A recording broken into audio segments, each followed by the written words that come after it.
11946. 080 33 111 Until we come your way again, remain blessed. And that was a paid infomercial. Talk radio. I listen to a lot of talk radio. 95.1 FM. Today, 95.1 FM. Port Harcourt. News update.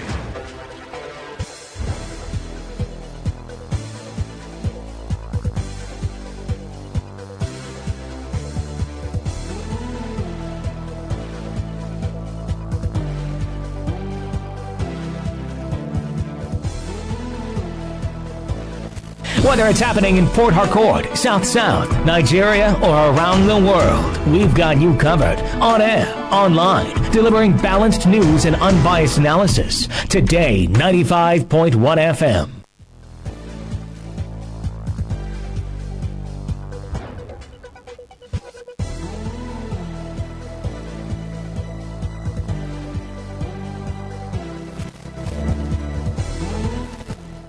Good afternoon.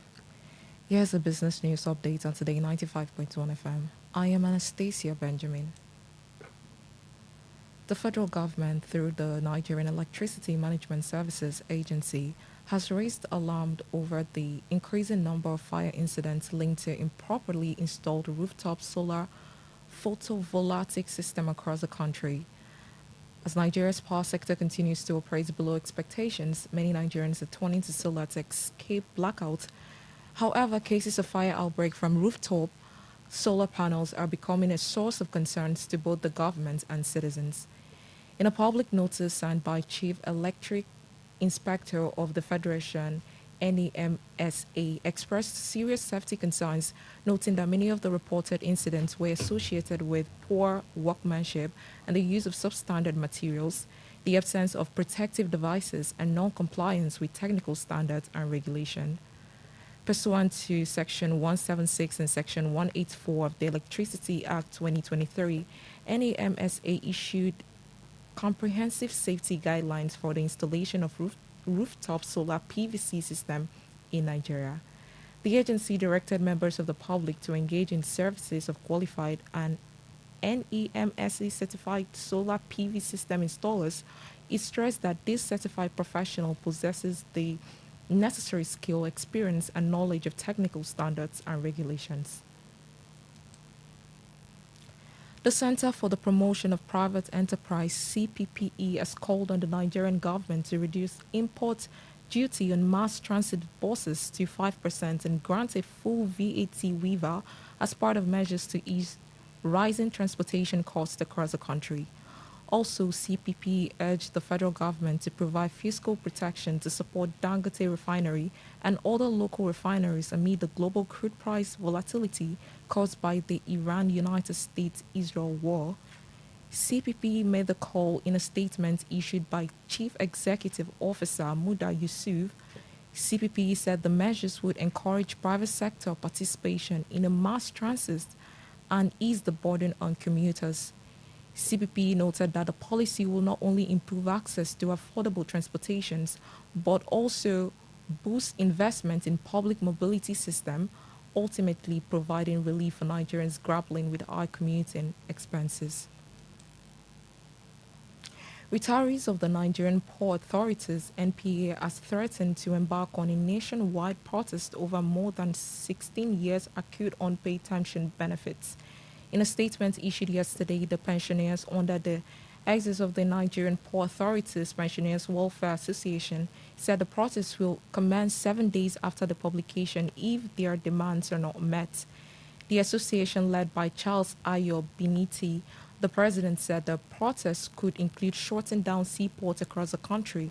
Ayo Biniti said the protest was prompted by failure of NPA management to implement the constitutional approved 5-year pension increment, which he said had not been applied since 2008. He lamented that many retirees are living in poverty and struggling to afford health care. The International Monetary Fund has endorsed Nigeria's bank recapitalization, noting that stronger capital buffers are enhancing resilience, stabilizing the financial system, and positioning the economy against global shock. The International Monetary Fund recognized the strategic importance of Nigeria's recently concluded bank recapitalization exercise, stating that the program is already yielding positive results. The fund noted that the initiative implemented by the Central Bank of Nigeria under the leadership of Olayemi Kadoso was a timely and appropriate policy decision, particularly against the backdrop of persistent volatility in global oil supply.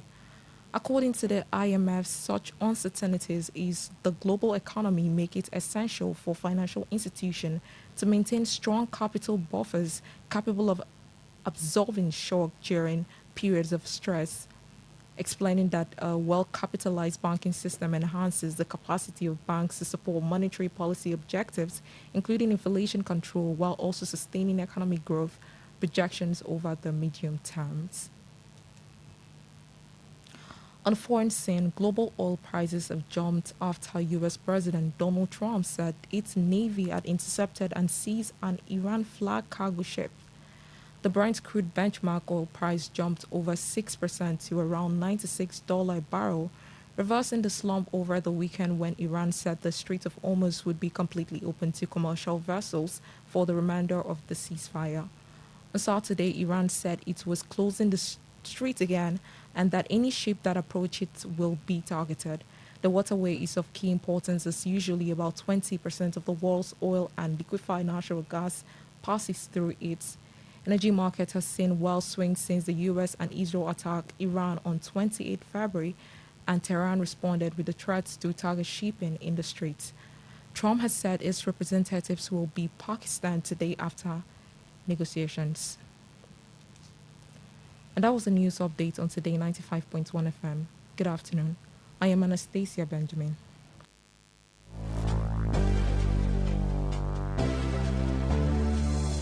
Today's news, today's entertainment, today's sports, today's issues. Today on Today 95.1 FM, Port Harcourt.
Let's take you into a realm, another dimension, a reality of higher intelligence, discovery, and quantum possibilities. Tune in every Monday, 1 p.m. to 2 p.m. on this station and be part of this journey as we address issues that relate to you and your tech life. It is Today's Tech Show on your premium talk, news and sports station. Today, 95.1 FM.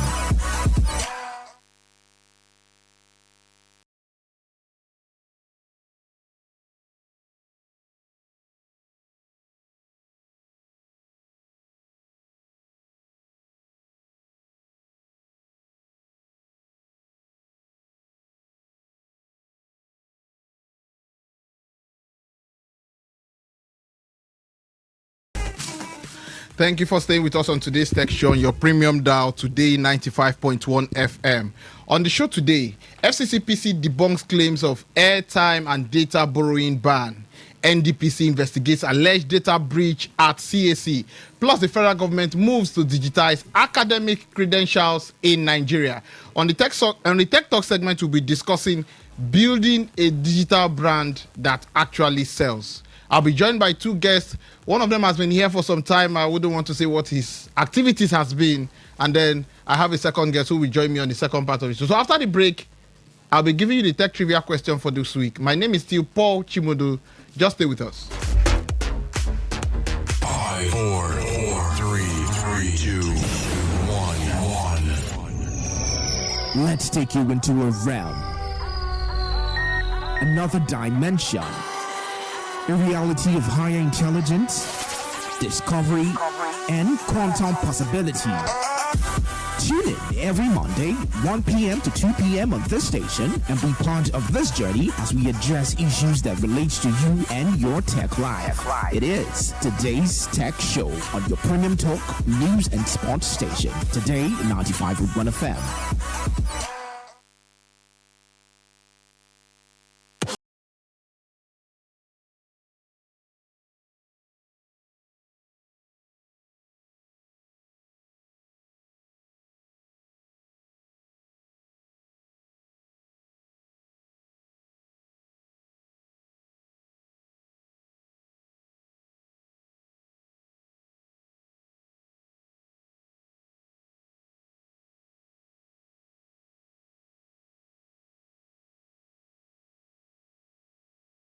It's still today's tech show, your premium dial, Today 95.1 FM. We now head to the tech trivia question for this week, and we're asking you which computer scientist is credited with proposing the concept of a universal machine that became the theoretical foundation of modern computing.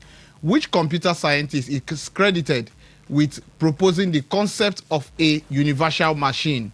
Let me just stop the question there. Which computer scientist is credited with proposing the concept of a universal machine? Send correct answers via WhatsApp and text messages to 0701 9339 962. 0701 9339 962. You stand a chance of winning our recharge card for this week. The question again is, which computer scientist is credited with proposing the concept of a universal machine? Correct answers via WhatsApp and text messages to 0701 9339 962. And you stand a chance of winning our recharge card for this week.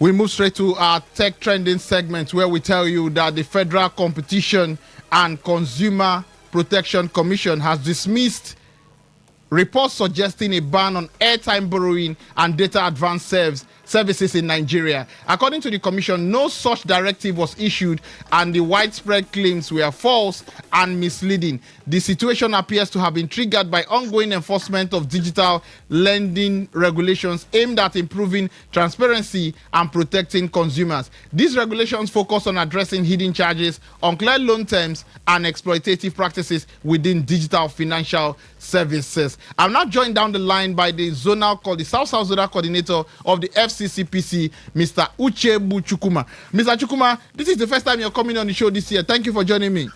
Thank you, my brother Paul. God bless you. Yeah. So thank you, our listeners. Yeah. what exactly triggered the misinformation about a supposed ban on airtime and data borrowing? Actually, for the implementation of the telecom industry have to adjust in certain things in the ways they operate, because we feel that the total essence of the operation is to give the consumers value. But I want to state categorically that the Commission has not prohibited airtime borrowing or data advance services, and no directive was issued preventing consumers from accessing lawful telecom value-added services. Now, the issue is that, in 2025, we established a law that is called DION. That DION means digital, electronic, online, or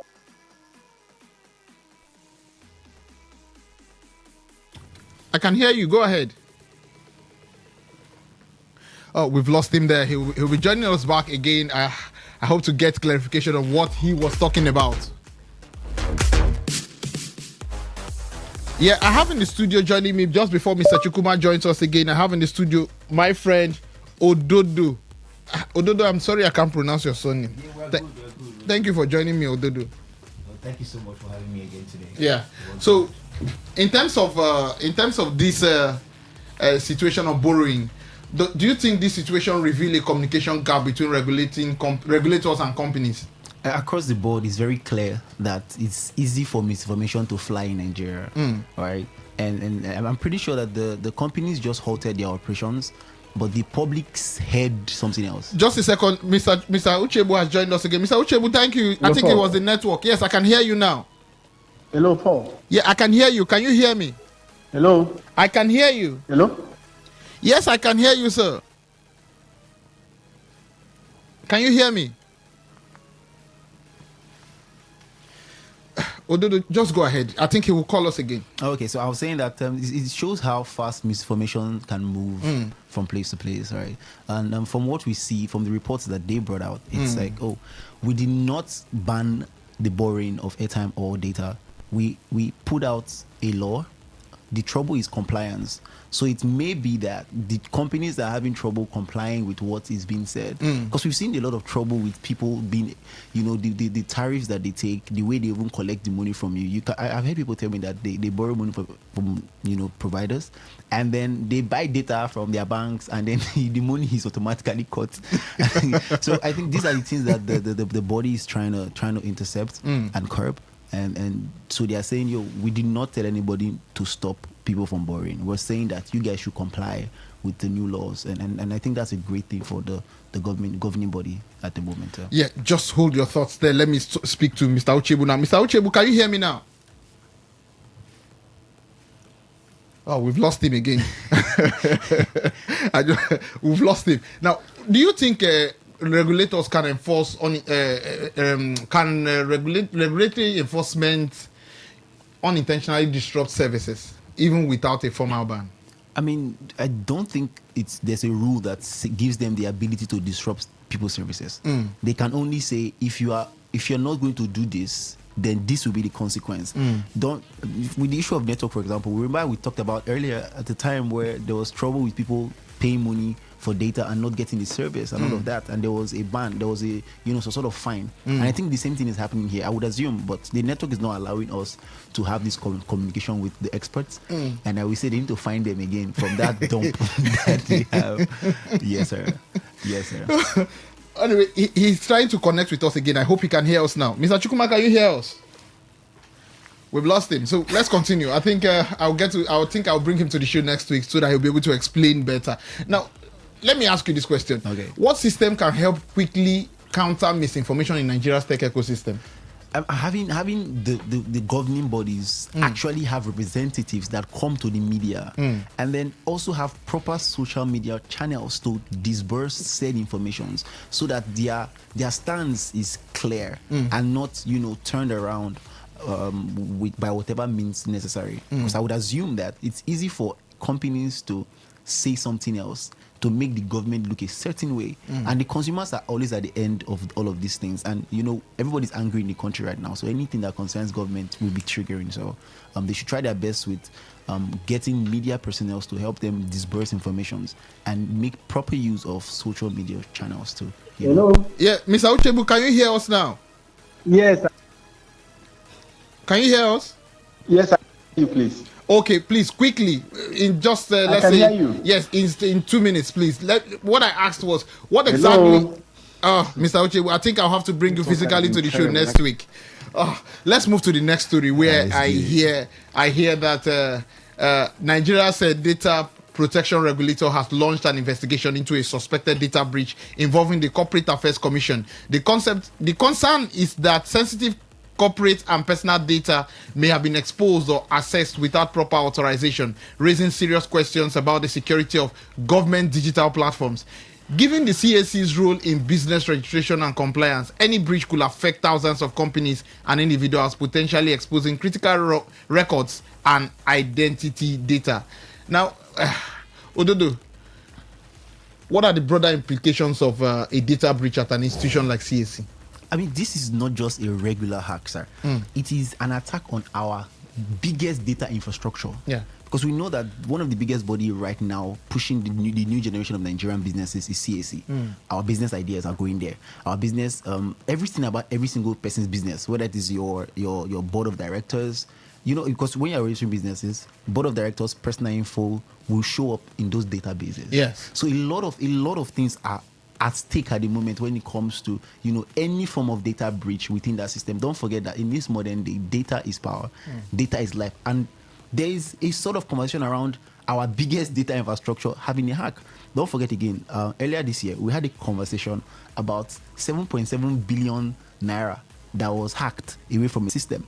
So it means that there's a lot of problem within our infrastructure in Nigeria when it comes to cyber security, and that is the conversation that we need to start having. What infrastructure are we putting in place vis-a-vis cybersecurity? Because we need, as a government, to start investing in these things, because we are moving almost everything that we have now digitally. Right, from, again, this year we've talked a lot on this tech show about, how money is moving from point to point digital, right? Now we're seeing, again, hacking conversation again. So we need to invest a lot of money into cybersecurity in the country. Interesting. Now, what immediate steps do you think can be taken to protect affected users and systems? Well, I said it the last time we talked about the hack earlier. I said we need to start to recruit the people that know how to do these things. I think that in Nigeria is still doing that brother and sister thing when it comes to employment. Of course. Do you think they will ever leave it? And that's the problem. If we are not employing people that know how to hack, because you must know how to hack to solve the problem of hacking. Yeah. So, of course, it's what they call ethical hacking. Yeah. But these are the people that have spaces where they need to function. I've talked about my younger sister that has 2 master's degrees from Canada doing cybersecurity. Nobody can afford that in the country. She lives in Canada now. And she's doing her thing. She was working in a company in Lagos at the time. But the monies, it was baby monies. Right. So we need to be in spaces where we are going and finding people that can help us create an infrastructure to protect said infrastructure that we are now developing. Because again, we are moving towards the digital infrastructures across every sector in Nigeria. And if we are not going to invest in cybersecurity, we might as well go back to piece of papers and files. In the next story, we heard that the Nigeria Internet Registration Association has introduced a DNS security extension known as DNSSEC to strengthen online security. This technology helps verify that users are accessing legitimate websites, reducing the risk of being redirected to fraudulent platforms. With cyber threats like phishing and spoofing on the rise, DNSSEC provides an added layer of trust in Nigeria's growing digital ecosystem. However, its success will depend on adoption by businesses and awareness among users. How impactful do you think this would be in tackling cyber threats in Nigeria? Well, again, it's still the same conversation of cybersecurity, right? .ng has been something that people do not adopt because of the security issues. Yeah. It's easy for people to do spamming and all kind of fraudulent activities with .ng, right? But we are hearing now. Yes. We are hearing, because we are very good at saying the problem. We don't know, but speculatively they've created a verification channel that will reduce said, security breaches with the .ng. It's a great thing for us, right? It's a great thing for us. But I really do think that until we see great large-term infrastructural implementation from the government, right? It's like going to the JAM site and you're looking at it and be like, did they use Vibe code to create this website? So unless we see proper, implementation of these things, then why would I want to spend my money to go and buy a .ng when I can easily spend the same money to buy a .com? And don't forget again, there are also African countries. In fact, most South African websites, they have .za. Yes. It's because the government had, at the time, spent a lot of money to protect that infrastructure.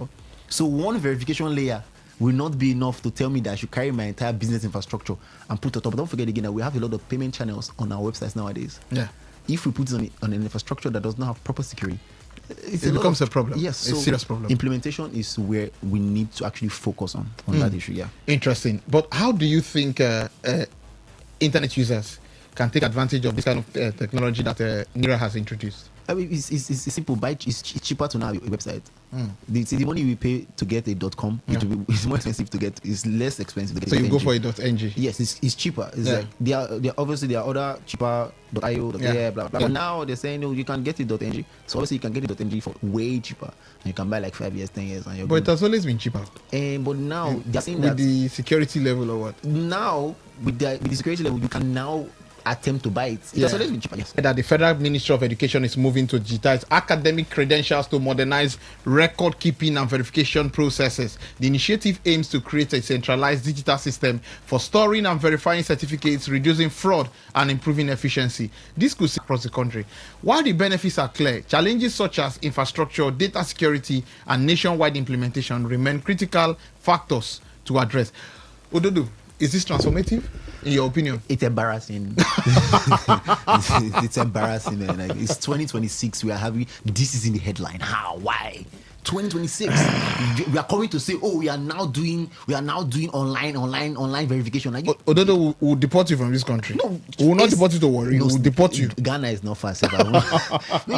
See, my chief sir, right? It's embarrassing that in 2026, the conversation that is in the headline is that a government body is now doing verification online. It doesn't make any bit of sense. Why are we having this kind of conversation in this modern time, right? And again, we cannot even now confirm that there are security measures. Money maker right now is data, and you're saying okay, all documentation across Nigerians are now going online.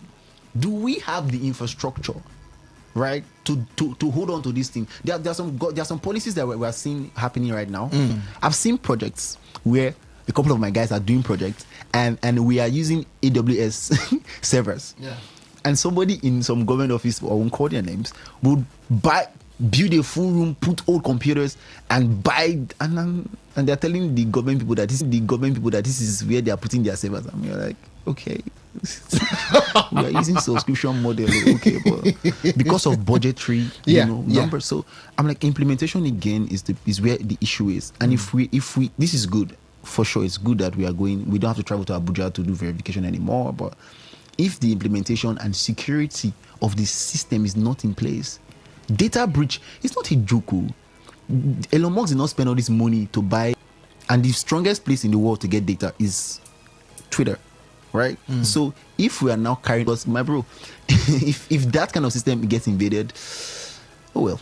But for you, what risks should be considered when digitizing academic records? We're saying the exact same thing, that bro, if for some weird reasons, right, I'm able to 3.2, I can update my Abraka certificate in that system to say I graduated with a 4.9. Yeah. Right? They will not go to Abraka. They don't need to go to Abraka to confirm anything. Our main infrastructure that I did with the 4.0 was at a distinction level. Like you can say a lot of things. If somebody is able to breach those places, they can say a whole lot of things. And this is the most basic kind of fraud we're talking about. Right? The fraud levels will move to the next level. And you don't forget that we do a lot of verification when it comes to political movements or primary school, this the not primary school. That's an opening as well. Regardless of whatever policies are going on, we need to secure our systems. And so it means that we need to deploy security measures first of all. And right now it looks as though we are implementing my thought. But do you think this process would eliminate certificate forgery or fraud, or even reduce it? Well, it's supposed originally, the idea is originally to help with, reducing fraudulent transactions. You want your daughter to come to Port Harcourt to serve. There are people that you can pay money. Yes, that's the truth. That is security breach. That is the truth. That's a security breach. So what are we saying? Oh, certificate forgery cannot. Simplest is white and black. Yeah. If we are not able to solve initially, right, we'll be on a broader scale, because now it will be even easier to make those lies. Because now you need to travel to Abuja and pay somebody in one office that can pay somebody in another office that will now. But right now, if you are able to meet some boy, a lot of hacking. So, that's what I'm going to say. Yeah. Ododo, I think beyond that topic, before I venture into introduce my second guest on the second segment, let's look at, in terms of tech training in Nigeria, do you think we're getting it right? I had this question with my friend this morning, right? The people training, most of the people, doing tech trainings do not even know the thing that they're training people on. Really? They do not even know the basics. I saw somebody that just started designing the other day. I don't have enough time. To say, okay, I want to do a training. But I have people inviting me to come and, participate or collaborate. But there are not a lot of people that are able to do that, because they understand what goes into those particular ventures, right? So if we are saying that we want to do tech trainings, we have to be able to put out a part of our infrastructure to say, okay, let us empower this, let us empower that, and allow people that actually know what to do the thing. An example would be, I saw one government, I'm not going to call them, they did a digital marketing training for 3 days. Wow. And gave certification. Nigerians love certification so That's much. my problem. So how do digital marketing will take you nothing less than 3 months, because you have to move from certain levels of, you need to learn design first of all, you need to learn, copywriting, you need to learn a lot of things. Where I have a problem with what you're saying. Okay. It's the fact that you may not totally blame the government. Sometimes the individuals themselves, most times when Nigerians, a lot of young Nigerians particularly, and middle-aged Nigerians go for training, they tend to focus more on the certificate, the title of the program, and then pictures. Well, I feel like it's a government problem, because you cannot sponsor a program that you have not done your due diligence to. It's like telling me right now, sir, that I'm sending my cousin to come and intern at Today FM, and my cousin is coming after 3 weeks to say I'm now a professional presenter. Sorry, no. I will not believe it. I'm not in radio. But obviously, you cannot learn this thing that Mr. Paul has been doing for decades in 3 weeks. Not at the barest minimum. Yeah, you say decades. I don't know what you're talking about. I'm still a young man. But anyway, you get what I'm trying to say. I think that we have agencies, and we like committees in Nigeria, right? So what are the committees doing? Are they checkmating these activities to say, why are we saying it will take 3 days to learn digital marketing? In fact, they all have ChatGPT on their phones. They should be able to ask the basic question: how long will it take to learn the basis of digital marketing, the basis of email marketing, the basis of graphics design or video editing, and they will see it. But instead of spending a couple of millions so that everybody can collect their share of said million, that's my thought. Let's focus on those who are going to learn the skills a bit before my second guest comes. Now, for those who are going to learn the skills, what do you think is making many of them struggle to learn? Do we say it's devices, or do we say it's interests? And in your own opinion, how can they really identify an area which they'll be capable of performing or excelling well when they learn? I think all of them are thieves in the first place. Wow. They're all thieves. They think about, oh my God, I hear them, you do this and you get paid in dollars. You cannot learn a skill thinking I'm going to earn in dollars. That's it. It will take you. I begin to understand something. I think one of my colleagues was talking about content creation this morning. On her show, on the entertainment show, and then she was talking about the monetization and all that. Why, if people are actually focusing on that, and it's a problem because most people you meet, they're asking you, "Are you monetized?" That seems to be the question. So just like what you're saying about everybody's looking at, web developer is going to earn millions, so I think I venture into that. Yeah, that's why I say they're thieves. Because you can't say, oh, I want to learn graphics so that I can be making millions like you. Oh, I want to learn web design so that I can be making millions like you. I want to go into copywriting. Oh, the easiest one we talked about how content creation is now a thing in Nigeria, and they are all trying to be, influencers, right? But they don't even have substance to influence in the first place. And that's why you see a lot of nudity going around in the country, because they are trying to move gay followers as fast as possible, so that they will go get to monetization. Yes, you see a lot of nudity going on currently because of those kind of content sell better, right? But the funny thing is, even in these platforms, you cannot even make money off those kind of contents, except you go to those platforms where they sell those kind of contents. Right, so my problem with people learning, back to your original question, is that the reason why they want to do it in the first place is poor, is wrong.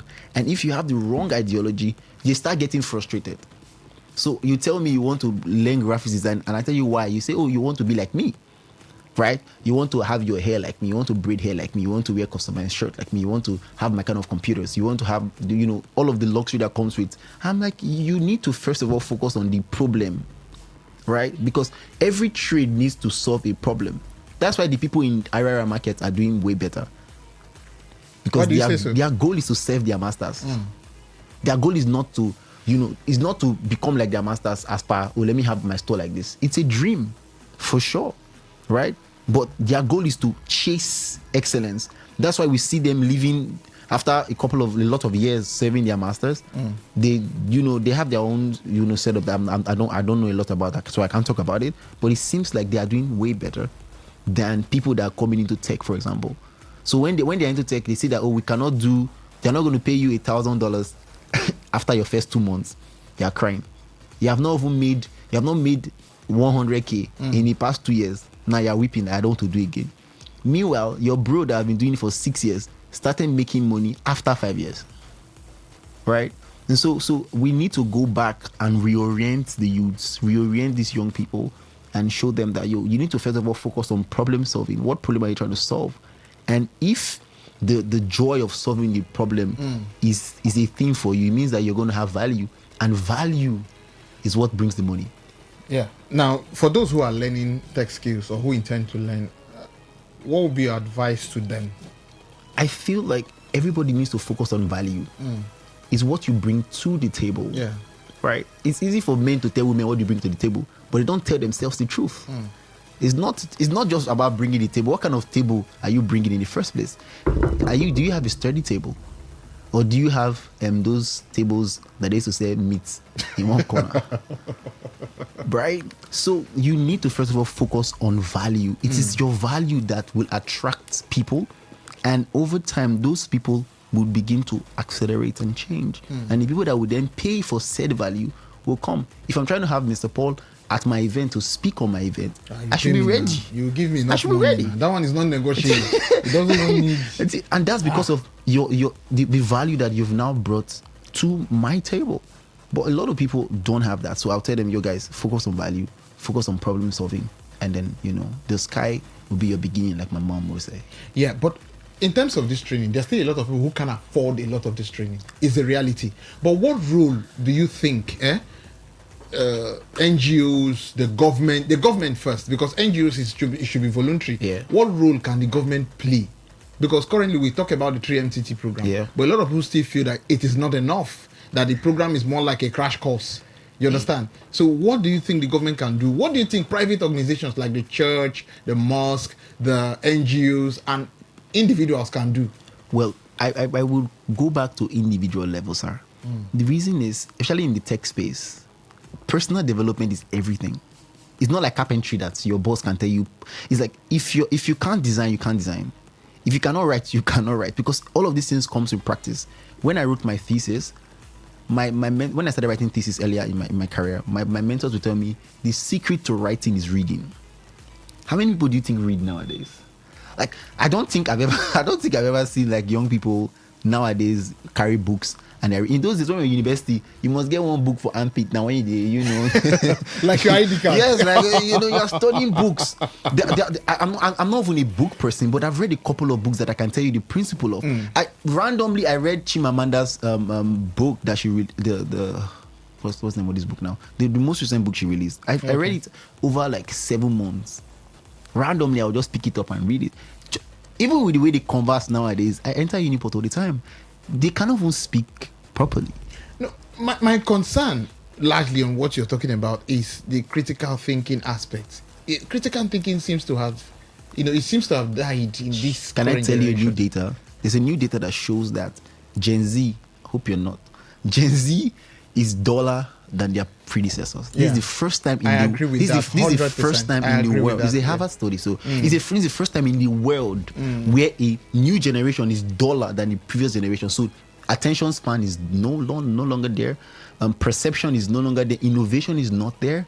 Right? They are just focused on what can make this thing easier. So a lot of information available to these guys, right?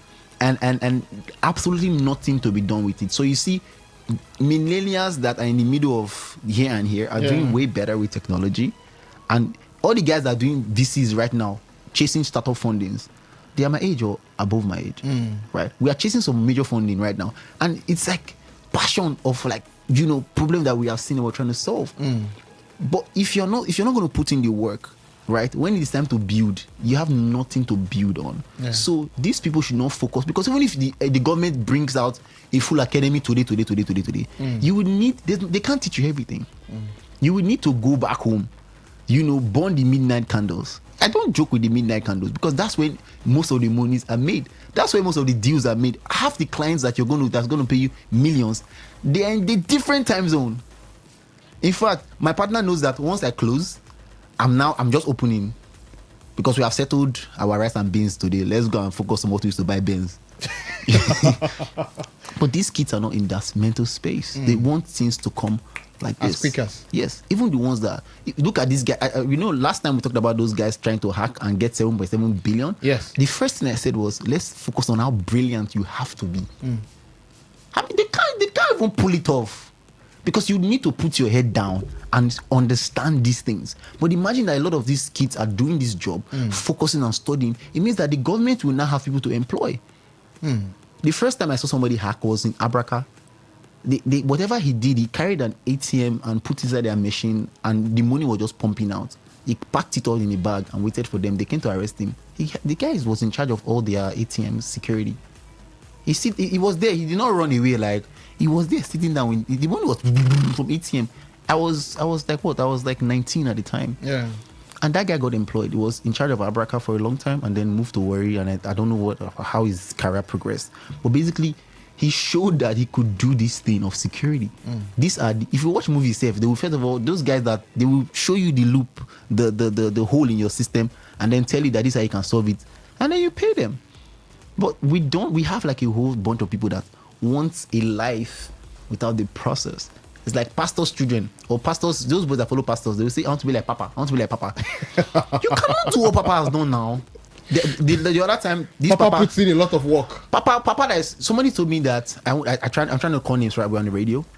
But one of these pastors came through with one beautiful car that I love so much. And people were like, oh, I'm like, do you realize that if you could call a lot of people together, you go still buy your own? But you cannot do the work. Because pulling people together is not a joke. It's not a joke. Not a joke. So if you think that he doesn't deserve it, then you open your own church, my bro. Let us come and put 10 naira in offering. Yes. And let's whether you can buy keke. So the truth is, it's not a government problem. It is an individual thing. I learned how to design by myself. I agree with you. By myself. YouTube. And that time we used to buy data. It's not 5 MB, 10 MB. What about the online browsing? Have you forgotten that? We go to cyber cafe. Sit there inside cyber cafe. We pay 250 to start by 10 p.m. or 11 p.m. and leave cyber cafe by 5 or 6 a.m. And that's the cheapest time. time. And we will not sleep. That's your time. That's why we are going. Why some people are going for vigil then? We're going to cyber cafes to learn. But the problem is the ability to learn has gone away from a generation, because things that are supposed to make their lives easier have become something that is making them laid back. People spend so much time on their mobile devices. right? And thank God for Apple devices that can tell you the amount of hours you spend on your device a day. It will also tell you how many times you picked up your phone in a day. Like, it will break it down for you, and you notice that the number of times you're on Snapchat or TikTok or Twitter is way more than the other time you spend on YouTube. Except the ladies that, no offense to the ladies, that are watching film. Do you need to tell them no offense? Yes. Why? We are modern. We cannot say women are the only ones watching films. So you have to be respectful. Anyway, now let me ask you this question. Yes, sir. Do you think artificial intelligence is doing so much harm to Gen Z? I would not say it's doing so much harm to them. I would say that they are not taking full advantage of it. Right? I was teaching somebody the other day how to write using 3 different artificial intelligence tools, right? And I was feeling hype. And I went to my mentor, and he was like, "Have you tried this one?" Like, yo, bro, you're a professor. How are you? He said, but this is what I do for a living.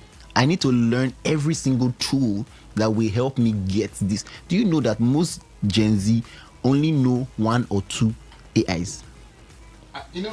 We talked about that patience in them, you understand, doing thorough or proper job. I think it seems to be an issue for so many of them. Attention span. Yeah. But I have that problem of that critical thinking with a lot of them. I think another thing we have trouble with is that the demand from their parents have reduced over time. Yeah. Because we cannot remove their parents' ability. My dad, my pops, wow. My papa go kill you. You have to understand that the man will tell you the person that came first. I will come second. He will tell you the person that came first. Did they have 2 heads? How many people nowadays they are rewarding bad behavior? I understand that some schools don't even they don't give position anymore. The parents are the problem because you're picking. Oh, Jesus Christ! How will you tell me that in a competitive sport? Yeah. Your kid is not placing. It's just that they participated. My guy, first or second or third. Let our brains have reward and punishment centers for a reason.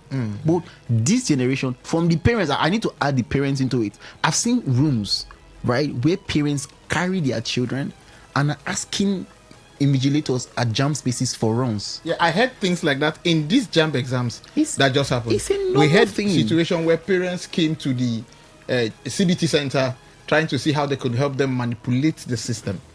It's a terrible thing to hear. It's a problem because now, in those days, your papa, don't worry. But nowadays, they are in the name of love and whatever, they're encouraging bad behavior and poor. So the critical thinking is not there. In those days, my dad will tell you, "Have you read your Bible?" My dad is a pastor. "Have you read your Bible?" I'm a Bible guy right now. Even the first group of tattoos I ever had were scriptures. Right. Yeah. But that doesn't make you a good boy. I did not say I'm a good boy now. but because of time, Yeah. on this artificial intelligence thing, do you think it is helping them, or do you think it is part of what is pulling them back? Not necessarily. I feel like it's a tool that is supposed to help them. Yeah. But I think they are just not using it. All of us included. I don't think it's just a Gen Z thing. I think that we don't even understand the extent to which computing is improving nowadays. I said the other day in my brand design, when we talked about brand design, that what I would ordinarily spend 2 weeks in with artificial intelligence now, I could do that in like 30 minutes, 2 hours. Right? It's your use of it. So including us and them, we all have to be able to, make sure that we make perfect use or proper use of artificial intelligence, because it's going to get better. And if you're not going to learn the basics, then it has left you behind. Vibe coding is a thing right now. We can't sit down and just do an entire app right now. No. What would have taken somebody 3-4 months to do, you can do it in 30 minutes, 1 hour, 2 hours, or whatever. And in fact, if you have money to spend on AI, like buy premium plans and all of that stuff, it will do even better for you. So I don't think it's a bad thing for them. I feel like they just need to harness it properly and use it to their betterment and all of that stuff. If you are someone to advise them on how they use AI, can you share some tools and give a little insight how they can go about it? For people that write, for example, they can use ChatGPT, use Claude, and a little bit of Gemini to properly write, right? Yes. For people that do web design, they should learn Claude, because now Anthropic is on Claude. Anthropic is doing like incredible stuff with Claude. Yeah. And if you can learn that, bro, you're putting out websites like this. You know? Yes, like this. And your process is just easier, right? And for people that do videos, a lot of improvement has happened with AI now. Yeah. All right. So I'm not a video guy per se. So I have paid platform that I use. I use like FreePig because I have like the highest premium. So it's easy for me to just write prompt and they give me the incredible results. Yeah, but for people that do motion design and all of that stuff, there are other incredible AIs that they can actually, use to make their jobs better and easier. So that's just what I can say now. For parents, because we can't talk about these young people, and then we don't talk about parents and guidance, because we find out that most times some of the challenges they have, even in tech, is because they tend to think that if mommy or daddy is always watching movie on their phone, that's the essence of having a phone, or that's the essence of having a laptop. So how can parents be able to become good mentors or good examples to some of these young people when it comes to tech tools and tech skills? Because some parents, their phones are even being managed by these young kids. Yeah, I mean, I think all parents really. My nephew knows my phone better than I do. Wow. And he's just like, this is not your phone. Where's your phone? I'm like, I changed it. but for parents, I think leaving proper instructions. Because I will not tell a parent not to watch film. Yeah, I'll be working all day. My guy, watch film. Right? Relax before you go and die. But if they leave the right instructions for their children. For example, my mom will say when I was growing up, summarize 2 novels. My mother is an hairdresser. What it concern hairdresser concern novels. But she will tell you this week summarize 2 novels. Yeah.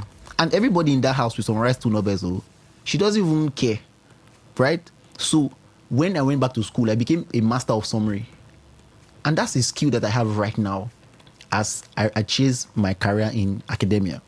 I can summarize any document like this. I can summarize it. In fact, most of all these our conversations we're having is still summary, right? So I think parents should be able to give the right instructions and learn things that they can show their children to improve on. So you see, my niece has a thing for animation, right? When she holds my phone, the kind of videos she watch is how to, and she will send me stuff like, oh, Uncle, so I did this.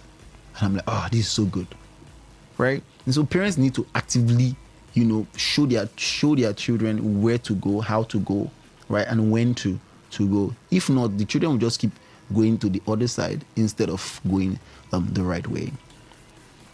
Dr. Ododo, thank you, I want you to pronounce that surname before we go. It is Aweruswogene. It's trusting God, hoping God. Oh, really? Aweruswogene. We don't pronounce the V in our names, yes. Right? So it's like Aweruswogene. Yeah. Okay, yeah.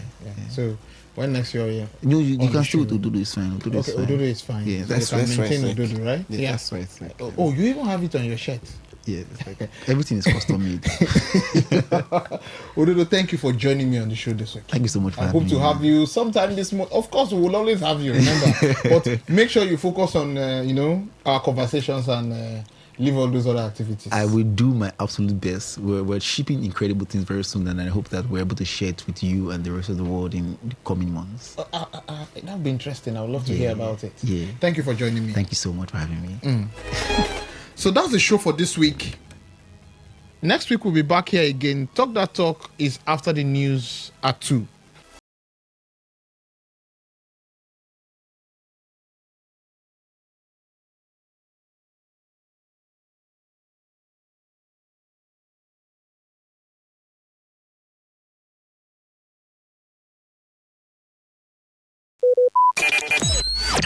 Talk radio. I listen to a lot of talk radio. 95.1 FM. Say no to the ordinary. Embrace the extraordinary. Because we are the voice of the people. Voice of the people. Today, 95.1 FM. Today, 95.1 FM.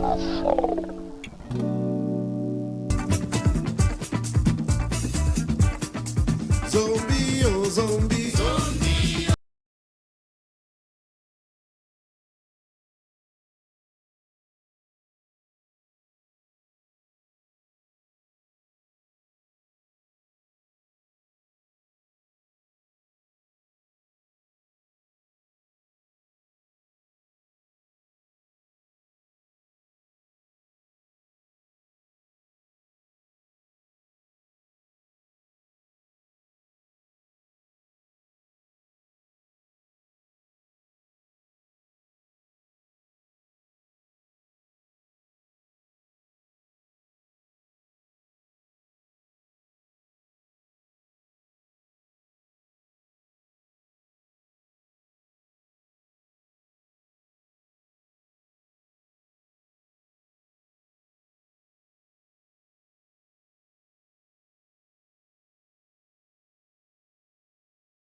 Good afternoon. Here's a news update on Today 95.1 FM. I am Anastasia Benjamin. The Northwest Zone of All Progressive Congress, APC, has vowed to sustain its record as the party's strongest voting bloc in the 2027 general elections. The commitment was issued in a communique issued after its maiden post-Congress meeting held at the Zonal Secretariat in Kaduna, chaired by the National Vice Chairman Gaba Mohammed. The meeting brought together newly elected and returning zonal officials who agreed to strengthen mobilization efforts across the region to secure victory for President Bola Tinubu, APC governor in the zone, and all party candidates. The leadership said it will adopt a campaign of facts to promote the administration's renewed hope agenda, focusing on infrastructure, education, healthcare, and security projects. The zone also pledged to maintain internal unity and addressing emerging political challenges while countering what it described as opposition misinformation. Since 1999, the Northwest has remained a critical stronghold for the APC and its predecessors' parties, consistently delivering high vote counts in the presidential elections. The Nigeria Union of Journalists (NUJ) has strongly criticized a recent directive issued by the National Broadcasting Commission (NBC), describing it as an attempt to restrict press freedom and weaken editorial independence in the country. The NBC has warned broadcasters against violation of the Nigeria Broadcasting Code, particularly presenters who express personal opinion as fact or engage in confrontational behavior with guests. It is also indicated that such breaches could attract sanction, including fines or suspension. In a statement, the NUJ said the directive amounts to vile censorship and warned that it could encourage self-censorship among journalists. The union argued that limiting presenters' ability to analyze and contextualize news would undermine journalism and reduce the media to a government mouthpiece. The NUJ further cited constitutional protections for freedom of expression, insisting that regulatory guidelines must not override the rights guaranteed under Nigeria's 1999 constitution. It argued journalists to remain firm and professional while cautioning that regulatory outreach could pose a broader threat to democratic accountability and public discourse. The National Agency for Food and Drug Administration and Control, NAFDAC, has alerted the public to the circulation of unregistered and unsuspected counterfeit toothpaste products being sold in parts of Nigeria, following a complaint received in the Kaduna State through its post-marketing surveillance directorate. According to the agency, official investigating the report discovered products branded as Coglet Active Gel 100 grams and Coglet Herbal 100 gram, which closely mimic the popular Colgate brand but are not registered or approved for sale. NAFDAC noted that the items lack batch numbers and registration details, raising concerns about the safety and authenticity. The agency said the products were allegedly sourced through a door-to-door sale representatives through no purchase record were provided. It added that the items have not been removed from circulation while investigation continues to identify those responsible for their distribution. NAFDAC warned distributors, retailers, and consumers to exercise caution and verify products before the purchase or use, stressing that the counterfeit items may pose risks to public health. It has also directed its offices nationwide to intensify surveillance and urged the public to report suspected fake products through its official hotlines and reporting platforms.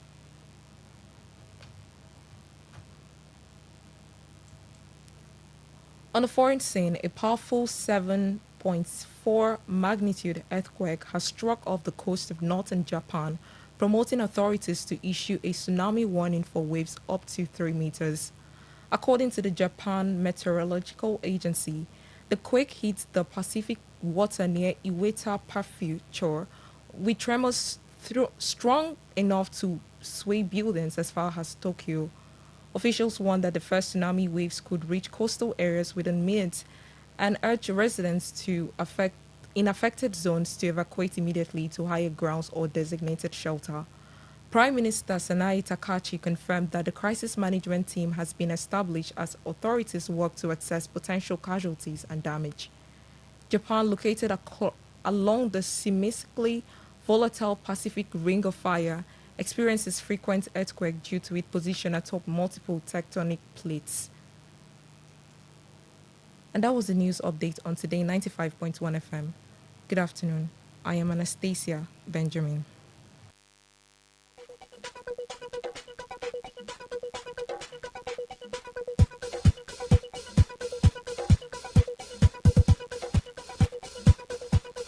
Today's news, today's entertainment, today's sports, today's issues. Today on Today 95.1 FM, Port Harcourt. Say no to the ordinary. Embrace the extraordinary, because we are the voice of the people. Voice of the people. Today 95.1 FM. Today 95.1 FM.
Wednesday, Thursday, Friday, highlighting stories in River State, especially political stories and how they affect you and affect everything about you.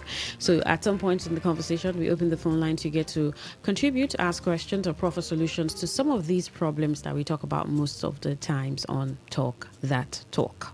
Okie dokie. Yeah. So on today's Talk That Talk, it's still going to be about River State, obviously. Sometimes we forget, or some of our callers forget, that it's mainly about River State whenever the 2 o'clock hour rolls around. And today promises to be no less. And let's get stuck in. So we're going to be talking about trash. Trash, and more trash.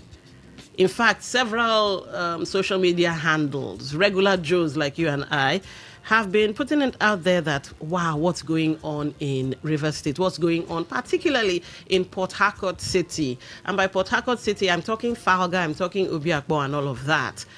Different people have been coming out with hot takes. Some people are like, wow, it's prevalent. It's more prevalent in the Obiakpo axis than the Falga axis. Could there be politics behind it? You know, so many hot takes coming out. And another hot take angle perspective, I don't know, a video has been making the rounds. We've tried to authenticate that video by checking mainstream media. I was even able to call 1 or 2 government house correspondents of mine, friends of mine, and they were like, we haven't heard anything about this. So we don't know about those videos making the rounds, but let's watch the coming days and see if the River State government will come out and say we have bought more refuse trucks or not. But here's what we have in the news space. Now, on the 18th of this month, according to this site, phlg.com.ng, they write the headline. It says, call for urgent action as waste management lapses undermine sanitation efforts in Port Harcourt City. And it has the big emblem of Port Harcourt City local government, and it's even titled press release. So I'll read that to you. And apparently someone called Soye Granville, yes, we did our due diligence again, and he has some connection to Riwama as the spokesperson, also responded to what I'm about to read to you guys. So the ongoing sanitation efforts across Port Harcourt City have continued to record significant success as Port Harcourt City local government sanitation personnel intensify routine cleaning activities in various parts of the metropolis on a daily basis. These activities include the sweeping of major streets, removal of waste, clearing of clogged drainage systems, and maintaining both commercial and residential areas in an orderly and environmentally friendly condition. However, it is important to note that the River State Waste Management Agency, Riwama, has in recent weeks appeared complacent in the discharge of its statutory responsibilities. This is particularly evident along Ikwere Road, Oluobasanjo Road, and other areas where debris and refuse have been left littering the median of the major roadway. This situation has significantly undermined the efforts of the Port Harcourt City local government sanitation team, whose daily activities often go unnoticed by residents due to the visible neglect by the state-owned agency charged with waste evacuation and management. We therefore call on the management of Riwama to act swiftly and mandate the waste management service providers responsible for waste disposal to immediately resume its duties. This will help prevent the unfortunate situation where our beautiful city is unfavorably compared to the past environmental challenges experienced in Aba, where waste once overwhelmed parts of the city. The activities of the Port Harcourt City local government sanitation team, closely supervised by Mayor Orwell Ihunda, DSSRSJP, remain consistent and committed to maintaining environmental cleanliness. We therefore urge the relevant state ministry and agencies to demonstrate the same level of dedication in order to ensure a cleaner, healthier, and more sustainable city for all residents. And of course, it was signed by Boyle Gift Ike, who's the Chief Press Secretary, Port Harcourt City Local Government Area, and on behalf of the Mayor, Port Harcourt City Local Government Area, dated 18th April of this year. Then, on the 19th, on Facebook and some other platforms, but let's go with the Facebook one. Sawyer Granville. There's a picture there, River State Waste Management Agency, Sawyer Granville. On Sunday at 11:35, he put out this post. To the mayor, Port Harcourt City Local Government Area, attention Sir Allwell Ihunda, Mayor of Port Harcourt, dated 19th April, subject, call for urgent action on waste management in Port Harcourt City. All right, let's get into the context of that. Just a second. Okay. So the attention of the River State Waste Management Agency, RIWAMA, has been drawn to the public notice issued by the Office of the Mayor, Port Harcourt City Local Government Area, dated 18th April 2026. RIWAMA categorically states that it is equal to the task and has remained steadfast in discharging its statutory responsibilities in River State, including Port Harcourt City. The agency has not been and will not be complacent in its mandate to keep our state clean. We also wish to notify you that the current board and management team of RIWAMA comprises highly qualified persons who possess the technical expertise required to do the work. The recent 2-day operational pause by some service providers was immediately addressed by management intervention. This intervention reaffirmed the commitment of His Excellency the Governor to approve an upward review of service providers' payments based on management's recommendations. Please note that the agency's intervention team has been working in the isolated areas where contractors refused to work. However, full operations has been restored. We thank His Excellency the Governor of Rivers State for his intervention. RIWAMA expresses deep disappointment at the issuance of a public notice casting aspersions on the agency following contractors' failure, despite the Mayor's direct access to RIWAMA's leadership and established channels of communication.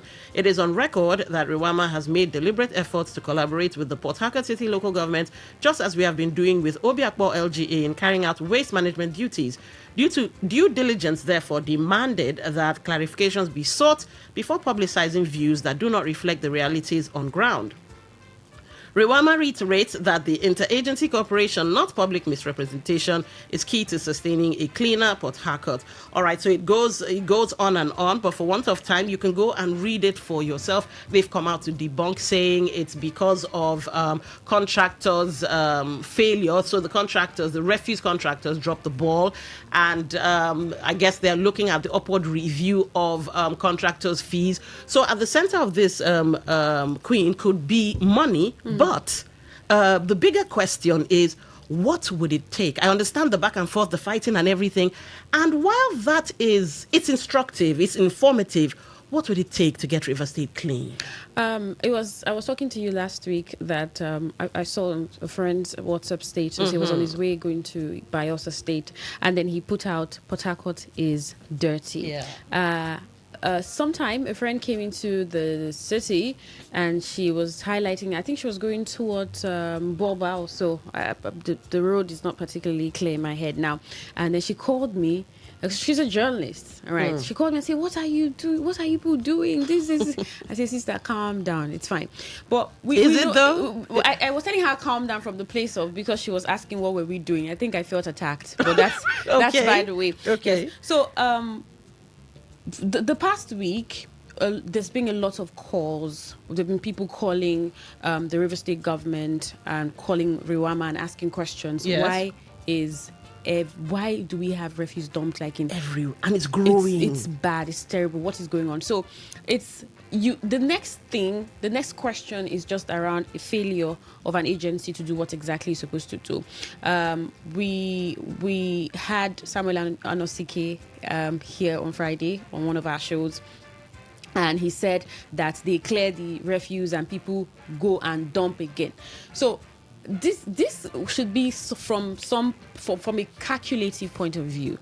One, if the population is increasing, population in these major local government areas, and it means that more people have to dump their refuse. That's one. Then two is designated areas to do this, because and not the median. Yeah, and not the median, because I cannot find just on this east-west road.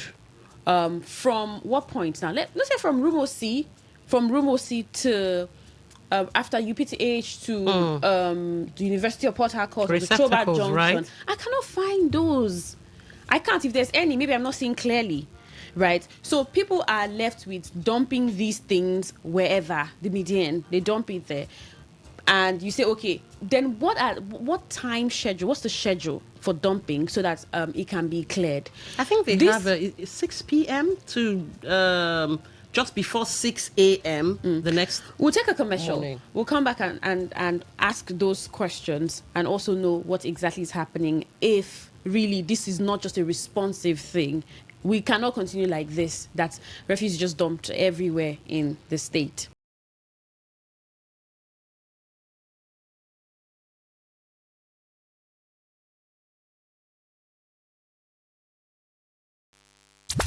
Live Bank Events presents Jokes and Theatre with Angel the Laugh, Guinness World Record holder.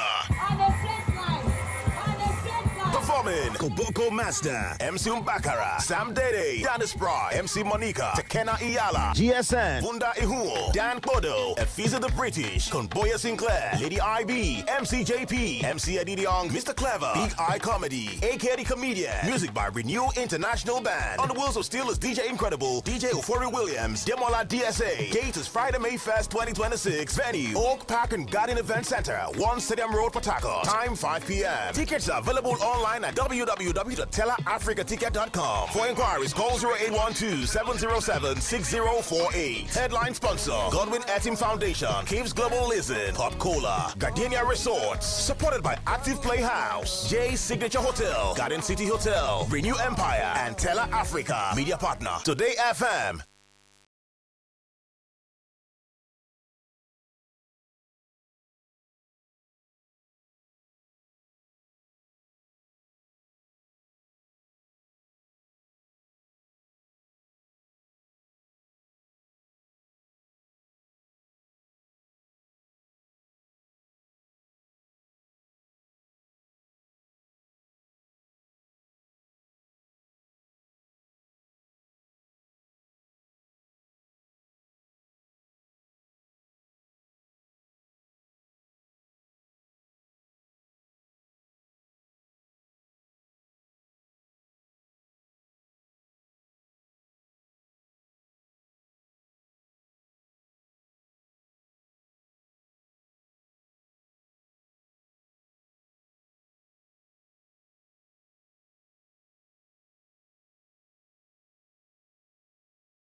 That people, there was an uproar about that. People were not. It was last Saturday. Too impressed about that, so that's been shelved for because, now. Okay, maybe they are because in Obiakmo here they do Thursdays. Yeah, yes. everybody. That's Thursdays. commercial areas. Okay. So if you have a shop or market or something, you don't open until 10. Okay. So you clean your area. That's different. That's been ongoing. That wasn't scrapped. But the Saturday one, they tried bringing it back, and people were not having it. So it's been shelved.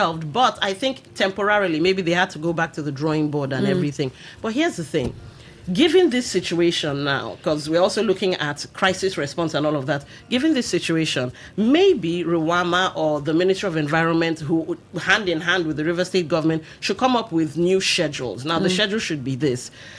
You clean in the morning, you clean in the afternoon, you clean in the evening. Since the population explosion and all of that. All right, since you're saying population explosion, then you come up with international best practice response to the population explosion. So you can't just say you come and pack in the morning or you come and pack in the night, since maybe, just maybe, people are now beginning to break the law because there is I think it's 6 p.m. to 6 a.m. After that, you shouldn't be seen dumping refuse anyway. You could get arrested and all of that. So since people are beginning to break that law, then move with the times, so that you don't come out. Imagine coming out in the morning, the place is nice and clean, you cross the road, you come back out at around 5, and you're like, you have to walk miles to now cross. Everywhere is crazy. So the thing is, you make the rules, you also have to enforce the rules. Of course, there's that. Because the issue of refuse dumping, for the longest that I've known, if there's already a schedule, 6 p.m. to 6 a.m., most times people pay for it. Like, you don't know who's monitoring. You just notice that some people get you when you go to dump refuse at the wrong time. And if this happens, I mean, consistently, people readjust.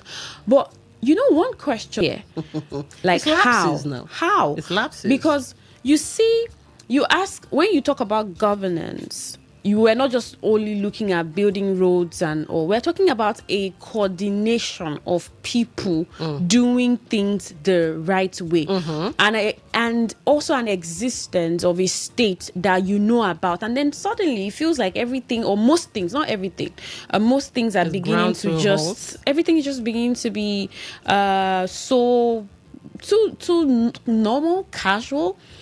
Because it was from late last year that people started complaining that we're having a lot of areas where the refuse management is. But I remember during the state of emergency, there was that issue for quite some time. People were calling on Riwama, the agency, there's nobody heading that at the moment because of the state of emergency. And so where there was a return to that and work started effectively, why is it not done well? Then the issue with the contractors and the whole money paid and upgrades of salaries and all, that could have just been dealt with. So some people would think this is minor, but it isn't, because something as common as this, as you may think, refuse is dirt, is waste, but it's turning a state or turning the city into where people cannot live and exist. And we cannot also take away the environmental impact of this, first on the environment and then on people's health, because you're moving past whatever and inhaling. Most times in the evening, you want to cross this medium, the east-west road. Everywhere is already clogged. Everywhere is packed with dirt. And you're wondering what's happening. So it means that there's already people who go to dump these refuges between 12 p.m. to about 5 and are not keeping to the rules of 6 p.m. to 6 a.m. So there has to be a re-strategizing and enforcing the law, enforcing that this is the time and you must keep to it. And if some people are caught doing it, then they should pay for it. Whether a fine or something. This is how you call people to order. But then, back again to governance, is that when people sense some level of quiet or laxity, I think anyhowness becomes the order of the day. Yes. Because for quite some time now, there's just been a lot in the news about River State, the government, the governance. And I don't know if that's place some people are really relaxed in terms of upholding the laws. Upholding or empower or enforcing? Upholding. Okay. Upholding. That's even on as the people. on the side of the people. Because we cannot always put everything on the government. The government. I can speak for my compound. I can speak of how we manage waste. Yeah. You can speak for yours or a number of other people. Yeah. But there are also people who don't manage it. So whatever happens or however it works, they do it that way because there's nobody enforcing. But you won't blame them. How will I put this now? Okay, let's use rats. If you keep your environment, rats are going to come. Cockroaches. Remember, there are people that will stand around when you come and throw your trash at the inappropriate time. They clamp down on you, and either you pay a fine or you get arrested. Where are those people, or where were those people when the scavengers will go and start tearing these black bags? So from tearing of the black bags, people started realizing, okay, nobody really cares about the black bags anymore. So now you just take your trash and dump it there because the scavengers are going to come and wreck the place. So if they least, there would have been some level of sanity, and people would have been like, okay, I must put my own in bag. Or even if you're going to drop it on the median, it's in bags. Abroad, these things are put in bags. Even when the trash is overflowing, it's bags that are overflowing, not open eyesores for people to see. So if they were not able to do that, that's why you now have the spiraling of this amount of debt and all the things that we are now doing with our anyhowness, because we've been emboldened by the laxity of those that should be enforcing it. Absolutely. If you're moving around and seeing what's happening in the states in terms of waste management, listening, and I mean you're part of the you're not following part of the problem, right? You're not following the rules. Or maybe someone is asking me, Queen, where am I supposed to dump it? That's also another thing. Put it in a bag first. That would help. Bag first. That would help. But I can. Maybe you say I cannot buy the bag. Are you serious? Do you know if you cannot afford those black bags, you can at least afford. There are these smaller ones, those stripy ones, red and yellow, blue and yellow, and all of that. Put your stuff in bags and tie it up. So even if you have like 4 or 5 bundles of trash in bags, but like you said, I agree with you. It's a collective solution. On our side, we must do our part. Keep your trash clean. Somewhat is trash, yes, but keep your trash clean. And then those that are meant to enforce, do the enforcing. Yeah. So we meet at a middle ground. Yeah. And then Ruama's response has been a little reactionary, because I think it was when everyone started shouting on social media. I understand that is one of the ways that the people can keep the government in check, respond to whatever ills or the problems in society. But the expectation too is that as an agency, you're not just reacting, you're actively checking what's happening in the state. Staying ahead of the people. Because if you give a response as we clear them, but later people come and dump. So if you notice that people have been coming to dump later, so where's that gap? Where's the problem? And what do you do to tackle that? What are you bringing back? What level of enforcement are you bringing back, or ensuring that people don't come back to dump? Since you'll be able to find that that's what the problem is. They are skipping the time, the schedules, and just doing it anyhow. So because it's not just because people have been talking, social media posts and videos everywhere, and then there's just that response. Before this, the response should come from the agency, should come from the ministry first, so that people know that they have a government that is looking, that is watching, and is aware of what is happening. Sometimes people just talk, and it's like, oh, that's when government is like, oh, really? Is that what's happening here? Maybe you see cases of insecurity, and people are saying, oh, a lot is happening here and there and all, and then it's like, oh, is that what's happening?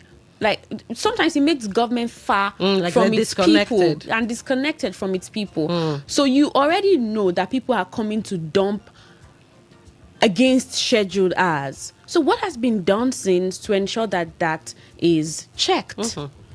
All right, to be part of the conversation, what can Ruama do more? Because it looks like this is a case of not doing enough, but what can Ruama do more? They've been called out by the Port Harcourt local government, and they gave their own response, saying it was the failure on the part of contractors. They also said they were trying to, together with the River State government, review the payment, the fees that they pay, or the salary or the stipend, whatever that they pay the contractor. So they're reviewing that. So it could be that part of the problem is a money issue. So what are your thoughts on this situation where the Port Harcourt local government has called them out and Ruama has given their answer, and the dissection between myself and Queen, saying we've said, well, it looks like Ruama isn't doing enough. Do you agree? Do you have more solutions? All right, the phone lines are open. Talk that talk. Welcome to the show. Hello, good afternoon. Good afternoon. Welcome to the show. What's your name? Where are you calling from? I am Comrade Kabari, calling from Ghana. Go ahead, you have the floor. What is the purpose of the law? The law is to be applied to compel people to the do and the don't. Isn't it? Now let me tell you, from when God created this world, he did not regret it. Don't blame the people. I have always told you, I said, you not enforcing or having the will to enforce your law is as good as you not having a law. Are you with me? See, you will agree with me that from my own personal experience, management is not, look, not everybody are wired for management. Not everybody are wired for management. Are you with me? There are people that can manage Rwama, they can manage Sweden, they can manage the region of Port Harcourt, and they can manage the state.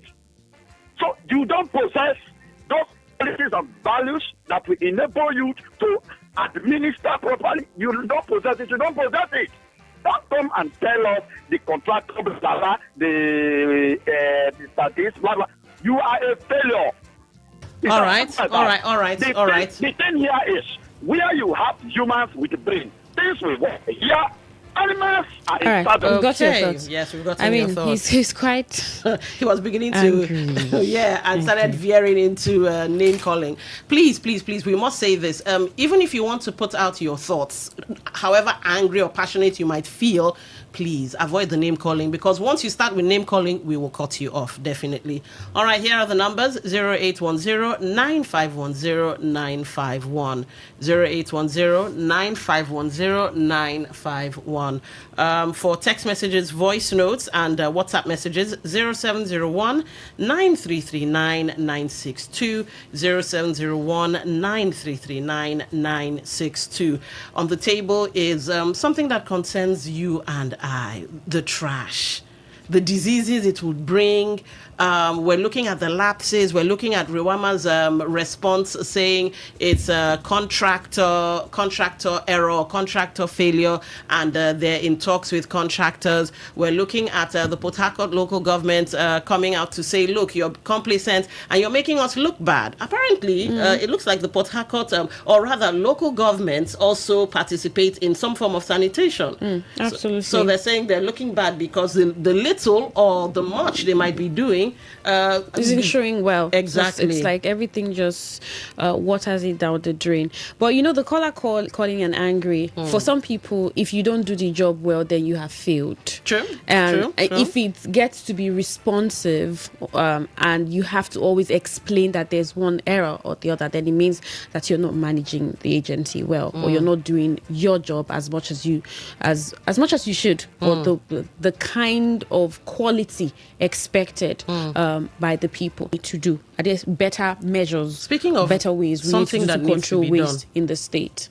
Let's just say that the videos circulating around now, let's just say it might be real. Mainstream media hasn't carried it yet, but various blog sites and all are running with that video. So let's just say that maybe something's been done, and it's these refuse trucks that have been bought to boost state sanitation and everything. Is that enough? Let's just say, because we're seeing that there might just be logistic gaps, and not just in, okay, you don't have enough trucks or this and that. The other parts that would go to make River State a garden city again. It looks like they're dropping the ball on that. Like we've said, timing might be an issue, and that's something they have to get ahead of, because even if you buy all the trucks in the world and you are not putting them to good use as per timing, scheduling, and all of that, then you're wasting your time. That problem will still be there. Yes. So should Rwama come out now and tell us, look, we're going to revamp things. We're going to do things a little differently, and here are the things we are going to do. And maybe they should even come out today with their statements. Yes, because that's what a lot of people will want to hear. Okay. And at the end of the day is, let the state be clean. Let the state be clean. Whatever you want to do, let the state just be clean. But let's also take it back to the people, right? Because Rwama has said, somewhere one on CK said that people are dumping at odd hours. By odd, I mean the time where it would take hours before these trucks will come and move this dirt, or these contractors will come and move this dirt. You already know that it's 6 p.m. to 6 a.m. Stick to that time. Let's have it piling to the heavens. But you just stick to that time, so that if it's cleared at once, and you don't even have any left there, because it's also government putting out these rules, and you as a people knowing. Now, if you say you don't know, you're listening, you hear that it's 6 p.m. to 6 a.m. So you know that this is the scheduled time, and then you stick to it.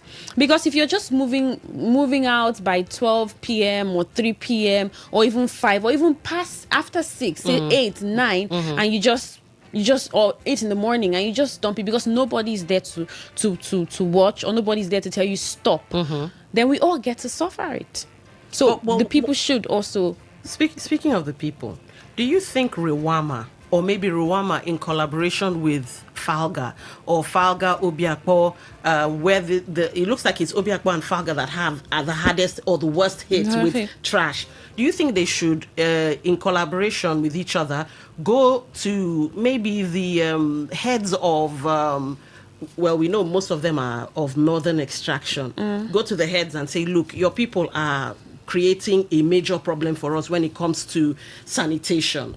Could you tell your people not to do this and not to do that? Maybe they have a designated place where all this trash can be taken to, and then the scavengers can go to that one designated spot and then pick whatever it is they want to pick there, rather than going littering everything. I'm telling you, it's a terrible thing. That's something to do. And I dare say, Dawn, that the period that we are in is going to be a lot of work for Riama, even the Ministry of Environment, because it seems a lot of people maybe most people don't remember the rules. Most people don't remember the rules. And it will take a lot to enforce that. It's awareness.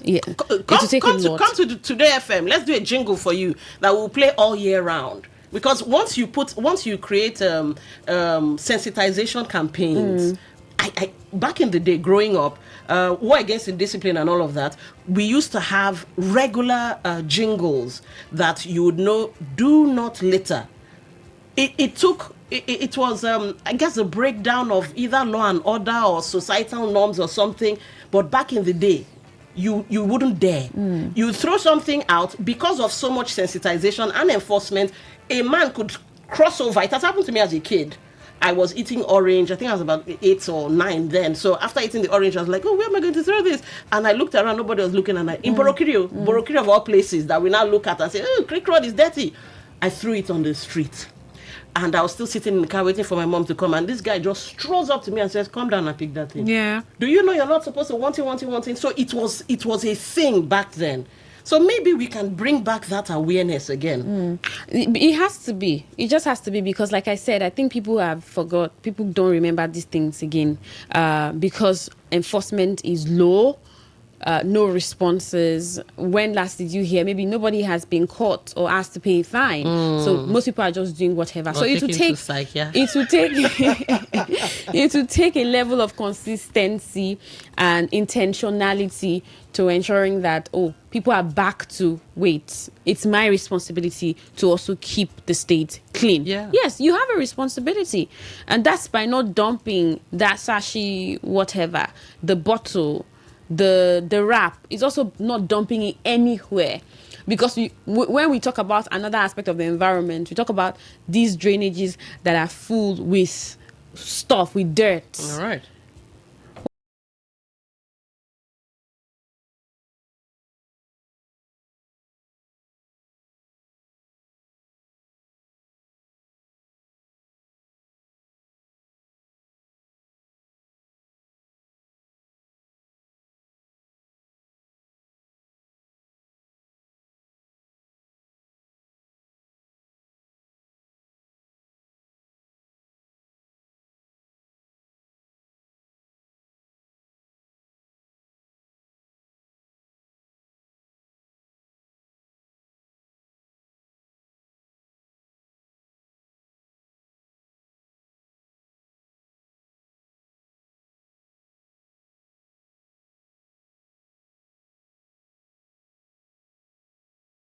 They should do a bin with an iron, so that when you come, you carry your waste, you can drop it there.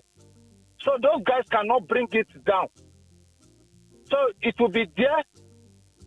If the truck comes, the truck just pick it and just go. It's an asset. When you see those waste, the smell and everything, you pass there, it will look as if you are inside the smell. So if they do a waste bin pick, where the truck come, it pick it and go, this thing will not be having this issue, because as long as you put security men there to guide it, even in the midnight, as long as it is wet, those people can still come and do whatever thing they want to do. And there will be time that these security people, because it's a huge amount of business, these people will come to compromise with those people, give them peanuts, and allow them to do whatever thing they want to do and carry every container and the rest and go. So if they do it like that, it will lessen it, because no matter how you talk to those people, will stop it. So when you do it like that, it reduces 80% to 90%. All right. Thank you for calling. All right.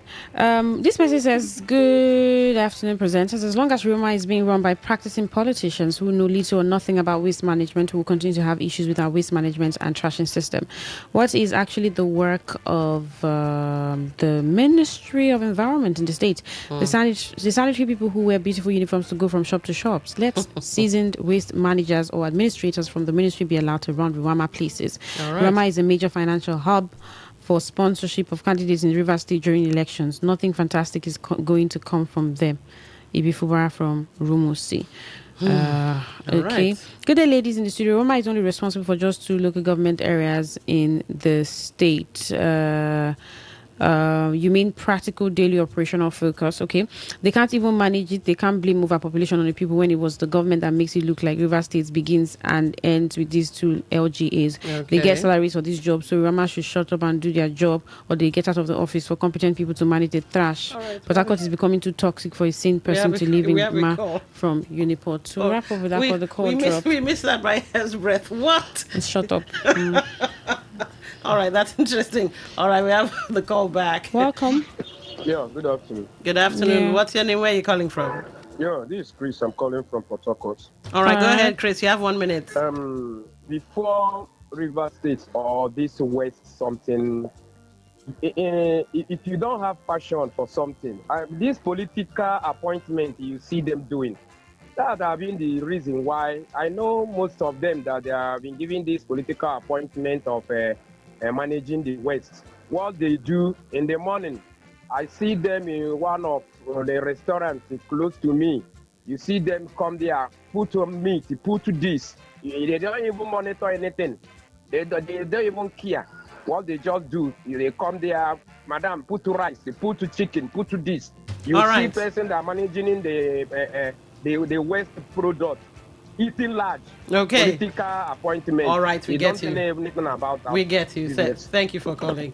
All right, they're eating large. And let Rwama set these policies, right, so that local government chairman for those areas, those other areas, local government chairman, Rwama, they can all come together and manage wastes properly and ensure that the people are also aware of proper waste management. All right.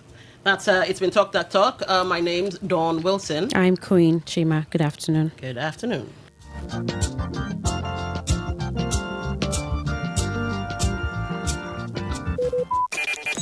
Talk radio. I listen to a lot of talk radio.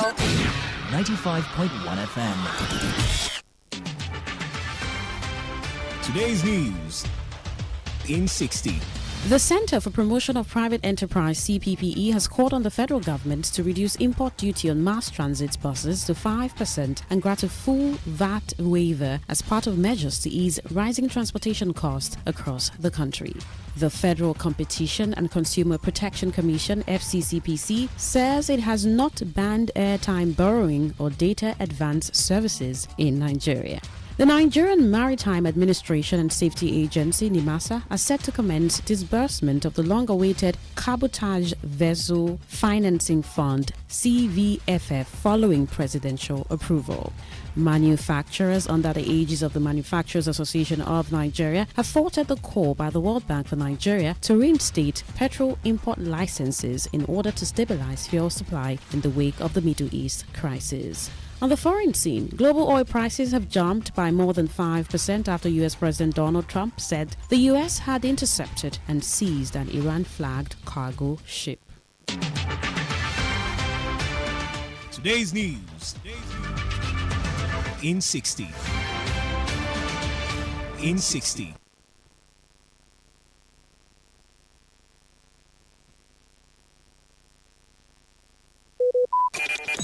Talk radio. I listen to a lot of talk radio. 95.1 FM.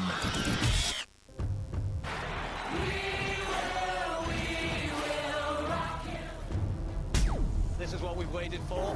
The showdown. The fastest men in the world. Hearts racing. One light, two lights.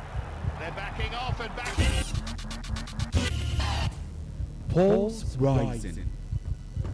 Who will come out on top? Who'll take 3 lights more? He's ready to be the star. The anticipation. Powerful, strong, compact.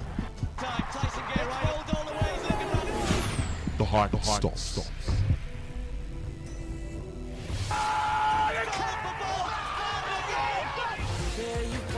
Catch the sports gang on Sports Attack Mondays through Fridays 6:30 a.m. and Today's Sport Live 3 to 4 p.m. and also on the weekends 1 to 6 p.m. Only on your premium sports radio. Today 95.1 FM. My name is Gianni Infantino, FIFA president. For the best of sports, always listen to Today Sports Live on Today 95.1 FM, Port Harcourt. Hello, my name is Kanu Wanko, aka Papilo. For the latest and trending sports stories, always listen to Today Sports Live on Today 95.1 FM, Port Harcourt.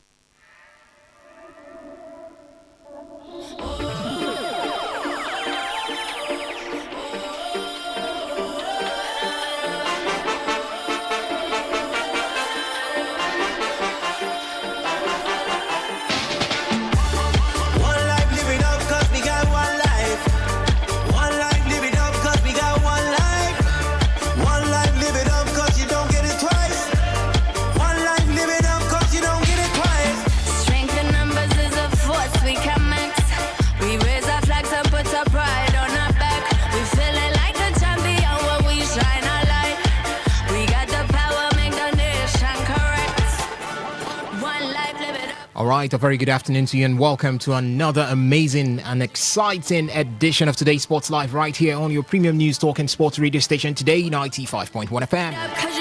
Yes, to take. Yes, that's what it is right there in the English to take. Yes, that's what it is right there in the English Premier League. We also had actions right here in the Nigerian Premier Football League, as well as actions in every other part of sports. Tennis, it was there.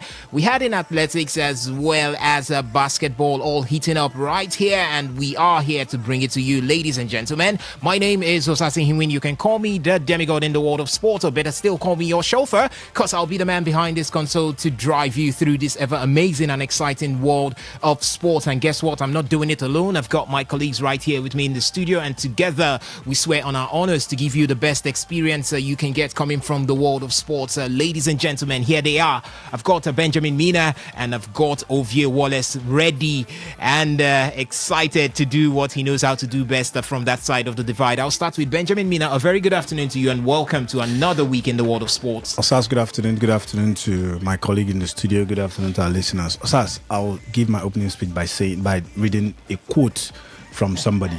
He said, Arsenal fans painful. Liverpool got 97 points, lost only one game all season, and Pep still denied us from winning the Premier League with just 1 point. What you're experiencing is just the surface of what Liverpool fans experience.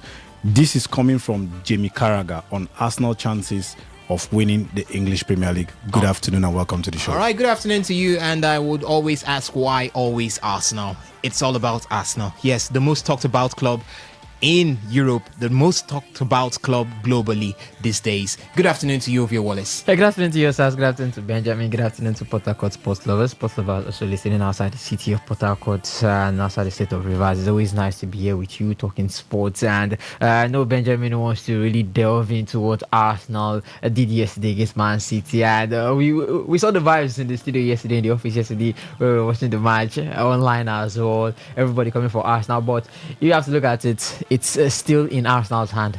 is still in Arsenal's hand. They've still got lots of games to play. When City had the chance to climb on top and come back, they couldn't do it. So who says they can do it with the season winding down? I know people want to put it to us that they're going to bottle it, but it's still in their hands.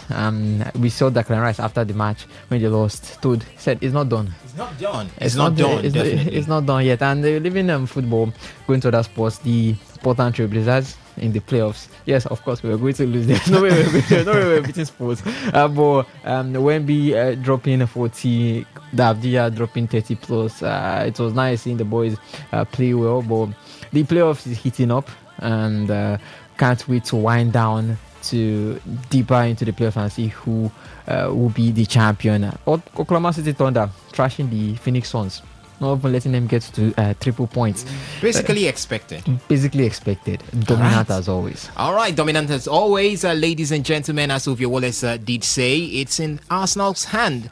The trophy, losing the English Premier League trophy, is in the hands of Arsenal right now, as well as winning it is also in their hands. And that's how I welcome you to the show. Remember, you can be part of the conversation at any point in time. Do have the SMS and the WhatsApp portal on your fingertips. The numbers are 0701 933 9962. That is 0701 933 9962. For the phone line, it is 0810 951 0951. That is 0810 951 0951. You could call in when we throw open the phone line later on the show to take your reactions. And you can also catch us via our social media handles. On YouTube, we're live at Today95.1fm. Yes, and on Facebook you can catch us at Today95.1fm. That's the page, Today95.1fm. By the way, there is a post right there for you on Facebook to react to, talking about Chelsea, the man Liam Rosenau. There are speculations that he will be sacked at the end of the season. You can react to that one right there. And we are also looking at what the Opta supercomputer has said. Yes, Opta supercomputer says that Arsenal will still win the English Premier League despite that defeat to Manchester City yesterday. You can react to that one also on Instagram, on X at TodayFM951. You could also listen to us via our website, which is www.todayfmlive.com. Audio only. So go there. Click listen live either via the homepage or from the menu list, and you'll be connecting right here with us. And you can also connect with us via the TuneIn app as well as the Radio Garden app. Search for Today 95.1 FM and you will be here with us. Ladies and gentlemen, we've got a lot to talk about: athletics, tennis, basketball, and then we sink our teeth into football. And as usual, ladies and gentlemen, at this point I say to you, sit back, relax, and let's enjoy the show together. My name is Gianni Infantino, FIFA president. For the best of sports, always listen to Today Sports Live on Today 95.1 FM, Port Harcourt.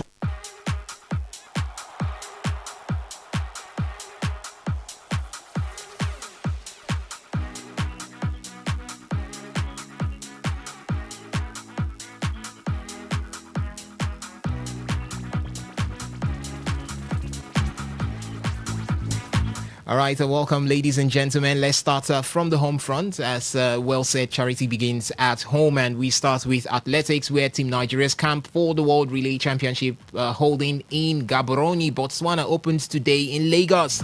The technical director of the Athletics Federation of Nigeria, call him Gabriel Okon, is expected to oversee the camping program that will last for a week. And the expected list of athletes in camp are for the 4x100 men. We have Enoch Adegoke, James Taiwo Emmanuel, Chidera Eziako, and Tejiri Godwin. For the 4x400 meters men, Ezekiel Eno Azukwo, Gafari Badmos, Victor Ime, Samson Natanika, Miracle Ezechukwu, Rosemary Wankwo, Maria Thompson Omokwe. And for the 4x400 meters women, Anita Enaruna, Patience Okon George, Tohebat Jimo, Taiwo Mary Kudoro, Jacinta Lawrence, Esther Okon, and Sikiru Adewale Adeyemi. Meanwhile, the foreign-based athletes will join the team in Gaborone, Botswana, as the championship will be holding from the 2nd to the 3rd of May 2026. Elsewhere, we had actions in Africa in athletics, as it was a weekend of strong statements and sharpened intent as Africa's finest lit up the tracks at the Addis Ababa Grand Prix with several stars building momentum ahead of the upcoming meet in Gaborone and Accra. In the men's 110 meters hurdle, Anthony Edward Jr. stormed to victory in 13.61 seconds, fending off a spirited challenge from Yusuf Badawi, who clocked 13.76 seconds, and Nigeria's Musa Wisdom, who settled for third in 14.34 seconds. In the women's 400 meters, it delivered one of the standout performances of the meet with Femi Adekoya blazing to a winning time of 50.28 seconds. Messi Chebet followed in 51.38 seconds to clinch second position, while Nigeria's veteran Patience Okon George crossed in 51.70 seconds to claim third, showing experience and consistency on the continental stage. In the men's 400 meters, Botswana's Justice Oratile stole the spotlight with an impressive 44.92 seconds finish, holding off Ruthbel Nial Gange in 45.53 seconds. Nigeria's Nathaniel Sampson clocked 45.89 seconds to round off the podium in a tightly contested race. So much to talk about coming from athletics. We'll keep you posted with what's going to be happening in the relays right there in Gaborone as Nigeria seeks to pick up some more qualification sports for the World Relay Championship later on this year. And in tennis, it was Arthur Fields who continued his excellent recent form since returning from long-term injury by winning the clay court title in Barcelona, called at the Barcelona Open. The 21-year-old Frenchman beat Russian Andrei Rublev 6-2, 7-6 in Sunday's finals, as Arthur Fields, who was unable to play during the latter part of the 2025 season because of a back problem, has gone far in several tournaments since returning to the tour in February. After losing to Carlos Alcaraz at the Qatar Open finals, he reached the quarterfinals at the Indian Wells and last four at the Miami Open. Arthur Fields, who is set to rise back into top 25 of the world ranking, said at the trophy presentation that he is ready to take on. Let's listen to Arthur Fields right here on Today Sports Live. First of all, I want to say congrats to Andre for the week. I mean, you made an unbelievable week. Very happy to be back at that level in the final. You know, it's a great thing, and congrats to the team. I mean, you guys are doing unbelievable job. So congrats. Yeah, I want to say a big thanks to my team. I mean, we made a hell of a job, man, and very, very happy. It's been 8 tough months, you know, struggling with the injury, back to Munich, back to everywhere. But now we're back on the court and we win the trophy, so pretty happy about that.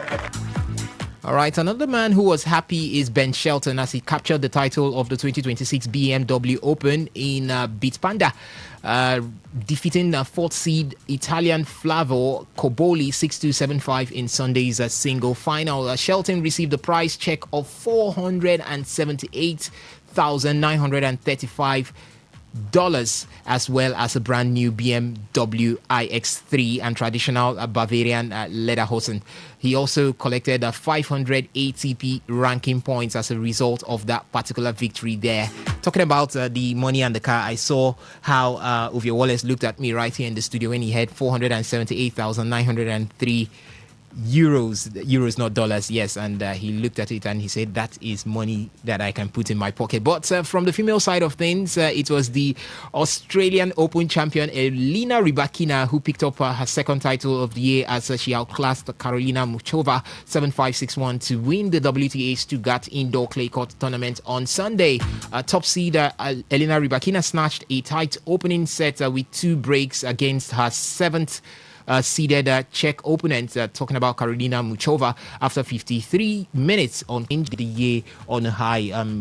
Talking about the Australian Open, beating Arina Sabalenka in the finals of that particular one. And here she is right now winning the Stuttgart Open for a second time. And there is one thing that comes with the Stuttgart Open is that Porsche car that comes there. Yellow it was for her this particular year. And what a beauty for the world number 2 as she heads into the Madrid Open. Ovie Wallace. Good one for Lena Rebecca. I'd say she's been fantastic all through from the Australian Open down to the Stuttgart, and as a defending champion, claimed the title once again. It's on to the next step, and the next WTA, that will be the Madrid Open, and then you're looking at the Roland Garros. She's climbed up to world number 2 this year, toppling the likes of Iga Swiatek, Coco Gauff, and the rest. And we saw the amazing matchup she put up against Arina Sabalenka as well. So right now, she's looking, Hans Sabalenka looking like the two top women to beat this season, and it'd be good to see both of them on this stage. I'm sure both of them will be at Madrid. Sabalenka has been getting the revenge of recent, beating her. She has gotten her revenge. I started from the Australian Open and the rest. It's not like when it was their part beating Sabalenka most times, but this time you see it's a new Sabalenka. It's she's more motivated as well. She now understands her opponent in Elena Rybakina, but Rybakina too as well. She has improved leaps and bounds to be able to climb up to this spot. She was in the Stuttgart Open as a top seed there, so few women are going to be able to challenge her in that place. Good for Karina Muchova to get to that final, and she tried her best, but 2 straight sets she couldn't do anything. First set ended 7-5, second set ended 6-1. So you that at the second set it was a blowout. So the total blowout in the second set. Elena Rybakina already understood her opponent by then and how to maneuver her, how to break her. And Muchova just broke down from then on. So it's on to the next step, as I've said, at the Madrid Open. I'm sure Sabalenka will be there. Some of the top women will be there because it's a big event when you talk about the Madrid Open. It's a 1,000 a 1,000 WTA or event. ATP. WTA event. So the top women will be looking there to get some points to climb up on the rankings, and Iga will be there, especially Coco Gauff, Sabalenka will be there, top women will be there, and it's a good chance to test your mettle and see how much you've improved before we head into the Roland Garros. All right. One quick question before we move ahead. Iga Swiatek on the clay court. We expected her to be a reborn, or to be an Iga with a reborn, having changed her coaching crew. But it looks like Iga will still be the same Iga that we've seen for 2 to 3 seasons now. For Iga and her coaching career, we all know that she's changed her coaching crew, and she's been trained with people that were linked with with Rafa Nadal, the king of clay. So that even Sabalenka and I think the rest came out saying, Svitolina came out saying that it's unfair for Iga to be training with the likes of these people, because she's already won the most titles on clay, and then you're coming, or you're giving the queen of clay more of an advantage. I don't know how much of a queen of clay we want to talk about that, because she was beaten by Mira Andreeva in the quarterfinals of the Stuttgart Open. That should be okay. That's the second on clay, because we had the Lynx Open on clay, which she wasn't part of. But her last outing was in Miami, which isn't clay, was hard court. So but on clay right now, she's been beaten. Yeah, she's been beaten, and as I've said, the next step is to work on that. All right. And it's going to take time to adjust to the new coaching regime, the new planning, the new structure and all. And the main plan, or the big goal, is always the Roland Garros. That's what you're always looking at. Yes, you always want to rack up those 1,000 events and the rest. But I think if you can trade the 1,000 and the 500 for a Grand Slam, I think that's a much more bigger achievement than losing, or that's a big step up if you can lose the 1,000 and 500 event. All right, ladies and gentlemen, we move ahead right now, and we still up talking other sports with basketball, as the Los Angeles Lakers took a shock Game 1 win over Houston Rockets with LeBron James and Luke Kennard leading the charge. The Los Angeles Lakers stunned the Houston Rockets 107-98 in Game 1 of their first round playoff series, which saw LeBron James take 19 points and 13 assists. But it was Luke Kennard who put himself in the Lakers history books with a 27-point game, and the second most points that a player had scored in their Lakers post-season debut. For LeBron James, he also made history by playing with Bronny James in the playoffs. And Denver Nuggets, Cleveland Cavaliers, as well as New York Knicks also took Game 1 win. Elsewhere, it was Shai Gilgeous-Alexander who scored 25 points, and the Oklahoma City Thunders began their title defense with a 119-84 rout of Phoenix Suns in Game 1 of their first round Western Conference playoffs on Sunday. big expectations right now for the NBA as the playoffs have begun. And it looks like, as usual, the players will live up to the billing, which is don't expect what you saw in the regular season. Speaking of don't expect what you saw from regular season, I think Detroit Pistons and Orlando Magic really surprised me, with Detroit Pistons being the top seed in the East and then starting off with a loss right there in their own home against the Orlando Magic, even with Kid Cudi. But then again, you see, this is their the first time they are into a playoff. They don't have that experience. It's looking like the Cavs last season, when the Cavs entered with not much of that playoff experience with Mobley, Allen, Garland, and the rest. And this time too, Kidd and the rest don't have that playoff experience, that playoff caliber there. So look at Orlando Magic. Orlando Magic were in the playoffs last season, so they've got that experience and they can use that over over Detroit Pistons. The next game is still going to be at Pistons. Pistons have more of the home games. If Orlando Magic can steal another win right there at the Pistons, then you can give it to them. Maybe Orlando Magic for in five. For a game of 7, best of 7. Yeah, you want to give it to them after the second win. If Orlando Magic can get the second game, because second games are Pistons, then Orlando Magic are going back to their home ground and they'll have the next 2. Yeah, they'll have the next 2 games at home. I'm not saying they're going to win those next 2 games at home, but if they can win one, it's going to be 3-0. That's if they do win at Pistons. That's going to be 3-0. Then maybe Pistons could win that one at home. But I see this maybe probably ending in a 5-1 in a game 5. All right. Finally, in basketball, Victor Wembanyama, Shai Gilgeous-Alexander, as well as Nikola Jokic are the finalists for this year's NBA Most Valuable Player. That's the MVP awards. It means for the 8th consecutive year, the MVP will be an international one. So for 8 years now, we've not had an American come in as the MVP. The American needs to step up. After who was the last American to win it? That was Steph Curry. That was Steph Curry. That was the last time. That was before Denver Nuggets won the Since then, it's been dominated by the Europeans. Shai, Nikola Jokic. Those two have just dominated. Wemby hasn't won. Giannis Antetokounmpo. So these guys have just dominated the MVP. And you have to look at, for the next 4 or 5 years, who are the people that are saying the spotlight? It is still the foreigners, because Wemby now has stepped up to the plate now. So we have another foreigner. The next big thing in the NBA is Cooper Flag. From? Kid Cunningham is American. It's American. Yeah. He's also pushing. No. We all know Kid is not going to win it. Kid is good, but he's not going to win it. The front runners are Wemby, Shai, Nikola, and Luka Doncic. I think those are the front runners. Next big thing is Cooper Flag. All right. Win it. All right, and ladies and gentlemen, let's still talking other sports there as we switch our attentions right now to football. And football, we start from the Nigerian Premier Football League, where match day 35 of the Nigerian Premier Football League delivered a thrilling round of fixtures with decisive results at both ends of the table as the title race tightened and the relegation battle took another twist ahead of a scheduled 2 weeks break.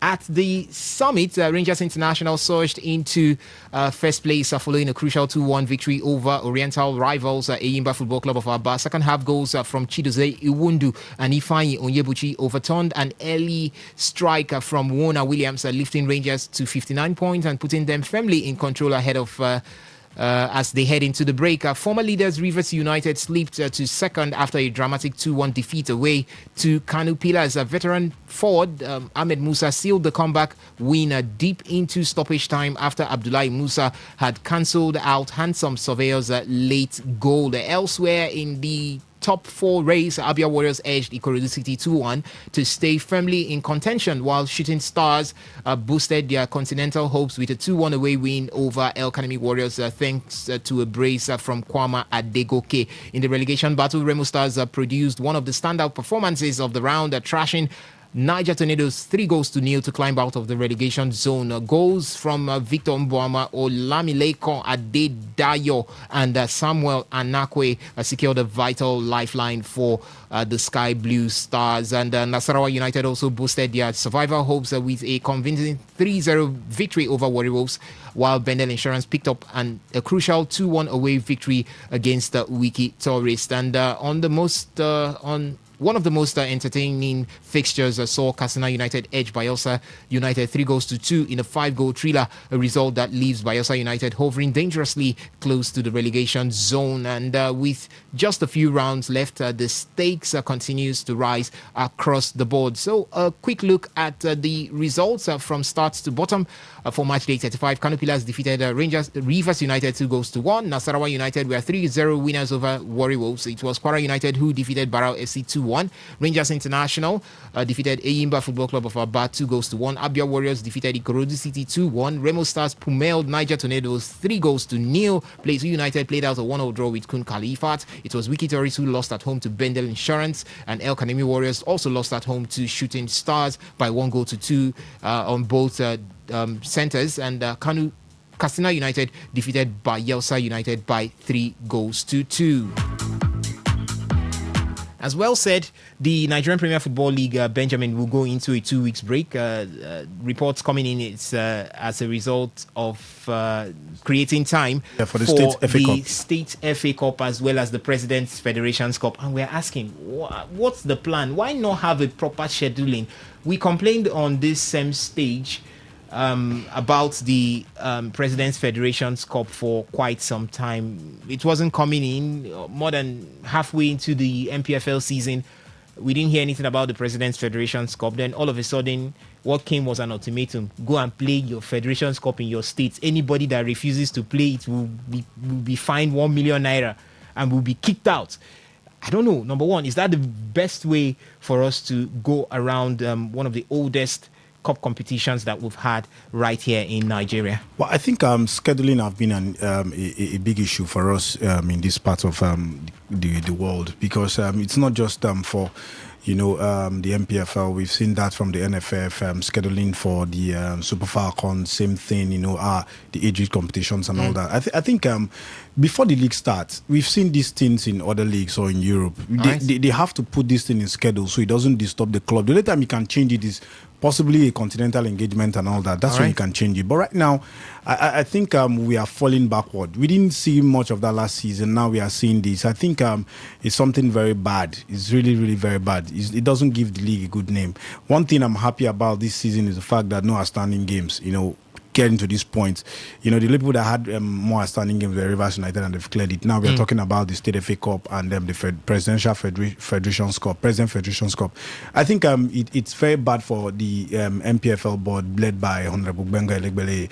We need to put these things together and make the league better. We are talking about investors coming in. Investors cannot come in when your house is not right, in order. Yeah, that. So I just feel that going forward, we need to put our house together and get this thing proper. All right, so going forward, we need to put the house in order and get it right. That's coming from Benjamin Mina to the Nigerian Premier Football League board right here. Still talking about the MPFL, former Super Eagles captain Ahmed Musa is reportedly close to sealing a deal to acquire Mighty Jets of Jos. Yes, one of Nigeria's most historic football clubs. Sources indicate that the proposed takeover could be worth around $10 million. $10 million. All right, a move that will place the Just Born forward among a growing number of Nigerian players investing in the domestic league. Obviously, a welcome development. Yeah, definitely. We've seen, what's his name now? The man, the tall striker, lanky striker from Valencia. Umar Sadiq. Gets Ranchers Bees, which is, Ranchers Bees is a big franchise when it comes to Nigerian football those days. Well, it's now happening in the north. What about the south? Well, I don't know for them. I think probably the northern players have seen something that the southern or the western players have not really seen. It's a good one, developing football in this side of the world. And a couple of players, likes of Chibike Winwu, have an academy here, in Port Harcourt. So these are things that you need to really, really deep into. Football, every part of football is money. So the earlier you start developing your own, the better. All right. We've seen now, what's his name? Bara FC, a privately owned club, I think owned by Senator, right? Yeah. So these are what we want. Get the private owners into this league and see how we can better the league. All right. So yeah, we are hearing rumors that Osimhen want to get a club in Turkey, I think the 3rd division or 4th division or so. We need these things, invest here. Though many of them will give the excuses that the ground is not very okay for planting, investing. But at least if you can they've seen it all. All right. Come down here and do it. Possibly you can be the change that we desire to make our football get to the next level. All right, Akunle Tsunami did the same with Remo Stars, and here is Remo Stars competing on the continent, winning the Nigerian Premier Football League. Who says it can't happen with Mighty Jess if that is gotten by Ahmed Musa? So, ladies and gentlemen, let's quickly look at the continental stage, and it's the CAF Champions League, as the iconic Prince Mola Abdallah Stadium has been officially selected to host the second leg of the 2026 CAF Champions League final, further cementing its status as one of Africa's top football venues. The announcement comes as the stadium, which recently completed a major redevelopment, continues to attract high-profile continental events. It has previously hosted the finals, and that was in 2025 that's the finals of the Total Energy CAF African Cup of Nations. Yeah, the AFCON 2025. That is where the finals was hosted. So this time is going to be the CAF Champions League final right there at the Prince Mola Abdallah Stadium in Morocco. And I'll just update you with results coming from the CAF Champions League over the weekend. It was the second leg as Mamelodi Sundowns defeated Esperance of Tunisia by 1-0, making it to the finals on a 2-0 aggregate. And for Asfar, on the other end, they lost at home to RS Bekan by 1-0, but that wasn't enough to see Bekan go into the finals. It was Asfar who went into the finals on a 2-1 aggregate, and the final matchup is going to be between Mamelodi Sundowns of South Africa and Asfar of Morocco. That's going to be coming through in the weekend of May 15th to 17th, while the return leg will be on May the 24th. Yes, that's for the CAF Champions League. And for the CAF Confederations Cup, we had the semi-final games as Zamalek of Egypt, right? Yeah. Zamalek of... I'll confirm that if it's Zamalek of Tunisia or Zamalek of Egypt, it should be. They played out a goalless draw with Siaro Belouizdad, and that gave them a 1-0 aggregate win and passage into the finals, while USM Algiers played 1-1 with Olympic Safe, and that gave USM Algiers the movement into the final. So the final matchup is going to be between Zamalek of Egypt, Zamalek of Egypt versus USM Algiers of Algeria, and the very first the final date is going to be scheduled for May the 9th. That's for the first leg, and the second leg, May the 16th, 2026. Yes, that's how it's going to be from the CAF Champions League as well as the CAF Confederations Cup. All right, quickly we look into the national teams as the FIFA Under-17 Women's World Cup qualifiers has now moved, as Guinea will face Nigeria's Flamingos in the final qualifying round for the 2026 FIFA Under-17 Women's World Cup. The Guineans defeated the Niger Republic 3-0 in the second leg of their qualifying fixture in Conakry on Saturday, and they won the contest 8-2 on aggregates following the 5-2 trumping in the very first leg. So it's going to be Guinea up against Nigeria. Hopefully we have our Flamingos get to the FIFA Under-17 Women's World Cup. And now time to talk the Super Eagles of Nigeria. All right, so talking about the Super Eagles of Nigeria, let's look at some of our players, as Ademola Lookman is set to undergo medical test after picking up an injury during Atletico Madrid's Copa del Rey final outing, leaving the club anxiously waiting for results ahead of their return to training. According to a report from Marca, the Super Eagles forward will be examined being today after he was forced off at the La Catura with what has been identified as an adductor problem. Ademola Lookman was eventually substituted in the 62nd minute of that encounter after appearing to struggle physically. Talking about injuries, we also had Alex Iwobi over the weekend, as he got injured in Fulham's clash with Brentford, and the midfielder was forced off just before halftime, with manager Marco Silva, that's the manager of Fulham, admitting that his absence disrupted Fulham's rhythm in the second half. And for the man Victor Osimhen, despite initial assurances that he would be fully fit for the derby between Galatasaray and Fenerbahce next Sunday, the striker is still racing against the time to be ready for that crucial fixture. After being sidelined for about a month with an arm injury, Osimhen returned to the team's training last week ahead of the club's title running, and the Super Eagles 4 travelled with the squad to Ankara for their clash against Gençlerbirliği at the Enyaman Stadium, but was ultimately not included in the matchday squad for Galatasaray, strengthening their title push ahead of the derby. The good news here is that we also have Kelechi Iheanacho doing his thing that he knows how to do in cup competitions, as he expressed his excitement after helping Celtic book a place in the final of the Scottish Cup. The Nigerian forward came off the bench to score twice in extra time as Celtic recorded a commanding 6-2 victory over St Mirren FC in their semi-final clash. Benjamin, let me stick with you on this one. Kelechi Iheanacho putting in the numbers there for Celtic. Have we missed him so much in the Super Eagles? Are we exploring a chance that Kelechi Iheanacho could return to the Super Eagles of Nigeria? No, I don't think. I don't think we've missed him. I'm not anticipating his return anytime soon, because right now the Super Eagles is comfortable playing without him. Even when he comes, when last did he start games for the Super Eagles? That's the question, because I feel that Akko Adams have really taken his spot and have done it comfortably well. So I don't see Kelechi Iheanacho coming back into the team. He looks very weighty, and he's actually been struggling for fitness since returning from injury. According to the Celtic coach. So I think the man needs to do lots of work to get back to shape.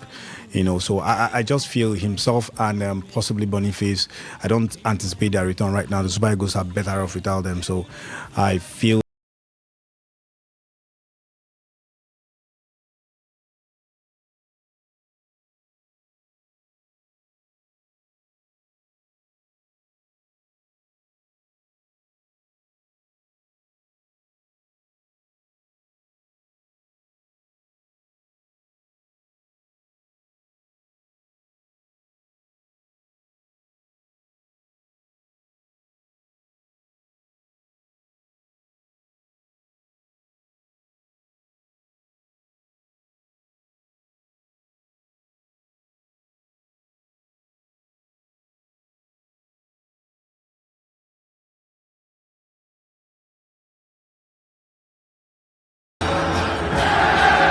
pressure, privilege, the grand occasion.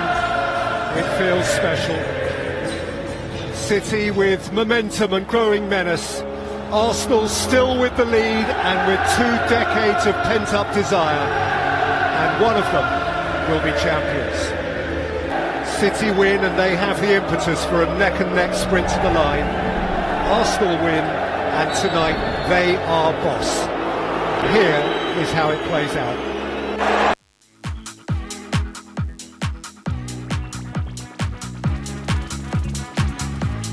All right, so that was before that high-stake game yesterday between Manchester City and Chelsea. And after the game, a panic on the street of London read the Manchester City banner at full time as Etihad refused to emulate their next-door neighbours, rather becoming the theatre of dreams. They became the theatre of wailing tears and bottles.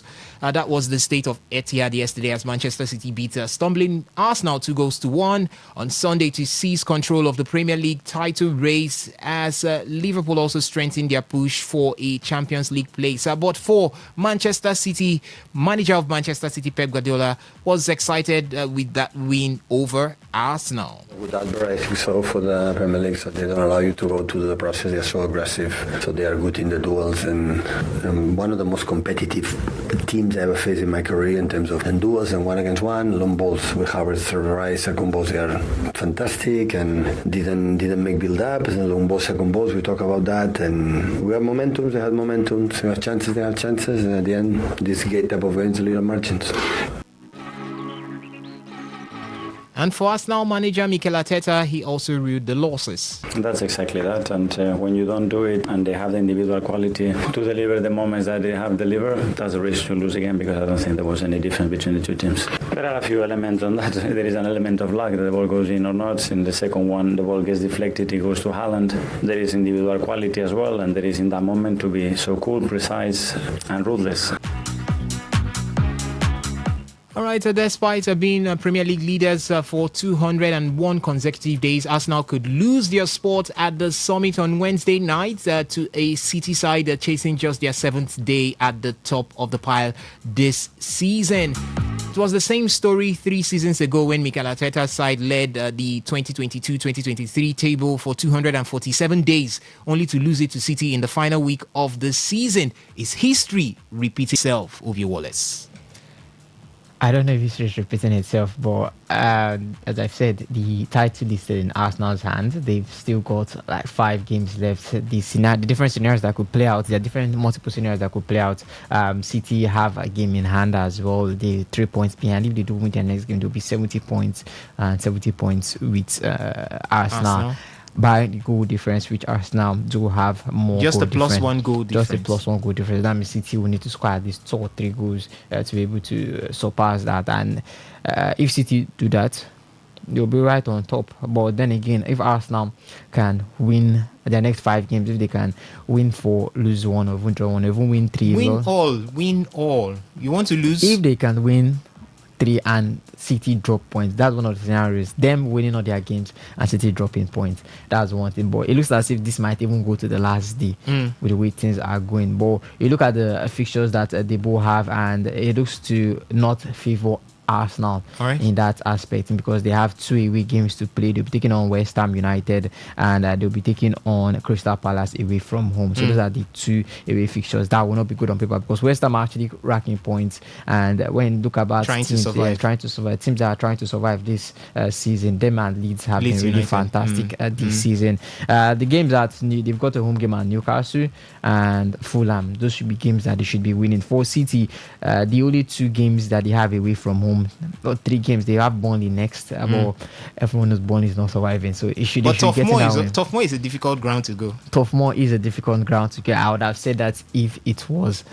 If the title race wasn't... No, I said that if that was Vincent Kompany that was there. Right. But everything going to the Dickinson Stadium is going to be tougher for them. And then they've got Bournemouth away from home. At least Bournemouth should just try and give their boy the title. What was done to Arsenal should be done to can City. Also be done to City. So then they've got Villa and Crystal Palace at home too. So it's going to be tough running for both sides. But for me, I still say Arsenal have a tougher fixture than Manchester City on paper, though. All right, and talking about the title race at this point, Arsenal's narrow 2-1 defeat to Manchester City at the Etihad.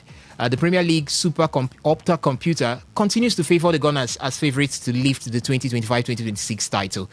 Even a perfect run from Pep Guardiola's side may not be enough if both teams win all their remaining matches. The title could ultimately be decided on goal difference, an area where Arsenal currently holds a slight edge just by 1 goal. But Opta supercomputer, let me add the super so that you understand it very well, have decided to go the way of Arsenal at this point. Benjamin, you know, sometimes these AI computers, they see what we don't see. Is there any possibility that Opta Computer could be right at this point, still sticking with Arsenal even after that defeat to Manchester City? Of course, it could still be Arsenal because they top the Premier League table with 3 points, and Man City have got a game in hand. So, but we all know that a game in hand is not a point in hand. So, you just need to, be where you are and keep doing what you're doing. Arsenal, they lost against Manchester City, but again, you just need to keep doing what you're doing. Don't look at the table. You get distracted. It's like looking back and you turn to a pillar of salt. So just keep going, keep winning your games, and if you keep winning all your games, and at the end of the day, it gets to goal difference, you're superior. So just keep doing what you're doing. But right now, I think Arsenal are down mentality-wise. Mentally they are down because looking at the run of results they've had since losing to Manchester City. at the Carabao Cup, Wembley there. They lost. They won against what's it called? Sporting. Lost against Southampton, and then lost against City again. So I just feel that against Bournemouth, I think it was against Bournemouth. Bournemouth, yes. Yeah, they lost against Bournemouth. So they've not had a good run of results. But again, it's football is more or less a mental game. And at this point in time, I think Manchester City have got the edge in terms of mentality and experience. All right, Manchester City getting the edge in terms of mentality and experience. Do you feel the same? Yeah, look at the results from the EPL over the weekend. It was Brentford who played a goalless draw with Fulham. Leeds United defeated Wolverhampton Wanderers by 3-0. And we had Newcastle lose at home to Bournemouth 1-2. Tottenham played 2-2 with Brighton and Hove Albion. Chelsea lost at home to Manchester United by 1-0. Aston Villa had that 7-goal thriller between themselves and Sunderland, but they went on victorious 4-3. Everton lost at home to Liverpool 1-2 in the Merseyside derby. Nottingham Forest defeated Burnley by 4-1, while Manchester City defeated Arsenal by 2-1. For Chelsea, there are talks that Liam Rosenau might not remain as the manager of the side, but we'll talk about that one in subsequent shows right here on Today's Sports Live. But away from the English Premier League, we had actions in the Bundesliga as Bayern München, called them Bayern Munich, clinched their 35th league title on Sunday by beating Stuttgart at the Allianz Arena. But could this prove to be the most impressive triumph for Bayern München? That I think time will tell. But a look at other results from there. As I said before, Bayern München defeated VfB Stuttgart by 4-2. It was Bayer Leverkusen who lost at home to Augsburg 1-2. Hoffenheim defeated Borussia Dortmund 2-1. Eintracht Frankfurt lost at home to RB Leipzig 1-3. Werder Bremen defeated Hamburger SV 3-1. It was XC Freiburg who defeated Heidenheim 2-1. St. Pauli played 1-1 with FC Cologne. Union Berlin lost at home to Wolfsburg 1-2, while Borussia Mönchengladbach played 1-1 with Mainz 05. In the Italian Serie A, it was Inter Milan who pummeled Cagliari 4-0. Juventus defeated Bologna 2-0. Hellas Verona lost at home to AC Milan. It was Sassuolo who lost at home to Como 1907 1-2. Cremonese played goalless with Torino, while Pisa lost at home to Genoa 1-2. And the Spanish La Liga, Athletic Bilbao lost at home to Villarreal 1-2. Celta Vigo lost at home to Real Oviedo by 3-0. Mallorca defeated Rayo Vallecano by 3-0. It was 1-1 between Osasuna and Real Betis. In the French Ligue 1, Lens defeated Toulouse by 2-0. Monaco defeated Auxerre by 1-0. Metz lost at home to Paris FC by 2-0. It was 1-1 between Nantes and Stade Brestois, while Strasbourg played 2-2 with Rennes, and Paris Saint-Germain defeated Olympique Lyonnais by 3-1. All right, ladies and gentlemen, let's open up the phone line right now to take your reactions for all that we have been talking about right from the beginning of the show. You can react to any of the talking points right now. The game between Manchester City and Arsenal ending in a defeat for Arsenal, but Opta Supercomputer still believes that Arsenal can win the English Premier League. You can react to that right now on the show, as the number to call is 0810-951-0951. Hello, good afternoon to you. Welcome to the show. Good afternoon, my brother. Welcome, Loki from Abia State. Yes, Lucky from Abia State. Go on quickly. My brother, I still tell you this thing. Arsenal cannot win this league. All right. Yes. If I talk, I will tell you, maybe back the level. All right. Arsenal cannot win this league at all. All right. 3 points. 3 points separating Arsenal and the Man City. Also, I tell you that Edinburgh cannot get even in Enugu State in Cathedral. All right. That they love the game. Thank you, my brother. All right, thank you so much for your thoughts there, Loki from Abia State. Good afternoon to you. Welcome to today's Sports Live. Good afternoon. Welcome. Welcome. Yeah, Monty from Oyibo. Welcome. Yes, bro. My very first comment, I heard on the sport news from the sister session. The penalty given to Senegalese fans and the Moroccan fans. They are working free in their environment, despite what those guys did during the Nations Cup.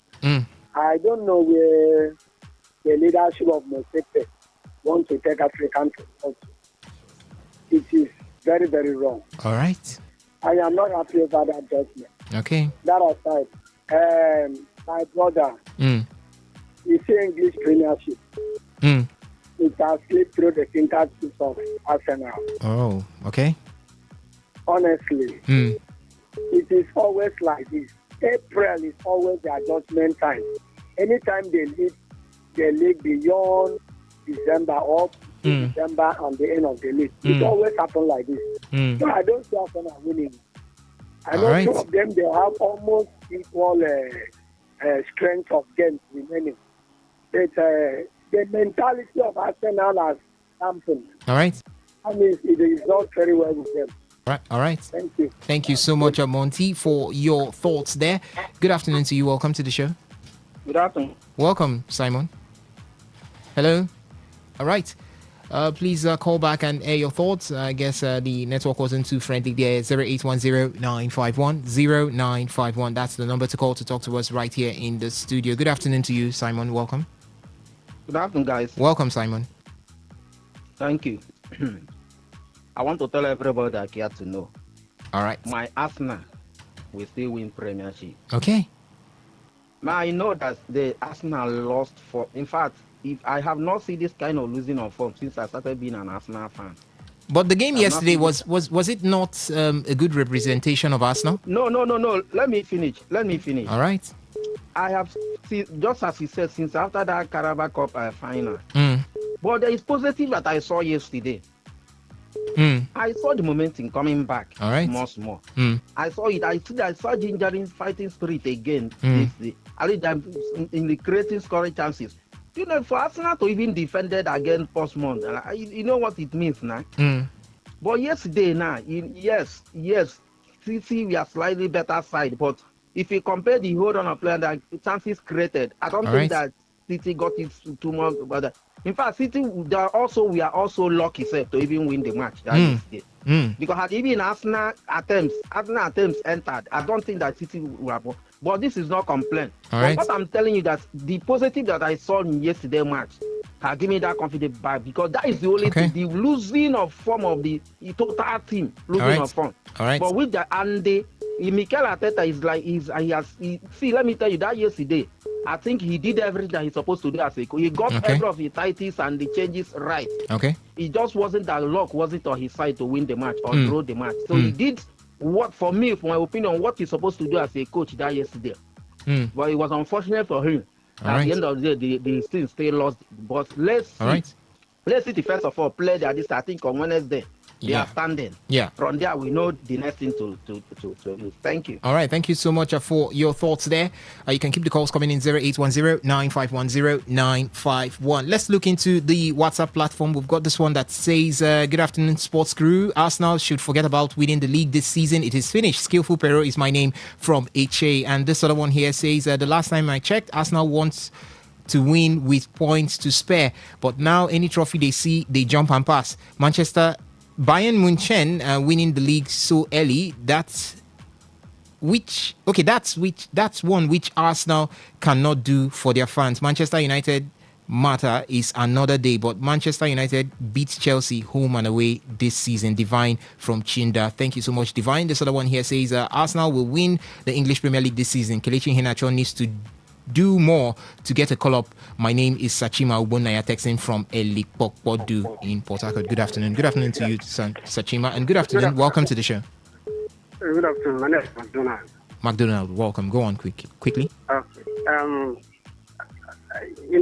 They say in soccer, there's no God in soccer. But what I'm seeing is in Arsenal. I think I need to seek the face of the Lord. All right. You need to, yes. You need a really deliverance. Now, if I not be deliverance, even if they will flog him with Koboko, I think it's time. All right. Because I can't explain it that every season, every season,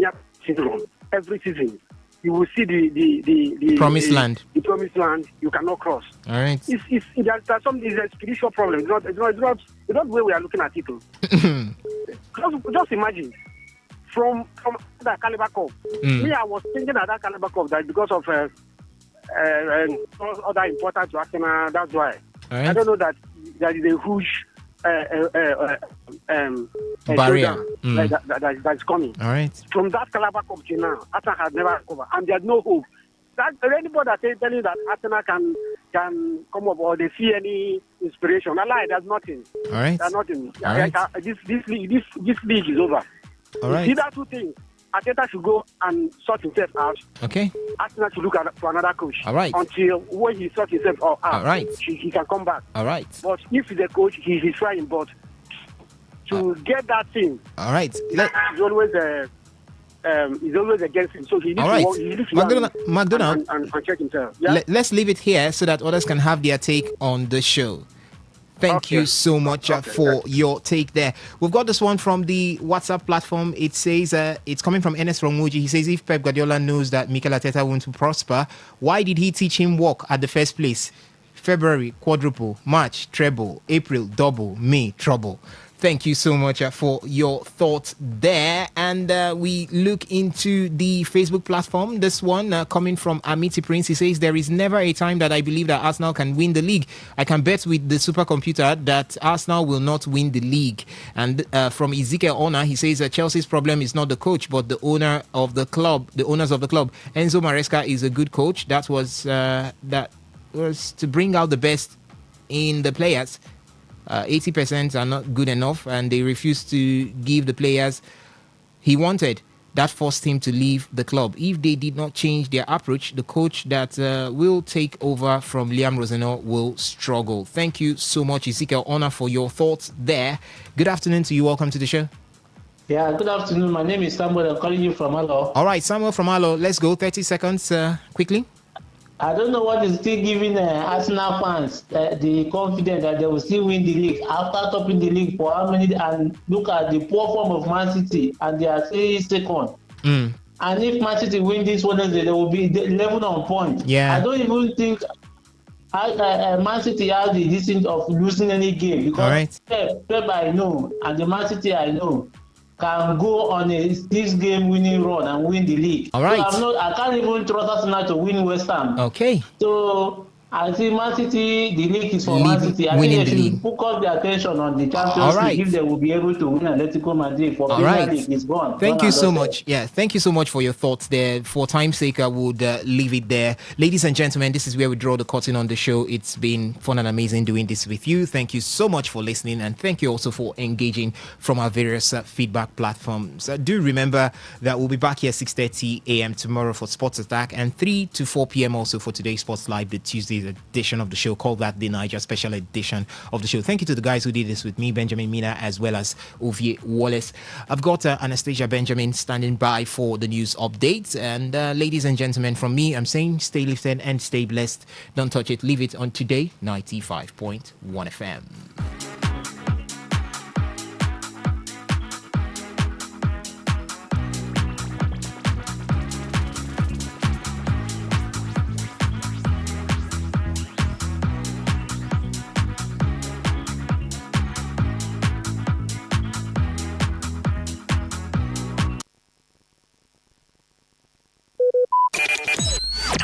Talk radio. I listen to a lot of talk radio. 95.1 FM. Today, 95.1 FM. Port Harcourt. News update.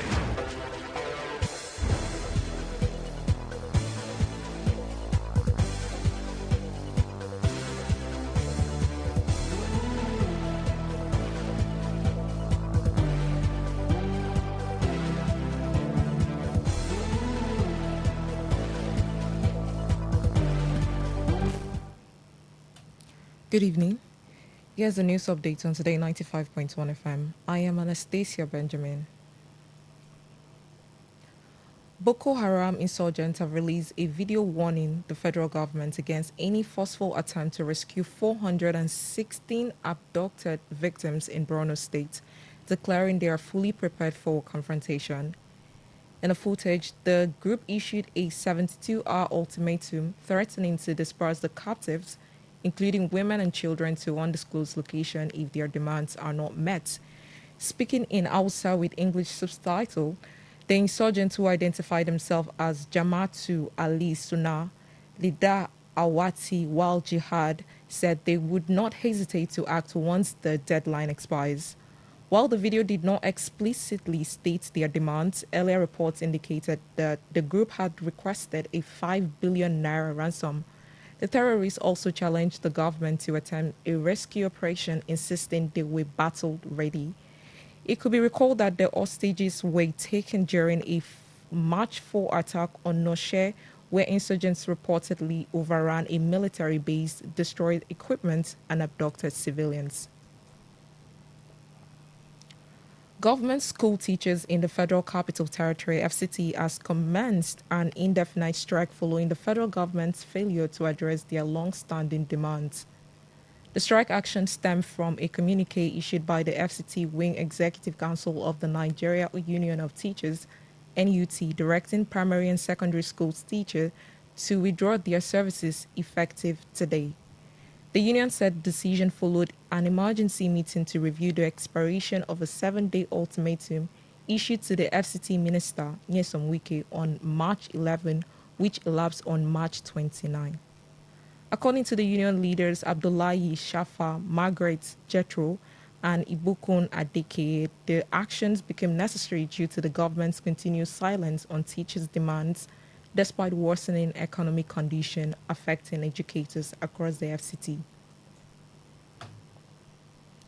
The commandant of the National Defense College, Rear Admiral Abdullahi Hamed, has described climate change as an emerging national security threat requiring urgent and concrete military preparedness. This man is known in Abuja while declaring open a roundtable on military responses to climate-driven energy security challenges, stressing that climate change now poses serious risks to national stability and human security. Ahmed called for stronger military readiness and enhanced collaboration among defense institutions, government agencies, development partners, and local communities to address the growing threats. He noted that the climate change has evolved beyond environmental and developmental concern into a strategic issue with far-reaching implications, urging stakeholders to contribute ideas that would help shape effective and sustainable responses to emerging challenges. On the foreign scene, billionaire tech entrepreneur Elon Musk has been summoned for a voluntary interview in Paris as part of an ongoing French investigation into his social media platform X. The probe, launched in January 2025, is examining allegations that the platform's algorithm may have been used to interfere in French politics. Authorities expanded the case to include concerns over the platform's AI chatbot Grok, particularly its alleged role in spreading Holocaust denial content and generating sexual deepfakes. French prosecutors had earlier searched X Paris office in February, a move the company criticized as political and an abusive judicial act. Alongside Musk's former ex-CEO Linda Yacrano, who had stepped down in July last year, was also summoned for questioning as part of the inquiry into the platform's management during the period under review. And that was a news update on Today 95.1 FM. Good evening. I am Anastasia Benjamin.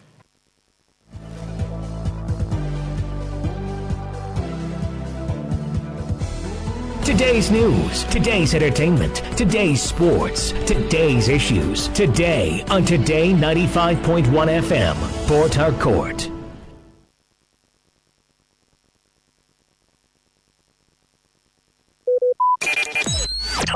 Talk radio. I listen to a lot of talk radio.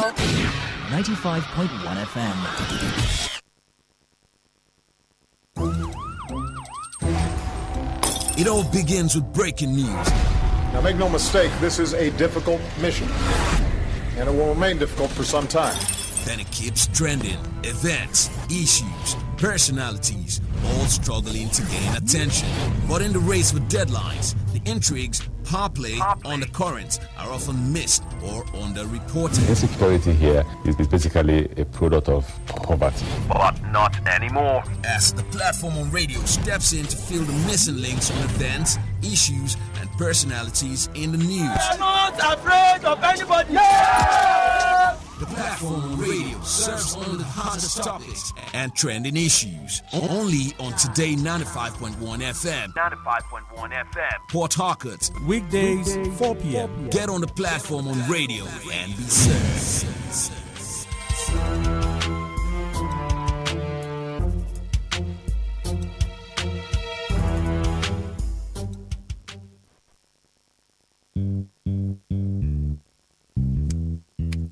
All stand, greet. Good morning, sir.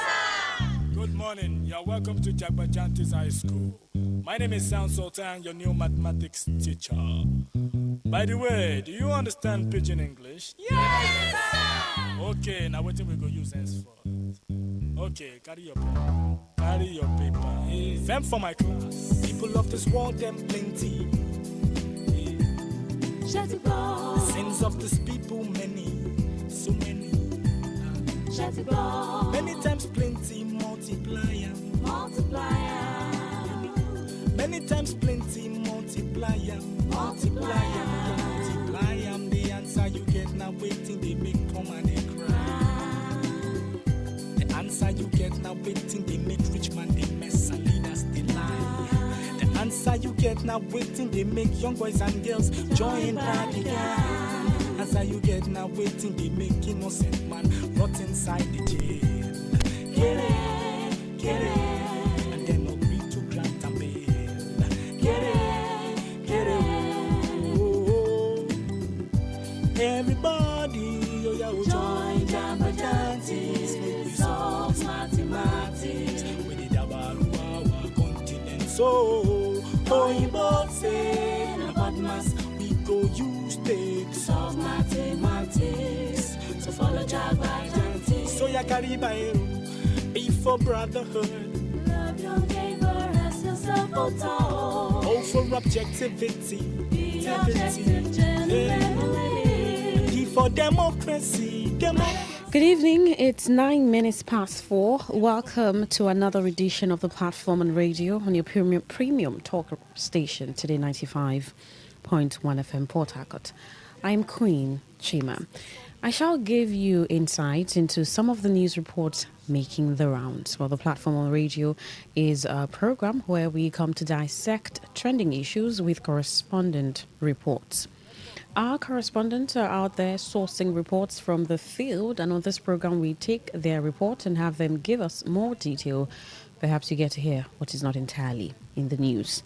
On the menu, a founder of OPM, Apostle Chibuzo Chinyere, gives reason for suspension of marriage plans of adopted autistic daughter. NDLEA warns Nigerians against receiving cargo for overseas contacts. APC accuses opposition of undermining President Bola Tinubu's achievements.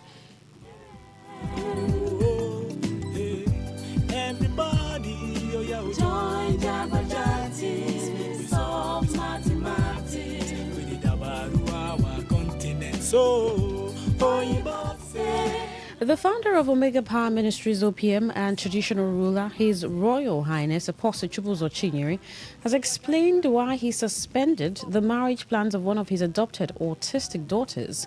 Speaking in an interview with Today FM's Uchende Joe, Apostle Chinyere said the decision followed an overwhelming response from prospective suitors, which exceeded 1,000, raising concerns among stakeholders.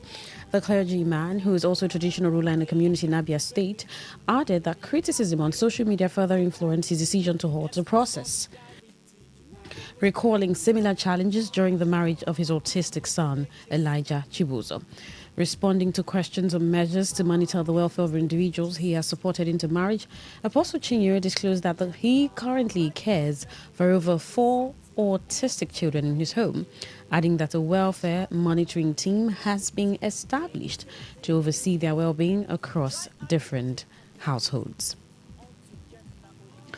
Why do you think over 1,000 people showed interest in marrying the autistic daughter? Is marriage an appropriate solution for long-term care and stability for people with autism?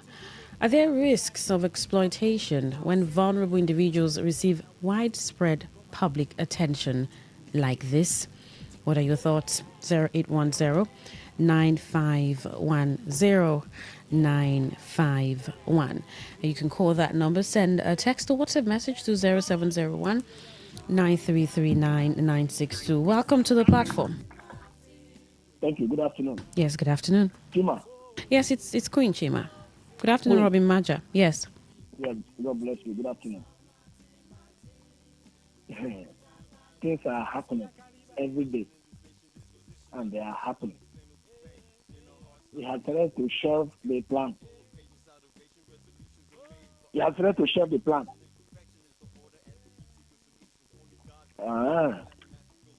The one that happened, boy, are you not aware the lodges that were placed in the hands of that lady for a young boy of early 20s? The lodges, vehicle, house. Let him not postpone though, because the wedding has started. Everybody is going to wedding there. Let him continue to give them motor and give them house. So you think it's because of those benefits that you have over 1,000 people showed interest? But of course, now that's the reason now. If not, what would that old woman go to marry a 20-something-year-old boy? All right. But is marriage a long-term care for stability for people with autism, do you think? These are the problem now. This is the problem. Those of us that are normal, we are okay. I don't know wedding every Saturday. Is marriage not collapsing every second? Talk more of. Good afternoon. All right. Welcome to the platform. Good evening, my sister. Yes, welcome. Comrade Kabari, calling from Baleku in Kana. Please go on. Ma, are you aware that Nigerian youth are jobless, except you create job for yourself? Are you aware that frustration is the order on the streets of Nigeria today, particularly Rivers State? There is something I want to see. Let me be reserved. Are you with me? You cannot justify the calling off of marriage because of the number of persons that applied. Except OPM has a gameplay whereby he only wants people who belongs to his own denomination to benefit, because it is the benefit that is accrued to this that is making everybody to you understand, to kill him. Nothing more. Are you with me? I'm with you. About? You want to marry, and a man, you will say, I will go 1,000 percent. Look, most people can eat. They can't pay bride price. These people, in fact, they have already foreseen their future here of not having any future. So they would definitely take advantage of, a gesture like this. But for me, I think OPM is playing a game whereby for him to admit you must be a member, a denomination. You must belong to his own denomination. That is what I am saying. All right. Welcome to the platform. Yeah. Good afternoon. Yes, good afternoon. Hello, can you hear me? I can hear you. Welcome to the platform. Please go on. What's your name? Yeah, my name is Vincent, and I'm calling you from Abuyema. All right, go on, please. It's quite that unemployment in the country, takes some people to. All right, I think that call dropped. You can send a text message or call again. The text message portal is 0701 9339 962. Welcome to the platform. Good evening. Yeah, good evening. This is Daniel, the king of radio. Go on, please. Yeah, the the lady that got married to the young man, and she made a statement. She said that God speak to her to come and marry the young man. Now, when she heard about millions, before then, why didn't God speak to her before she started hearing, come and marry this young man, I will give you millions, I'll give you these millions? Are you sure that God really speak to her before she came and married that young man, that little her son? So carrying out that lady can give birth to that boy. And you know that if God healed that young man will divorce that lady immediately. ASAP without wasting time. Yes, God speak to her or something. Nah, this God don't collect, they don't insult her well. Well, that is by the way. Now, when it comes to the young lady too, that she bring her out for marriage. Nigerians are suffering though. I know somebody very well. He's among the list of people that Tomo go marry the girl. Now, the reason why he's going for, I'm going to say, guy, I go get house, can't get motor. So let me tell you something. What they are coming here for is for the benefit, not the girl herself. All because right. the girl is autism. Even if he's not coming close to the girl. Yeah, I know that if you marry the girl today, hello. I can Hello? hear you. Yeah, even if maybe one of them gets married to the young girl, the girl she's not what she's doing, right? All right. Welcome to the platform. Good evening. Hello, good evening. Yes, good evening. My name is Everest. I'm calling from Everest. All right, Everest, go on, please. Although our traditional ruler is doing that thing based on the position he is occupying now as a traditional ruler. But if you go to the court room, he is also a member of the court, a pastor. Member of what? What are you saying? He's a member of what? Is he not a pastor? Okay. The founder, General Overseer Mm-hmm. of the OPM. Yes. Yes. The Bible did not recognize, in heaven, they don't recognize marriage. In heaven, it's only recognized on earth. Okay. So what are you implying? So, I don't know why you emphasize on marriage. Something that ends on this earth. It did not carry us to heaven when we are hoping to go. Why should we kill ourselves in marriage every time? All right. Because a man has 7 children. All of them marry one wife and die. They ask Jesus, in the day of resurrection, who will be the father? The husband. There is nothing like marriage or even the marriage in heaven. Why should we kill ourselves in marriage on earth? In our heart. I beg.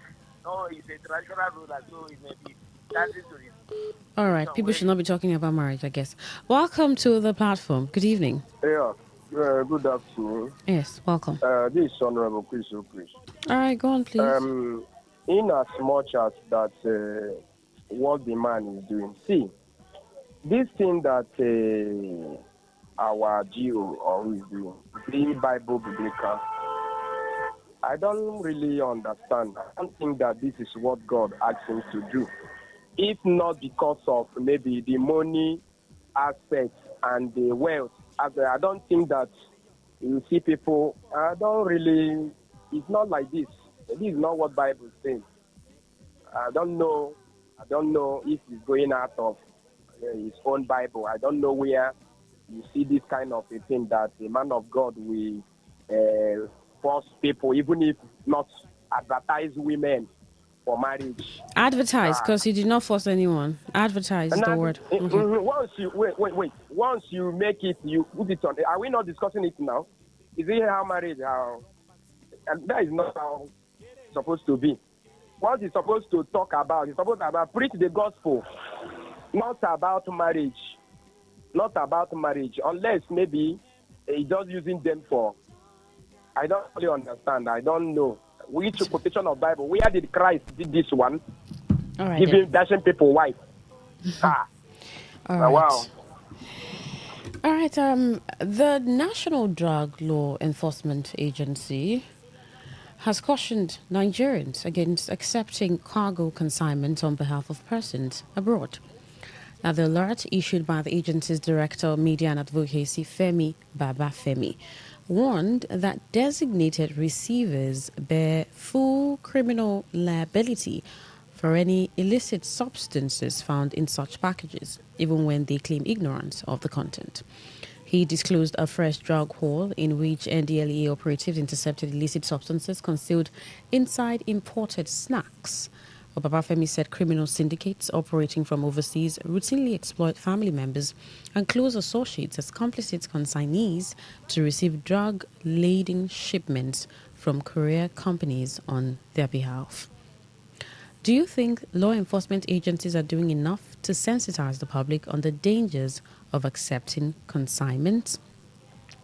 I mean, now that you hear, innocently, you just receive a consignment. Oh, I know this person. He's sending in something. He's supposed to go here and there. It's supposed to be for this business. Now, the NDLEA is saying whatever is sent is going to be in your name, not the person who's sent. So not the consigner, but the consignee you are receiving, and you're going to bear the brunt, the full brunt of whatever is in that package. This is because recently they have unraveled shipments that contain drugs, and apparently the person thought sending snacks, sending goods to sell, sending this or that, and then you receive it. You, the receiver, is going to have to bear the full brunt. That's what the NDLEA is saying.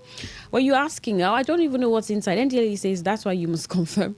You must confirm whatever someone is sending. But are you there when the person is packaging or packing, where the consignment is being prepared to be sent? No, you're not. But this is just a call for you to be even more careful. However, is this even this care that is put, because there's already going to be a scare. Someone sending something, you're very careful whatever the person is sending. However, is this even enough to curb illicit drugs? Is this enough to truncate that market? That's a very large market. I mean, drug market, syndicates and all of that. Is this enough? And do you think that law enforcement agencies are even doing enough when it comes to sensitizing the public on the dangers of accepting these consignments? Welcome to the platform. Hello, ma. Yes, good evening. Yeah, it's Comrade Kabari. I called back. All right, Comrade Kabari, go on. Please, help us and tell these your brothers to go and purchase devices that will detect illicit drugs, no matter how hidden it is. Are you with me? They should go. I can hear you. They should go and get more training from the international community, and as well seize their own double standards. We are not kidding in this society. NDLA you're talking about here comprises different agencies. Madam, we are in the society. These people even know some places. NDLA said they even know that they know places where these things are even being carried out, but they share them. What are we talking about? In the society. All right. Both the police, both the military, all of them. They should stop telling us that if they want to. Can they stop drugs consumption in this society? Can government stop that? They don't have what it takes. All right. Welcome to the platform. Good evening. Yes, good evening. What's your name? Where are you calling from? Yes, I'm Coach Andy. I'm calling from Port Harcourt. Please go on. You see, concerning these drugs and all the rest that the NDL is talking about, that is why in a civilized country, before that thing is being transported to where it's going to, there must be a check on it. You understand? But here they are just doing wuru. After they will say, how can somebody package something and send it to you and you do not take it from that place? How, this person over here, is the person inside the package, how will he know that this is what they packaged to him? Except it is written that this is what they sent to you. So this is what we are talking about. And then you see this drug of a thing. It has eaten our youth and so many people far away. Every compound has people who are drug addicted, have people who are smoking and who are taking it. Even in the house of a president. I'm telling you honestly. So what NDA they know. Okay, the ones that police that are collecting from all these boys on the road? Where are they keeping it? Which forest did they go, or which water did they go to throw it? Are they not the ones smoking it? All right then. Welcome to the platform. Hello, I greet you. Yes, good evening. What's your name and location, please? Bobo from my train. Go on, please. Well, it is annoying when people speak from the two sides of their mouth. Pardon? Yeah, go on, please. I can hear you. All right. It is annoying when people speak from the side of their mouth to me. They should think of something reasonable. They should improve. Now, how can that? All they are trying to say is that people cannot send packages again to anybody, because when you send, you are in trouble. If it is to be a wrong field, because any attest to, hey, this person, I am sure. Why didn't they get the information of the person that is sending it over there? So they should improve. They are too backward. They are still in 1950s. Their way of investigation, doing things are still in 1950s. They are not even in 21st century. They should grow up, please. Thank you. All right. Welcome to the platform. Good evening. Good evening. Yes, welcome. Yeah. Obi nice. I'm calling from Port Harcourt. I can hear Ruby Nakon. Thank you for calling. Nigerian drug law have they have come out on media to tell us about this one they arrest. The ones they are leaving to pass and the one they will arrest people here and leave some of them, they will not tell us that one. You know, people are inside this business and they are there's what they call settlement. If you settle them, you will not be a victim. But if you not settle them, you are a victim. You know, so they should be truthful in what they're doing. Not just arrest this people. Every media will hear it. It's like when Nigeria will arrest one or two Boko Haram, they start making noise on the road. Please, they should do the needful, because I see some people, if you go the way they call transformation, the way they are selling Indian hemp and transformation, because of this one tribe that is selling, they will not do anything. They will arrest them and bring them back. So Nigerian drug law should tell us the truth, what is going on. Thank you. All right. Welcome to the platform. Good evening. That call dropped. 0810-9510-951. Welcome to the platform. Yeah, Don, good afternoon. Yes, good afternoon. Let me say this. Yeah. For example, now, I deal on some wrappings, some brokeable LCDs. So if they wrap my consignments, because if you want to be professional about your job, you have to get a gadget that will detect, or you go and buy trained dog. Or if human being cannot find out what is inside, you can get a dog. If they are telling us that they don't know the people that are shipping drugs, so is now you want to arrest maybe the person that receive it. Then who are the producers? After packaging my goods, you want to scatter it because you are looking for drugs. Then after scattering it, you didn't see the drug inside. Be my goods, you have damaged them. You tell me sorry that this and that. All right. They should grow up, go and get a gadget. Leave all this analog brain people are using. They have agents. They know all their agents are helping them to do all those things. They don't want to close it. All right then. All right, we'll come back and take the last story, go over the stories again and get your reactions. Let's become a commercial. It's still the platform on Today 95.1 FM. Do stay with us. Love your neighbor as yourself. Talk radio. I listen to a lot of talk radio. 95.1 FM. True strength. What defines it? The brilliance of a player, or when a team comes together to win. A solo beat, or the rhythm of many. The flair of one dancer, or the art of a troupe. One distinct voice, or the beauty of the symphony.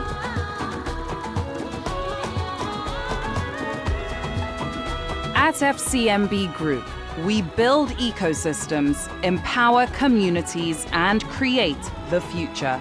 Because we believe it's not just one, but the power of the group that delivers the future we all desire. FCMB, the power of the group. Talk radio. I listen to a lot of talk radio. 95.1 FM. All stand, greet. Good morning, sir. Good morning. You're welcome to Jagbajantis High School. My name is Sound Sultan, your new mathematics teacher. By the way, do you understand Pidgin English? Yes, sir. Okay, now what we go use henceforth?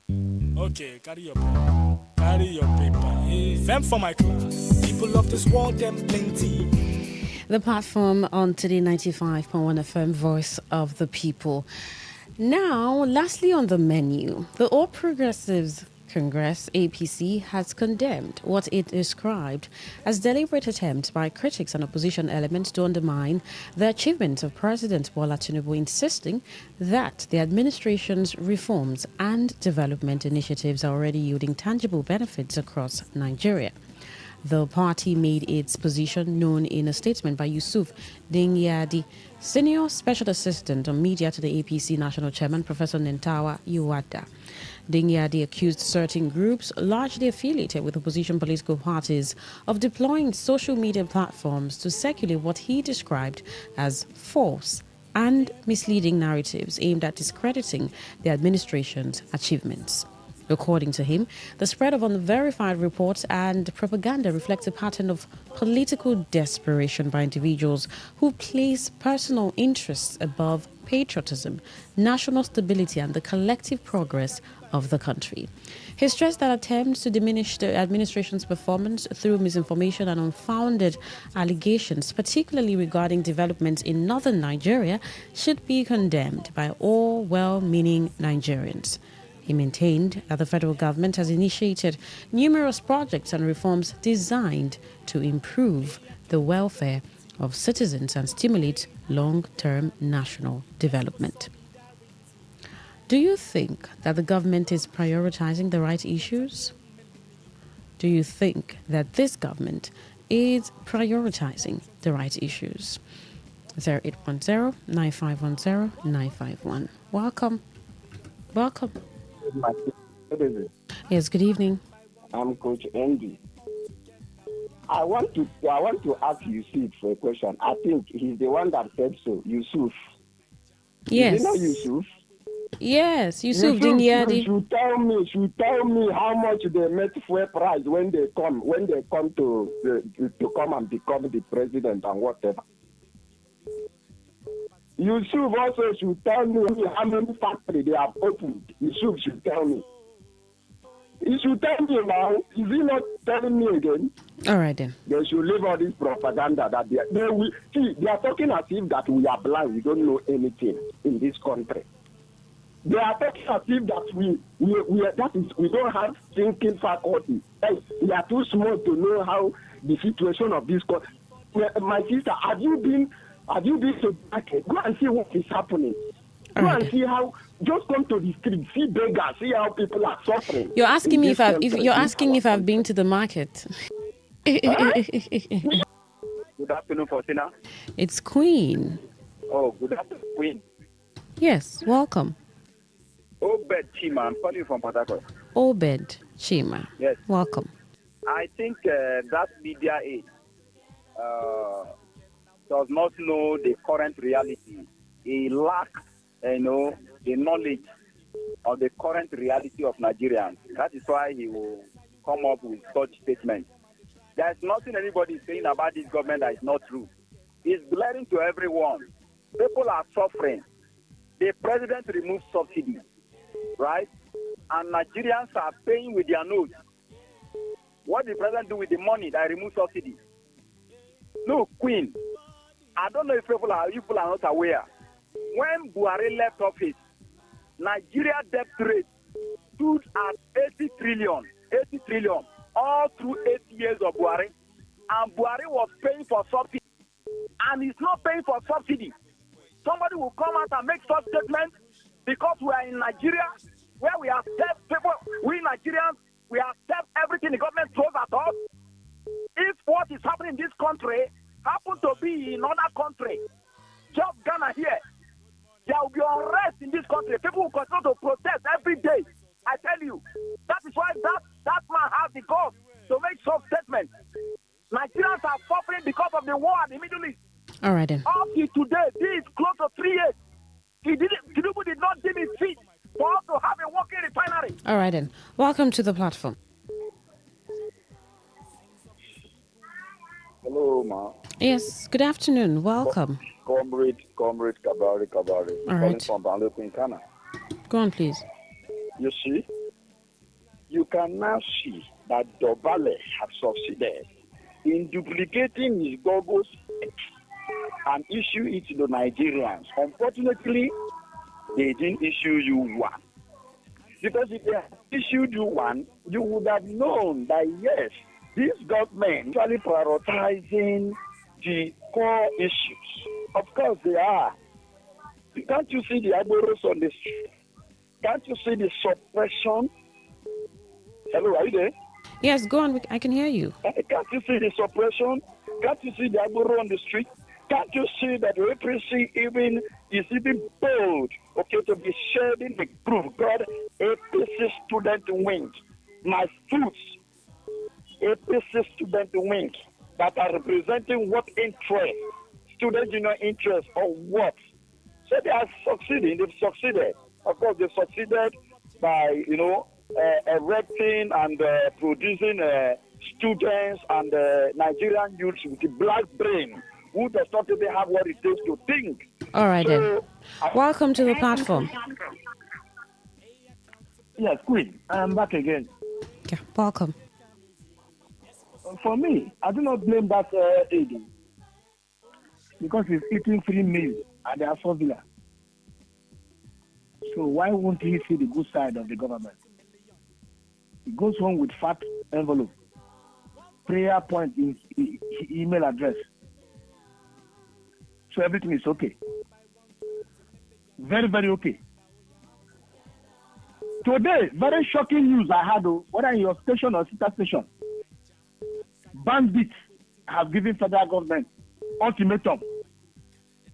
They are holding over how many? Over 400 children and women in captivity. But the interest of the government of the day is to chase opposition and to make laws that will make them have an easy ride. So I don't blame him. It's in the payroll of the presidency. Let him go ahead and talk. But my advice to them is an advice, so they should go back in history and recall what happened to Nicolas Maduro. Thank you. Good afternoon, the family. Welcome to the platform. Yeah, Queen. Yes, welcome. When I want to say something, I have a dog. That dog name is Pauline. That my dog, if you remove that black ant or his body, if you didn't show him that ant, he will not go from that place. I just finished taking a plate, 1,500. And it's not even just small wrap of gari that you look like if it's junior that will eat. But I just manage with the front face. Before, with 500 naira, you can cook okra soup. Before okra, you buy okra 15 naira. But today, only okra, 500. But now, look at what somebody is talking about that Mr. Moti and Tinubu have improved this and that. Go and where they fry yam. Only the yam. Are you getting yam of 20 naira again? Where is 20 naira set? Yam now, they are costing it 100 naira. If you see the one of 50 naira, it looks like John the Baptist's hand. Come up. Now this man, they tell us, say, Tinubu don't improve. Under Tinubu, under good luck, I normally pass my neighbor, and they all need for my neighbors to come and charge their touch and their phone. Once I resume my office till 10 o'clock. But today, that I passed my neighbor. I didn't even know. So over 1 year, 2 years now, I never fool one I passed my neighbor. All right then. 200 or 1,200. All right. Welcome to the platform. Hello, Queen. I greet you again. All right then. Bobo from my train. Please go on. I don't blame that guy. I'm not blame him more. You know, if he's doing his job. What I mean he's doing his job. Will you be working for Today FM and be saying a different thing or saying out of point what they say they shouldn't say. Just like the former aide or whatever aide to Atiku that has run to them. Well, were you not there when he was denying all the things he said, even when it was live? So the whole story is that man, don't take him seriously. He's doing his job. When I mean he's doing his job, they paid him to come and say all those things. They paid him. I was once privileged to walk into one of them, their houses. They enjoy all this like, yes, three things, three nama, according to one of my friends, all these cows, meat, they slaughter rice. So they don't go to the market. They don't know anything. So why would I take that man seriously? Somebody was asking you, if you go to the market, you are laughing. Eh? So those who don't go to the market, they don't know the foreign reality of things. Thank you. All right then. Let's go through the stories again. You can kindly drop a message to 0701 9339 962 or even call 0810 9510 951. And we had taken earlier the founder of Omega Power Ministries, OPM, and traditional ruler, His Royal Highness Apostle Chibuzo Chinyere, has explained why he suspended the marriage plans of one of his adopted autistic daughters. Now, speaking in an interview with Today FM's Uchende Joel, Apostle Chinyere said the decision followed an overwhelming response from prospective suitors, which exceeded 1,000, raising concerns among stakeholders. And the clergyman, who's also a traditional ruler in the community in Abia State, added that criticism on social media further influenced his decision to halt the process, recalling similar challenges during the marriage of his autistic son, Elijah Chibuzo. Now, responding to questions of measures to monitor the welfare of individuals he has supported into marriage, Apostle Chinyere disclosed that he currently cares for over 4 autistic children in his home, adding that a welfare monitoring team has been established to oversee their well-being across different households. Why do you think over 1,000 people showed interest in marrying the autistic daughter? Is marriage an appropriate solution for long-term care and stability for people with autism? Are there risks of exploitation when vulnerable individuals receive widespread public attention like this? Well, the National Drug and Law Enforcement Agency has cautioned Nigerians against accepting cargo consignments on behalf of persons abroad. The alert issued by the agency's director, Media and Advocacy, Femi Babafemi, warned that designated receivers bear full criminal liability for any illicit substances found in such packages, even when they claim ignorance of the content. He disclosed a fresh drug haul in which NDLEA operatives intercepted illicit substances concealed inside imported snacks. Babafemi said criminal syndicates operating from overseas routinely exploit family members and close associates as complicit consignees to receive drug-laden enough sensitization. Well, lastly, where the All Progressives Congress APC has condemned what he described as deliberate attempt by critics and opposition elements to undermine the achievement of President Bola Tinubu, insisting that the administration's reforms and development initiatives are already yielding tangible benefits across Nigeria. The party made its position known in a statement by Yusuf Dingyadi, Senior Special Assistant on Media to the APC National Chairman, Professor Lentawa Yowada. Now, according to him, the spread of unverified reports and propaganda reflects a pattern of political desperation by individuals who place personal interest above patriotism, national stability, and the collective progress of the country. He maintained that the federal government has initiated numerous projects and reforms designed to improve the welfare of citizens and stimulate long-term national development. Do you think that the government is prioritizing the right issues? Do you think that the government is prioritizing the right issues? 0810-9510-951. I mean, the minutes can respond to any of these stories by our correspondent. Welcome to the platform. Faustina, good evening. It's Queen. Good evening. Yeah, my name is Chimadike, and I'm talking to Mokuta. Faustina, let me quickly dive into national issues, as in to say the opposition party. But now, anybody as it stands now that is not seeing what the president of Nigeria is doing today as good, then that person is not a patriotic Nigeria. Yes, the problem that we are having now, as in the height of fuel and everything, is not caused by the president of Nigeria. Rather, it's a global thing. American, because of the war between American and Iran. Everybody knows it. And it's affecting every part of the world. go and do your verification. But in as much as that, the president of Nigeria has been doing things diligently. And that is why you see people can come out and talk, if not for anything, because they are enjoying democracy. Now, let me ask you one thing now. If you call about security, who and who that is supporting the security? Did you not see them, the opposition party that is sponsoring it? From all verification and investigation, they have been trying to say they can drag Nigerian economy to the shambles. So you're categorically saying that opposition parties are responsible for the insecurity in Nigeria. Is that what you're saying? The president has told us before that insecurity is being political for them to snare this presidency, President Bola Tinubu's tenure. He has told us, and this thing came from the National Security Commission. You understand? So what I'm saying is that Nigerians should understand, that they cannot get any other president that will be better than Tinubu. Whoever is responsible, whoever fears insecurity, don't you think that the government of the day should be able to get the people who are fearing the insecurity? Yes, that is what they are trying to do now. Welcome to the platform. Yes, Queen. I can hear you. I am back to wrap up. Good evening.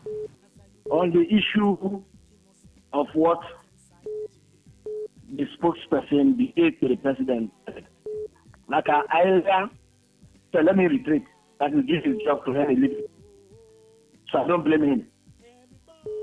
Queen, how do you juxtapose a situation where a president of Nigeria, President Bola Tinubu, declared state of emergency in Rivers State, that a pipeline was dug somewhere and that the governor failed to provide security for pipeline because of emergency in Rivers State, conquered Rivers State. And this man is working. 500 people are in the hands of bandits, terrorists in Borno State. Yet nothing. You tell us doing well? Is that to lead the people? You pick and choose. Let the pick. Let the people to vote and vote their choice. Thank you.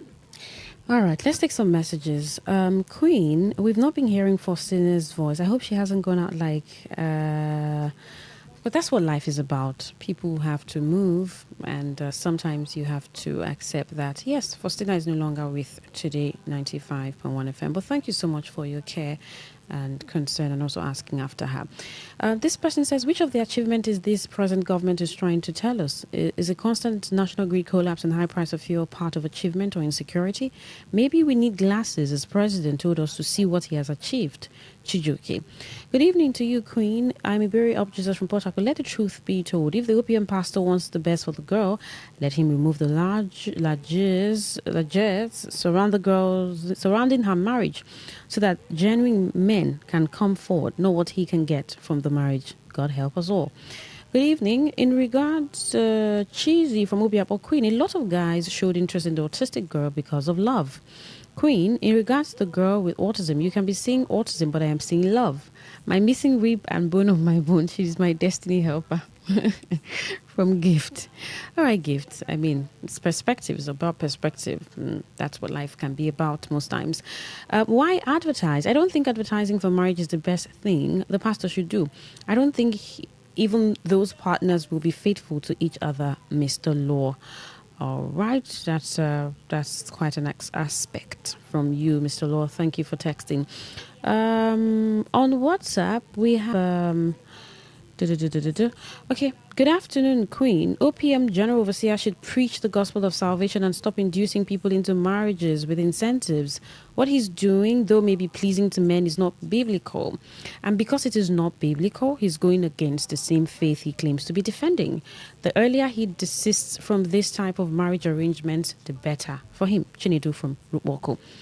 Obi and Nigerians will retire Tinubu same way Obafemi retired Brock Lesnar last night. 2027 is between Nigerians and APC. Tinubu can do whatever he wants. Nigerians will vote against him. The suffering is too much. Even if they bring their rice and beans, we go collect and still vote who will fix the country. Because if you leave Tinubu as president in the next 20 years, nothing will change. Obi Konkoso is coming. Ndu from Port Harcourt. APC is practically the worst that has happened to Nigeria. Do we need mirror to look at what we have at hand?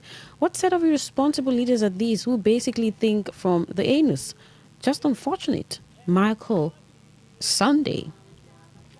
Well, Queen, on the statement of Media Aid Yusuf and the APC and Tinubu government in mathematics is called improper fraction. Easy from Imoha. Improper fraction. Quite a reminder. Well, Queen,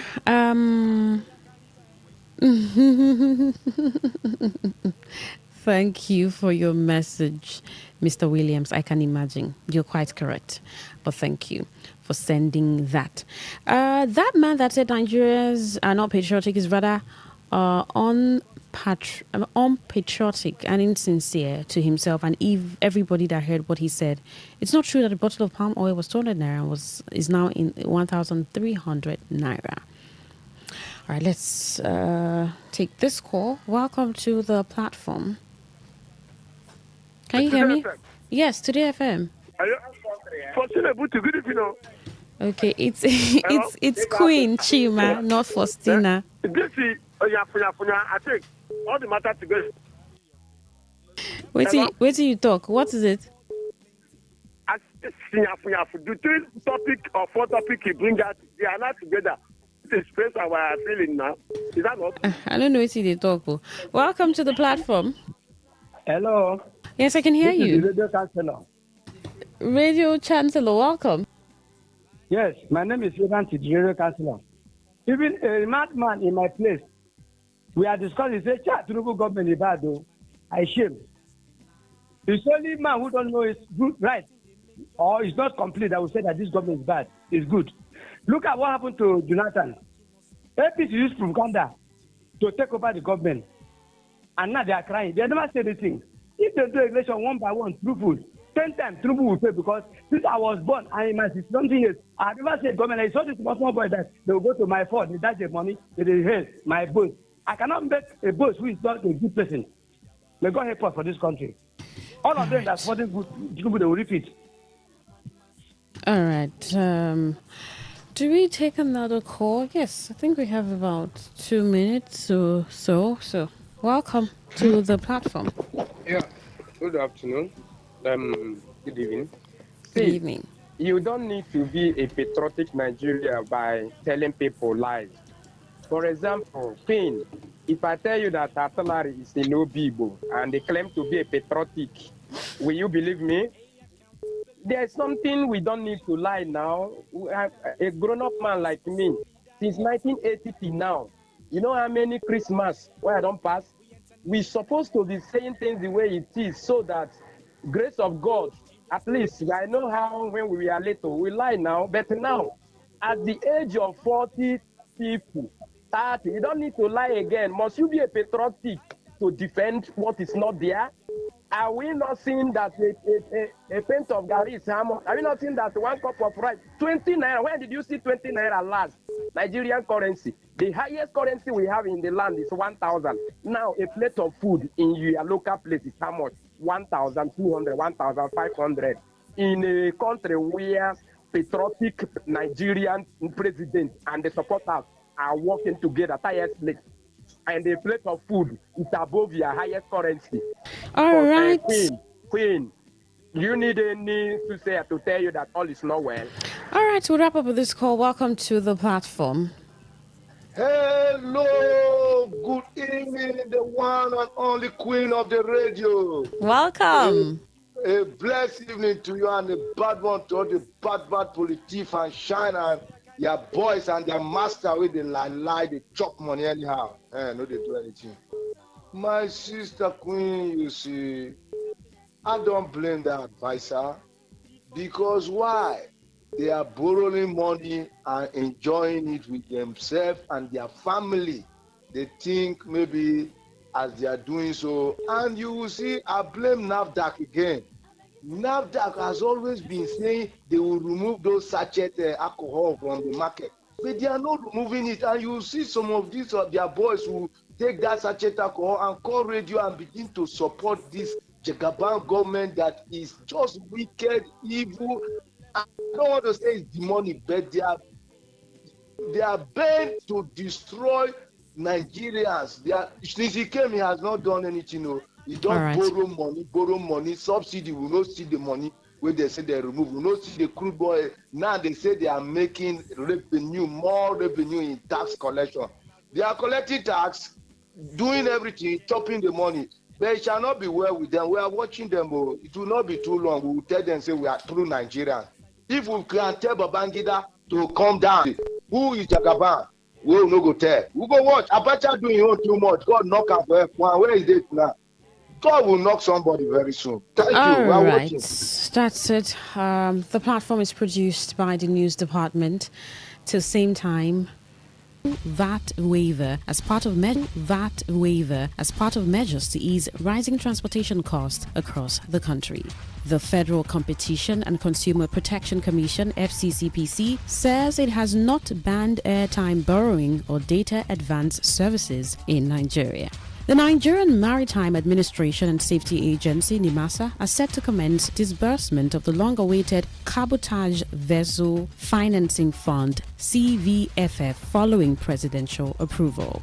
Manufacturers under the aegis of the Manufacturers Association of Nigeria have fought at the core by the World Bank for Nigeria to reinstate petrol import licenses in order to stabilize fuel supply in the wake of the Middle East crisis. On the foreign scene, global oil prices have jumped by more than 5% after U.S. President Donald Trump said the U.S. had intercepted and seized an Iran-flagged cargo ship. Today's news in 60. In 60. What if the internet had a voice? What if we knew exactly what you love to listen to? What if we understood your vibe, your voice, your opinion? Today, 95.1 FM. Today, 95.1 FM. We are the voice of the people.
Mr. President, you will not be president. This thing that people will just food. One of the things I read, he said, look, he's more popular than Kwankwanso. He's more popular than El-Rufai. He's more popular than Tambawa. And you can imagine that. Tomorrow now he will say that other parties are the ones causing problem for his party. He's already starting to sow seed of discord. Simply because he was the vice president, he now believes that he's more popular. Well, I don't want to bother. That is their party. Whatever they want to do with them, it's not our business. Our business is that we are providing what Nigerians need.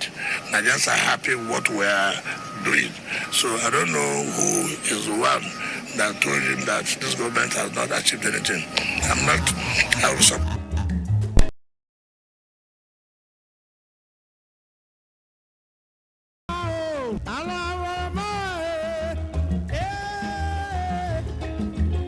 Okay, we don't show. Alpha, thank God it's Monday, Abby. If I your mind, see the way you talk yourself.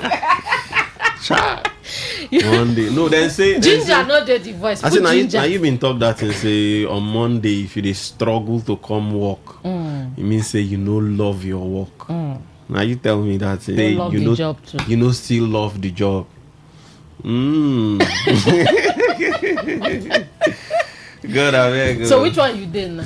No, I'm very happy now. You sure? Yeah, I'm happy. Oh, yeah, I thought that thank God it's Monday again. Thank God it's Monday. Thank God it's Monday. How you doing? How's your weekend? Okay, so what did I do this weekend? Nothing special. Okay, did you travel? For this Oh, sorry. You didn't travel. I didn't travel. But at least you moved from Rumola to Rumodara. That one, now travel for Ecuador people with that though. No, we like. When you hear I want to go to my maternal home, now from Rumo de Maya to Wimpy. All those you understand. All those Rumo. Now they won't travel with that. But if not that one, you talk, yes. That's inter-city traveling. No, but if you travel from Choba to Borokiri, that's you don't come up from Obiakpo to another local government. So it's still traveling. Intercommunity. Okay, intercommunity. Inter-villages.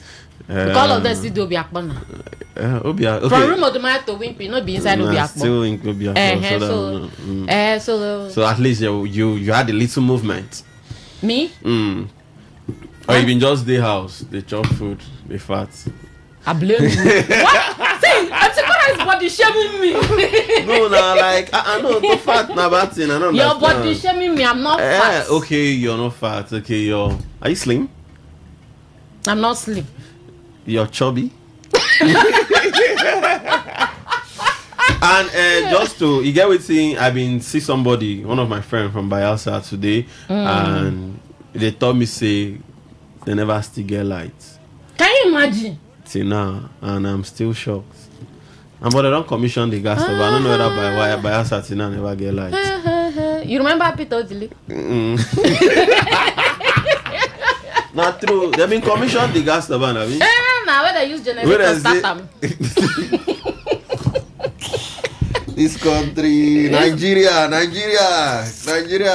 When Gracious come here, what the answer is, you sure said they don't use generator start that. He said no, our governor is not like that. See now, because I be they try and make one or two calls. Then how far dirty around Port Harcourt? How far you been complaining about that man online? I can't see dirty everywhere. He's still there. And I say this thing. I say Rwanda, they don't get new tractor or something like that. They see where they say government won't buy trucks. So it be like say, hopefully. So that they wait when we shout. Because we need to return back to the garden city. Go tell. Where the flowers? Get flowers too. When I don't know, so I'm supposed to plant like 1 million trees. Chai. Then you don't go Calabar, see as then line tree. Calabar for the state. Ordinary pipe we just do buy. When I enter state of emergency, no be money be that. Money day, so go vote. See the way they talk the money, they like say the financial sector. I been shareholder. I been signature for the account, so I know say money day. So anyways, go vote. Plant trees. Very important. Planting of trees is very important. So go just on I know how you be. We don't show 95.1 waiting they happen at the show. And this not the show you say anything where they happen as the thing they happen, who they drop them for now. Hot and fresh for ya. We they do cho for ya. Oh, joy for the work. Okay, all of them. So on I know how you be, we get 3 mad topics then we just do on ground, just look us, just sit down, the eye us, and we go see how we put our mouth for auditory, then we'll carry come out. But I go introduce myself sharp, senior woman with I go introduce herself sharp, then we go to the next level. Okay, my name is Sikuro. They call me the king of weddings. Anywhere we wedding they happen for the city outside the city. If you look very well, you go see say I'm Sikuro. Where they there? I dey stock this thing. Say Pikin where then carry for back. And they no say the Johnny Far. We don't show. Senior woman. All right, so my better country people, my own name na Mary Queen. Let's hit the ground. Running. Okay, so before we hit the ground running, we get one senior man. We just look me for the studio where you get broad chests. Sikuro, leave me here. No, but you get breach like this. So. But today I can't surprise you. God bless you. You don't enjoy over the weekend. Na king of wedding night. You don't go chop enough jollof rice for wedding. And the Ogbonge story where you get for country people. All right, our country people, now well done. My name now Priye, and I'm from GM7 Properties. GM7 Properties means Global Mega 7 Properties. The 7 stands for perfection. We na genuine real estate company where they seek say everybody will become a landowner inside River State or an outside River State. Anywhere I dey, you fit become a landowner with GM7 Property. And we get lands where they genuine. And on top of that one, it is very affordable. It doesn't not be every land where they available, where they genuine. If you go buy land now, tomorrow, I can tell you say that land where you buy, they don't scam you.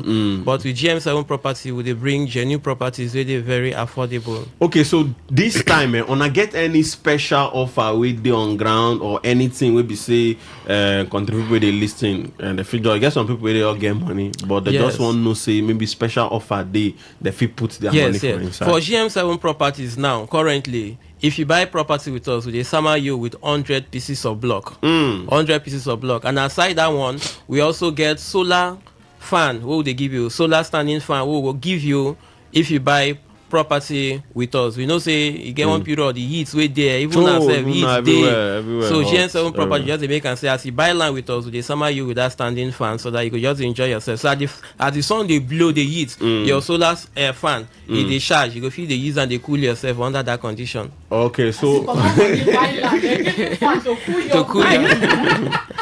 Okay, so I want, because you get some persons where they listen to us now, maybe they feel the inside car and they want drop and then get your number sharp. They feel just save and call you for more details. I beg, I want me to tell us first of all where on our office they. Okay, our office they located for number 7 Pipeline beside Chichi Plaza, where they for Iliozo Ruboku Road. Number 7 Pipeline Road beside Chichi Plaza, we dey for Iliozo Ruboku Road. Now that one is close to White Jade. Yes. Okay. Why if they come from Iliozo, you go past White Jade. Yes. If they come from New Road Ruboku, you go before the White Jade. Yes. Okay. So I want to make you drop your number first of all, so that because somebody feel one just come down from motor and they need the number. All right. Our phone number now 090. You go take and slow. More take and back again. 090. 333 11153. They come back again. The number still remain 090 333 11153.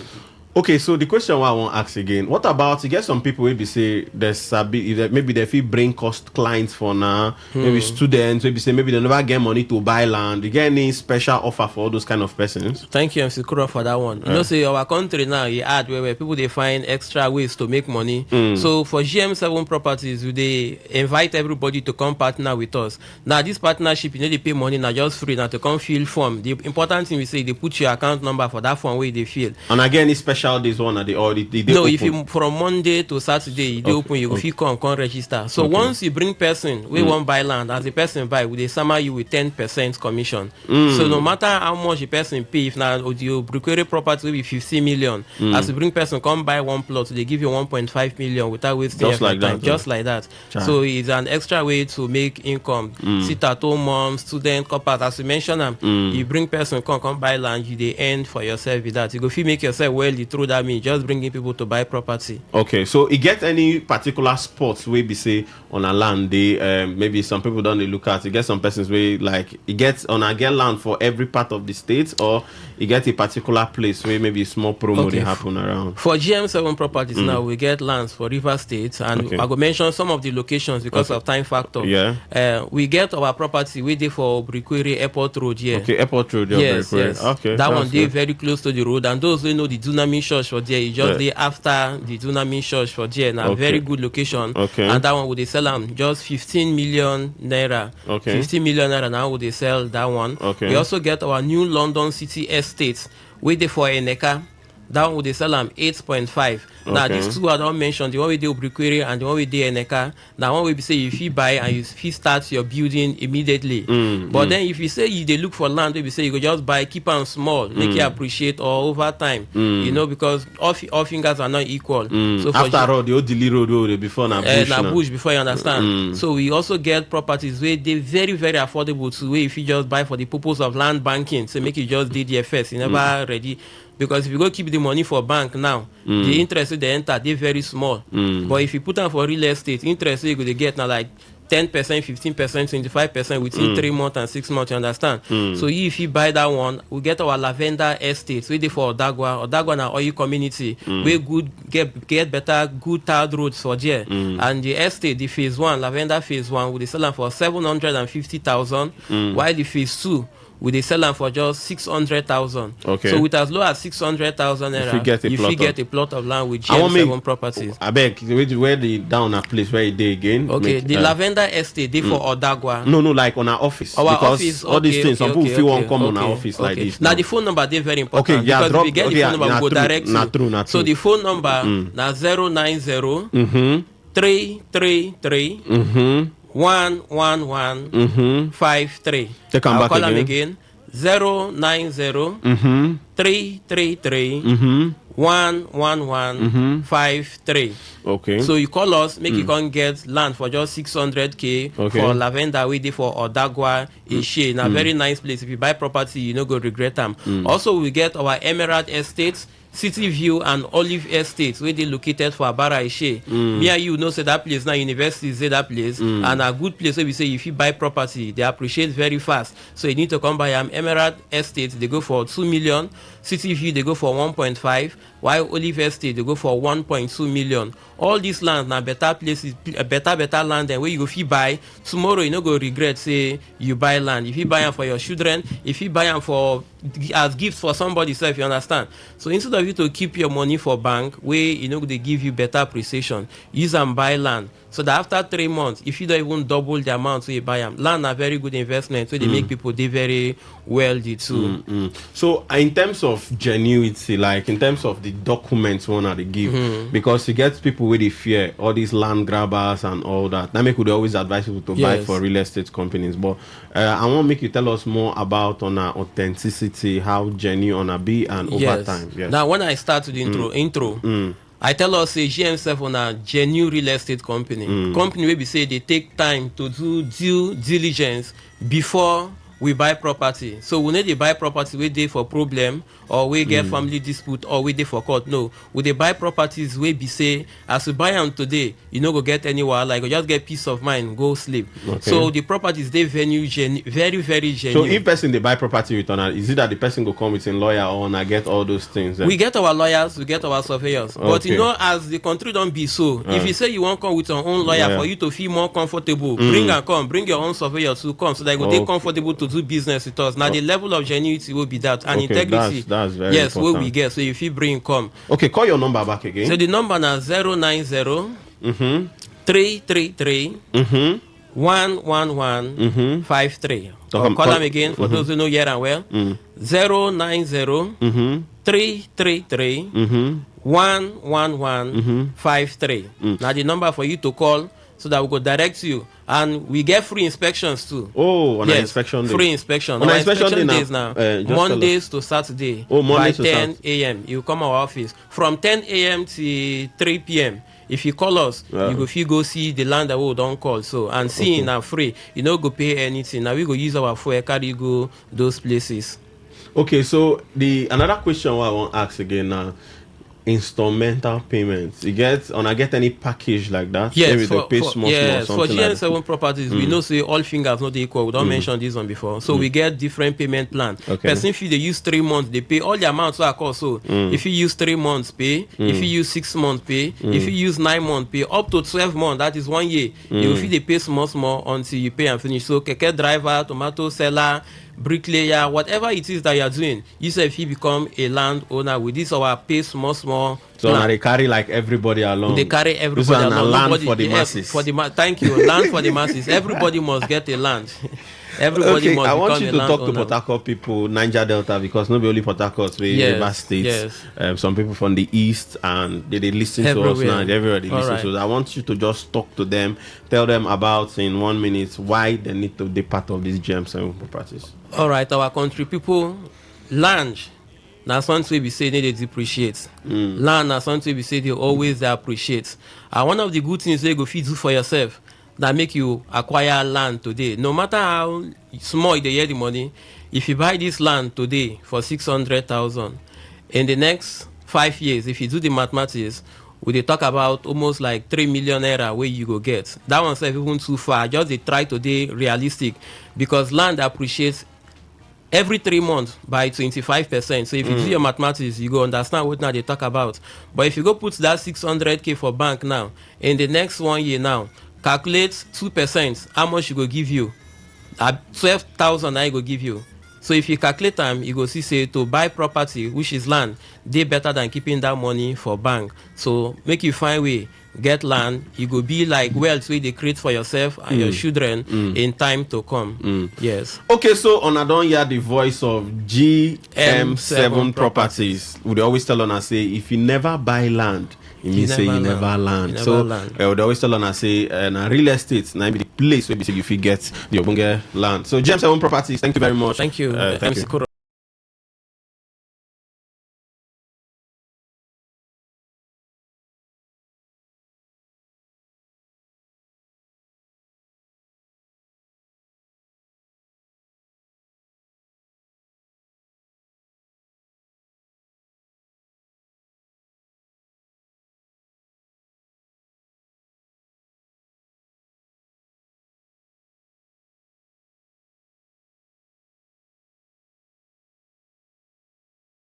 Show back, we still there for 95.1 waiting the happen. We could enter small market. Now there we use they pay all the small bills and where we get like PHED and all that, you know. Nepa now it don't cost. But anyways, more you enter the first story. The first story, Dino Milaye say Ingo win Tinubu for a free and fair election. Say Ingo win Tinubu flat. Now waiting Dino. Why they laugh like this? This is a laugh of me. I don't tire. Dino Milaye say he go win Tinubu for flat, free, fair elections. He go win am flat. In their way saying they talk to the Jagaban. I'm not sure. Say Bullion van. I'm sure. Allegedly, oh God, I beg you, all I pity me. But it just say Dino Milaye. It just ain't been a joke. You know say the way they use asking the question. Because is the president a joke to him? You know say na competition now they can say anything. Dino Milaye whenever feel win Ododo. Jesus help me. You never feel win Usman Ododo. I want go win Jagaban. From where to where? Where you want start from? Who know him? Apart from say we know saying they sabi we are designers. Waiting again. I didn't get bad mouth. They say na entertainer, political entertainer. Na entertainer, na that time when they arrest, I know see person go climb tree. He So go climb tree. all those things where you na just. Now this is na content creation. I beg, leave me. You don't get the capacity. Waiting Dino they good for na to buy fancy cars. No motor will come out today. Where Dino no get. But you see How election. they use buy those cars? In a If business, you ask in a businessman. That's No, some politicians na businessmen, so sure. Waiting in the business. No, like I say, some politicians. Na, some politicians get hotels and all that. CEO of which company? Maybe if you get hotel, you know, politicians like hotel. He get one of our former governor where get hotel. I never see him use the money buy those kind of No, cars. but that our former governor tell you say he has a Rolls Royce. How much hotel they bring? Okay. Hotel for Kogi State. How much? How many people they lodge for hotel for there? Kogi? And Kogi people like hotel, though. Pass away people. Where they too like hotel. Go give people that they fear maybe I'm just not come meet them for the hotel. No, They know but they the go place there. is safe now in Kogi. Eh? Don't worry, I'll soon travel to Kogi. When I go, I'll let you know. I'll give you details. But please come back in one No, piece. normal. You know, So do you know me like men leave that thing? So that's it when talk, Ododo we being contemporary, you never win na Jagaban. So if you say no, you know fit. You know get the when people like Atiku does not they have the talk, capacity. You know fit. You know fit. You know rich. Chai. You suppose they talk to people like who are even Natasha them. Natasha Akputsi. Now those people feel they say, okay, I can win Natasha. Then I say you don't see Dino finish. I don't see her finish. He remember. Okay, the second story we'll get here. We not to get time. Dele Momodu don't say some people they criticize Atiku, say make Atiku no come back. Say make Atiku no come for the ADC ticket. Say make Atiku leave that ticket for Kwankwaso and Obi. You know say Kwankwaso and Obi they don't get new hashtag. Before people they say na Pitakwa, they say na okay. This all this one now fans just they try to now fans they create now fans they create all this one them themselves. Because when I hear that Pitakwa, I say that Pitakwa for makes sense. Pass this okay. No, all of them na still Port Harcourt language now. Pitakwa na still Port Harcourt okay no Kreka. So Port Harcourt won't kidnap them. Won't colonize them. They find 6 million votes. They for even say PK. Even PK. Sound then okay. Now Kreka they buy. I just selling no Krika. Okay, so PK, but that name fine. Sexy, right? PK 2027. Okay, Pleasure Park na PP.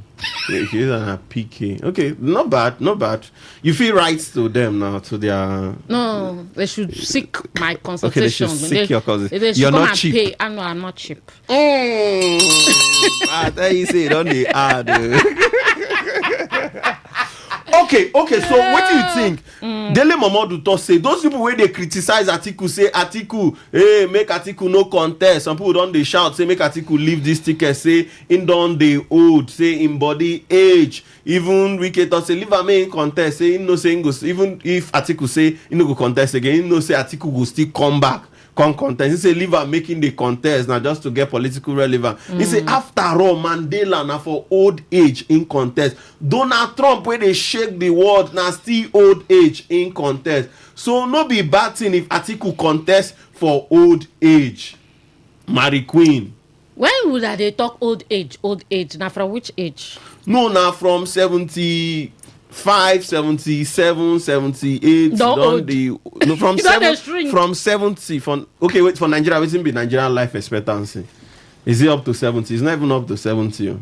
So if you reach 70, you go die. No, like I just generally, most people where they like. Because of it, if you see 70 for Nigeria, you don't thank God. Now suffer.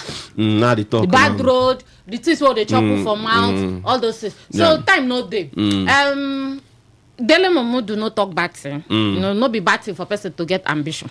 If Atiku feel say still get the capacity, still get the strength. No say when campaign reach, you go work at the 36 state to do. You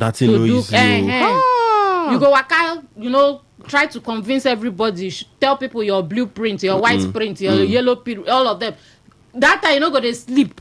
So not be something be say your BP. You can tell us after you don't win election. At that time you can tell us say you want go Paris for checkup. You want go France for checkup. So you don't do waka. You don't tire. You want go checkup. You want do this one. Feel no sense strength no go fit carry. Me self for even I don't talk am before. So if you dey advise Atiku, wetin go be the advice? Atiku for be elder statesman. Leave this thing. So you don't want no, them I to. know say some people you don't want say, them to test power.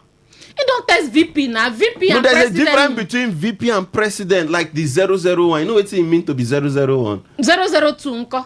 You don't test them, nothing there inside. My head, my shoulder, my knees. Shoulder, you don't test shoulder. So you don't be shoulder. You won't be head now. You know what it means to be head. Why they chop head of fish? You know, say it's different from when they chop the tail of Some fish. people don't even like the head of fish because bone too much. Now more work and you get the way you go use chew am. When you chew am well, it means say you do the work well. You collect all the calcium. You know, say more enter market. No, so that calcium see the Nigerian market so they come.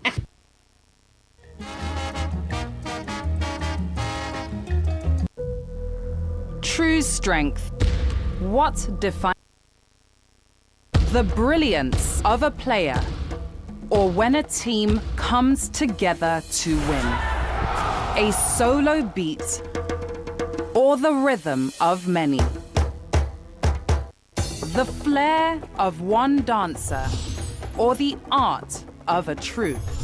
One distinct voice, or the beauty of the symphony?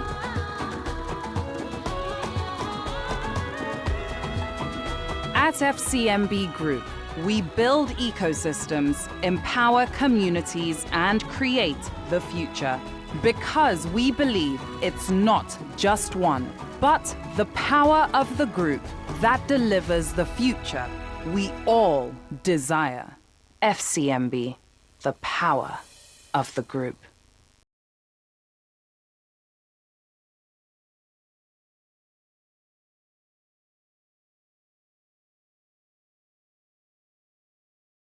Back, we see there for 95.1, waiting to happen at the show. My name is Sekuro. And my name is Mary Queen.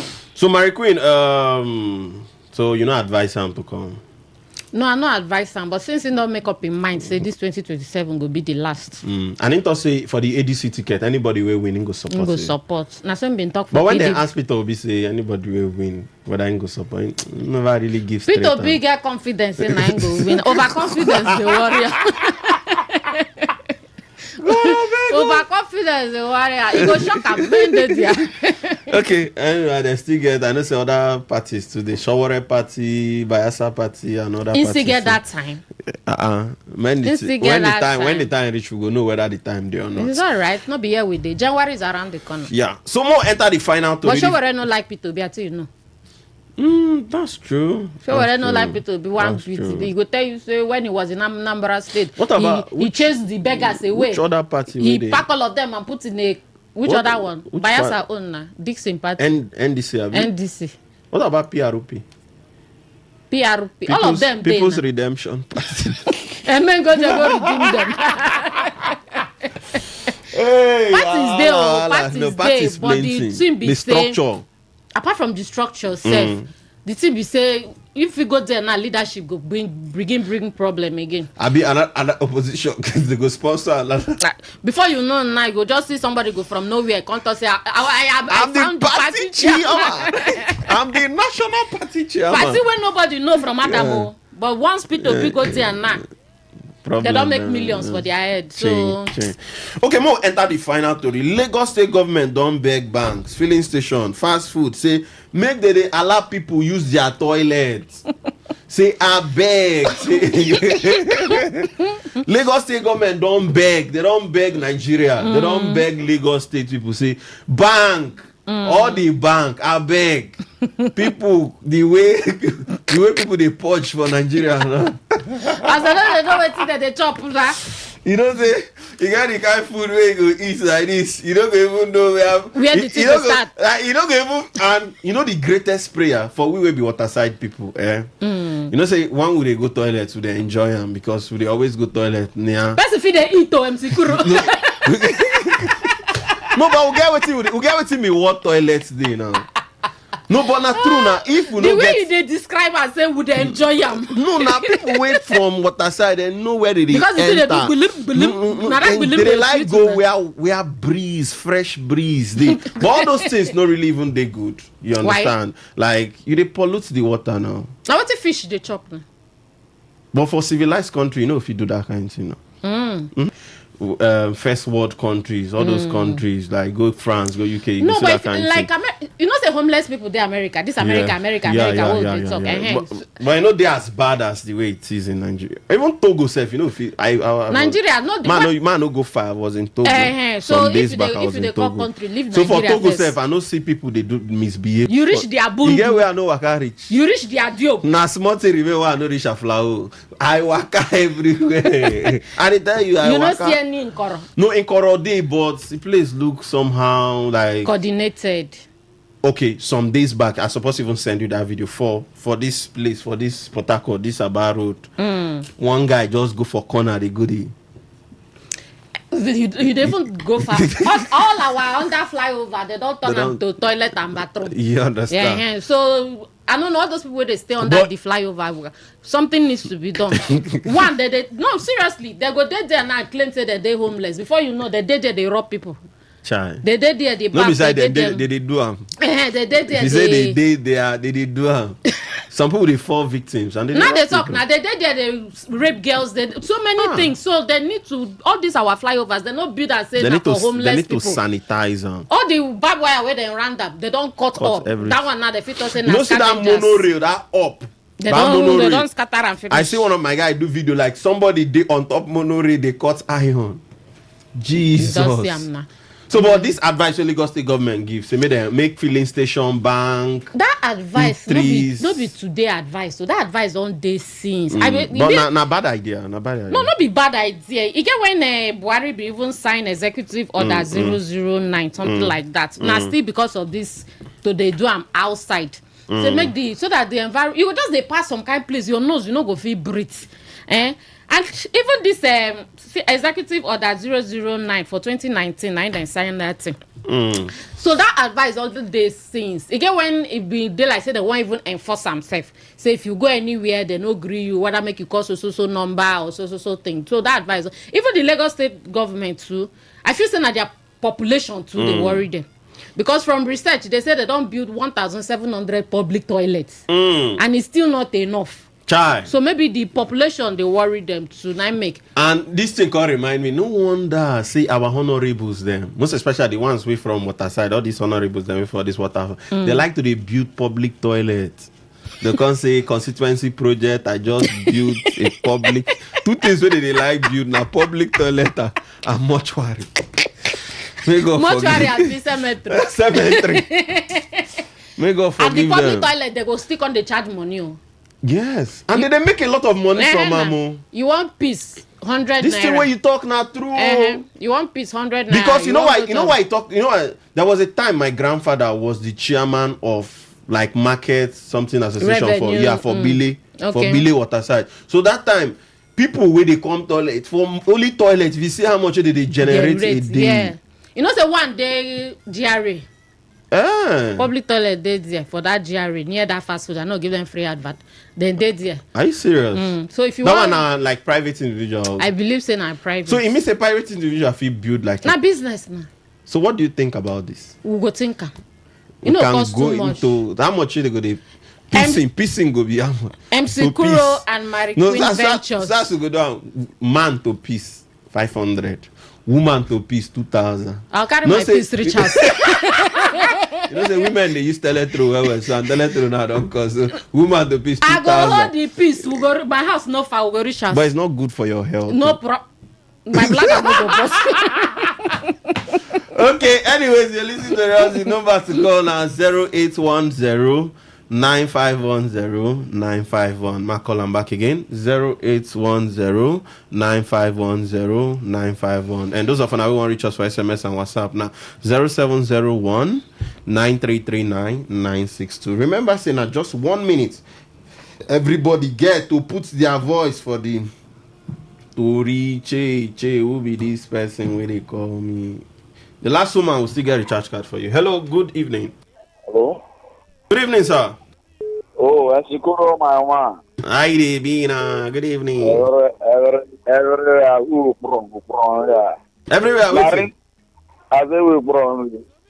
Okay, continue. Marie Queen. Good evening. Hi, before your time. I full ground, no shakings. Happy New Week. The Mariana for us, man, I'm free of charge. I'm not from North, though. My own is not free. Skyscraper. So, for now, our pastors and our people collect on a free of charge from there blue. Tell us your name. I'm Kabari. This is our voice. Me, I don't understand. Aboli. I don't understand. Remember back there, we did that now. You know, Jungle. I know, yeah, you want to talk? I say, you know, Jungle for Gambia. Jungle for Gambia. Jungle, yeah. You got to call Jungle for Gambia. I will just enter They go number 7 there, toilet. follow transformer. Me, I don't get what you're saying, please. I don't do all that. Don't do all that. No, the wine, I beg. Me, I'm a Yankee boy. I'm a GRA boy. I beg you don't tell us, you don't tell us, no, 100%. I didn't know how to execute this project or public toilet. I said, I go there, waiting I see, from there, I go brass. Oh. Yeah, wait, tell us. Government don't they arrest people.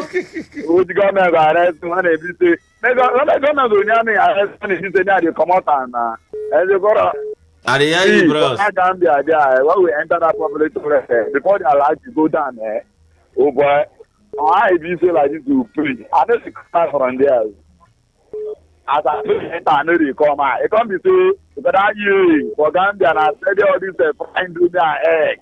Thank you, Kavari. You don't do. You be there. Thank you, people Kavari. Job. Thank you. Hello, good evening. Good evening, Kuro. Yeah, good evening. Yes, Gino Mera is actually correct. Why you go talk like that? Now listen, with the level of the performance of the president in this first kingdom, we bring hardship, where the killing they take too high, where everything done dabaru like this, including fuel subsidy. His performance is so low. In the fair contest, in the situation where they say the free and fair election, you know Mara will win them. Okay, if you talk like that, no wala. Thank you. That is the situation, yes. Thank you, my brother. Hello, good evening, sir.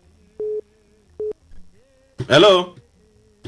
Network don't carry you go where no. Hello, good evening. Yes, so good evening, Chikura Martin. Good evening, welcome. Your name and where the call us from? Yes, okay, my name is Lucky. I call from Shoma. Put your voice. You see that thing when Maripin be the talk, make Atiku relax. He be done with president. President, like I said, the vice president and Jagaban they so they are one. So when what do they call a vice president Atiku, president of this country, we know he will shop past president for that country. Before Obasanjo come back, you know what that man do? Money we pay them back collect before. Collect them. They said the whole Nigeria finish. So he don't become president. I don't know what to make him go relax according to what he Maripin talk. In the head and the neck, they are one. He don't become president. He should relax, make the younger generation, make the rule us. Thank you. That's my statement. Thank you. Okay, thank you very much. Thank you. Hello, good evening. Off your radio. Now. Yeah, good evening, sir. Your name and where the call us from? I'm Coach Andy. I call from Port Harcourt. Coach, you're welcome. Thank you. You see, I support Dino 100%. Because the kind of levels of hunger and the waiting they happen now for this country is annoying. The election of 2023, we are still looking into it. You know, we know. I'm telling you honestly, let's be frank. Allegedly. On a language. When we waiting INEC, tell us now. I make we say allegedly. Allegedly say you see you dey office. And security office allegedly. I dey out, no be na me dey out. Allegedly say Mary Queen dey office. Mary Queen, no be you there. Ma touch your body first. Touch me, flesh and blood. I dey feel Mary Queen, oh my brother. Okay. So waiting in time, we are support them and go win them. Okay, no thank you. Waiting to happen now. Bye bye. Thank you. Well done. Hello, good evening. Hello, Esikoro. Good evening, COC. COC, Mary Queen, I greet you. I greet you too. Welcome. Happy New Week. Same to you. See, waiting the normal like you talk. Not true.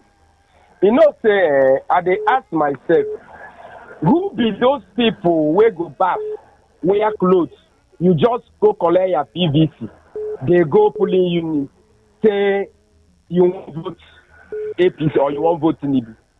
You won't vote to this administration, say, okra where they finish seed for 50 naira. Now 500 naira. Almost this man say a plate of food where would they chop before 250, right? Ramadan put 50 naira and highest. Now the highest denomination naira in Nigeria is 1,000. A plate of food, some places 1,005. And the gari then go wrap them. It be like the food where you go give junior, so make him go eat for bedroom. So ask yourself, wetin make person go leave to vote for Dino? They vote for Tinubu. Is it the gari, cup of gari where he make you belly full well, or the fuel? How many people were for your area they go on pass my neighbor? I just they ask now. Wetin go make you back for collect your PVC? So you feel say Dino Milaye go win Tinubu? The people where for now, vote but for before Tinubu, now, without this hardship, Dino go fit win Tinubu. yeah, if free and fair, don't be the one where they for pulling you away me at the CEO. That one no be free and fair. Even you know say this administration no dey. I mean say before now, like 4 years back, I mean 3 years back. Yes, if Tino come out for the election where they say true, they want a free and fair. When as president no go give command, Dino Milaye go win Tinubu. Okay, no wahala. Thank you very much, COC. Thank you, COC. Thank you. Hello, good evening.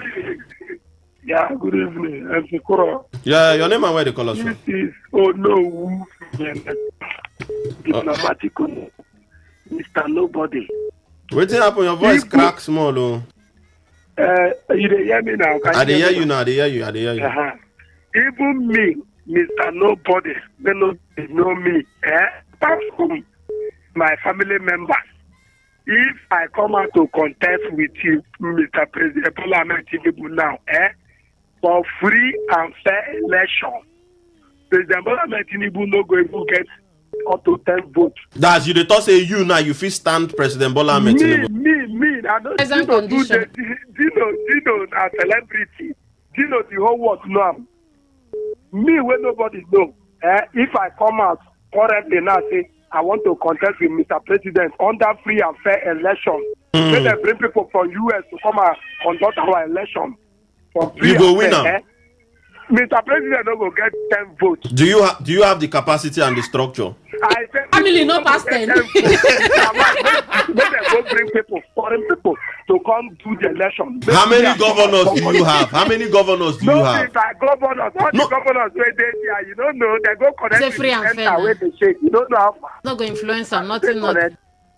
So you the time you say you go win the president? I go win them over and over. You just say you no go open political party, PRP dey. For this kind of leadership, nobody go vote that man. Nobody go even vote that. Who? Now, if the people when they kidnap their brother keep for bush where they donate money, now I go vote for them. Okay, thank you, my brother. Thank you, my brother. I might take 2 more calls before we enter SMS. Hello, good evening. I'm Sekuro. Doke, good evening, sir. Doke. Yes, so how you doing, Sekuro? I do. Good evening. Mary Queen. Good evening, Doc. Happy New Week. Yeah, Happy New Week, my police star. I'm Sekuro. Yes, sir. Yes, you see, my wish is that Obi should run with Kwakwanso. Obi is very popular here. Kwakwanso is very popular there in the north. It will be a perfect ticket. However, if that is not going to be possible, Atiku can run with Obi. So who will be the president and who will be the vice? Of course, if Atiku is running with Obi now, Atiku will be the president. No, Yeah, but for New Nigeria, no. Do you know why I said this? Let's add Obi's vote and Atiku's vote last time. After all, I don't want to talk allegedly. Obi won that election. He said it. Allegedly. But now when I put him, I too like that word allegedly. But I too like him.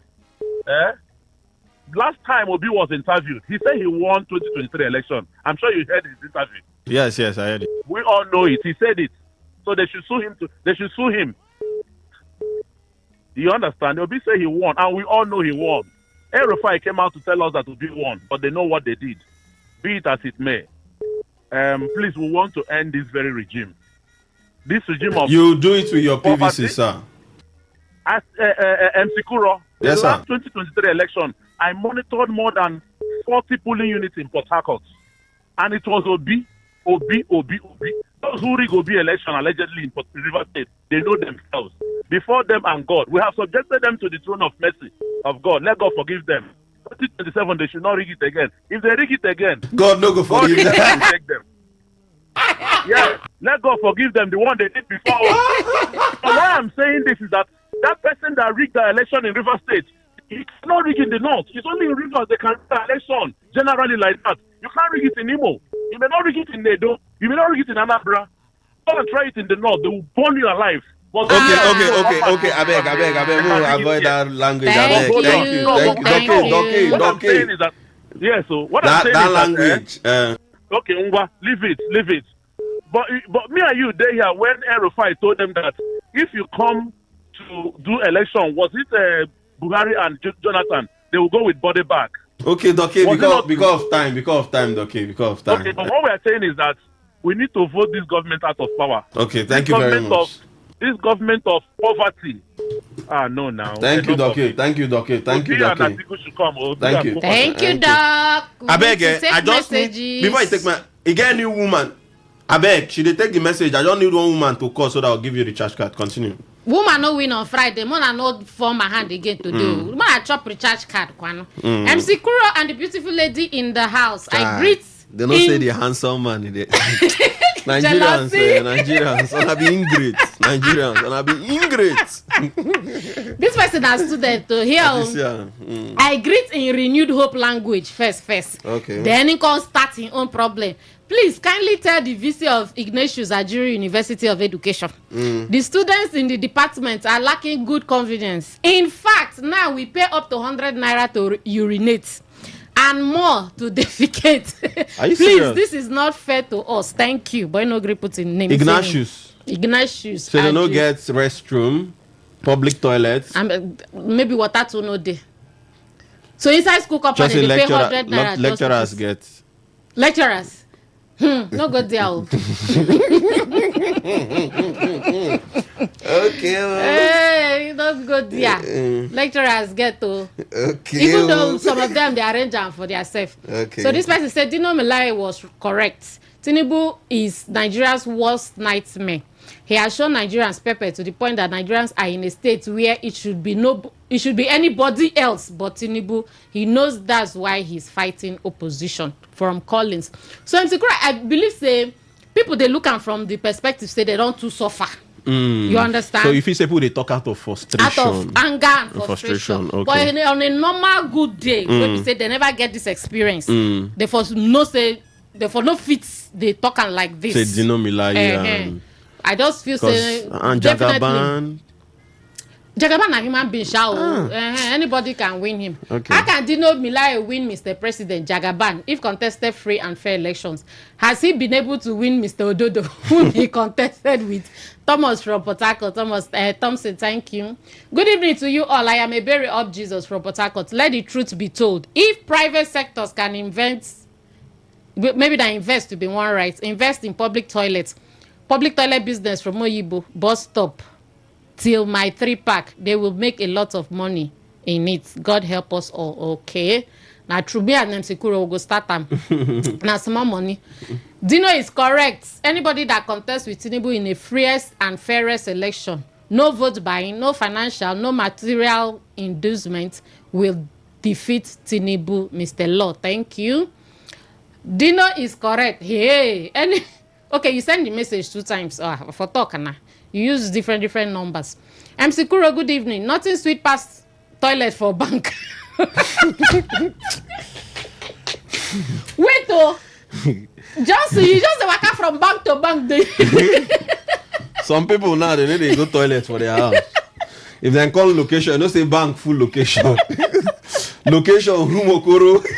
And you know say bank toilet AC feed them. So they will just stay there, they enjoy AC, they snap picture. MC Kura, good evening. Nothing sweet past toilet Chai. for bank. Now part of all my service charge. Like this, it don't reach make them put this country on cable TV. Make me subscribe. They watch I'm like series. Just from Elios. Just thank you, Jerry. You make us laugh. MC Kura and Mary Queen. You write Mary Queen. My name is not Mary Queen. Mary Queen. I agree to that. I want to make APC people mention one thing where their government don't achieve since 2023. Coastal Highway. Make I mention them for them. No single achievement. That is why they scared at the mention of ADC. PO from Rukwoko. Okay. Good day, speakers in the house. Let us be realistic. If Obi contests with Tinubu, Tinubu will win Obi. Reason is because Obi is an Igbo and Biafran man.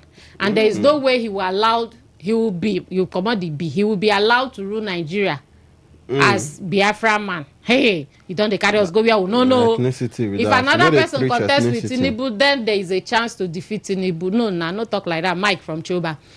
Obi na Nigerian. No, they preach ethnicity for if you don't put ethnicity, it go worry. Concern you. I'm secure pick call again. No question. I beg, I need one woman now to call us. If you be woman now, you're a she. Just na she. If you're a she from your voice, I just need woman voice. Hello, now your woman voice won't give. Hello. No be woman. No be nah, woman with a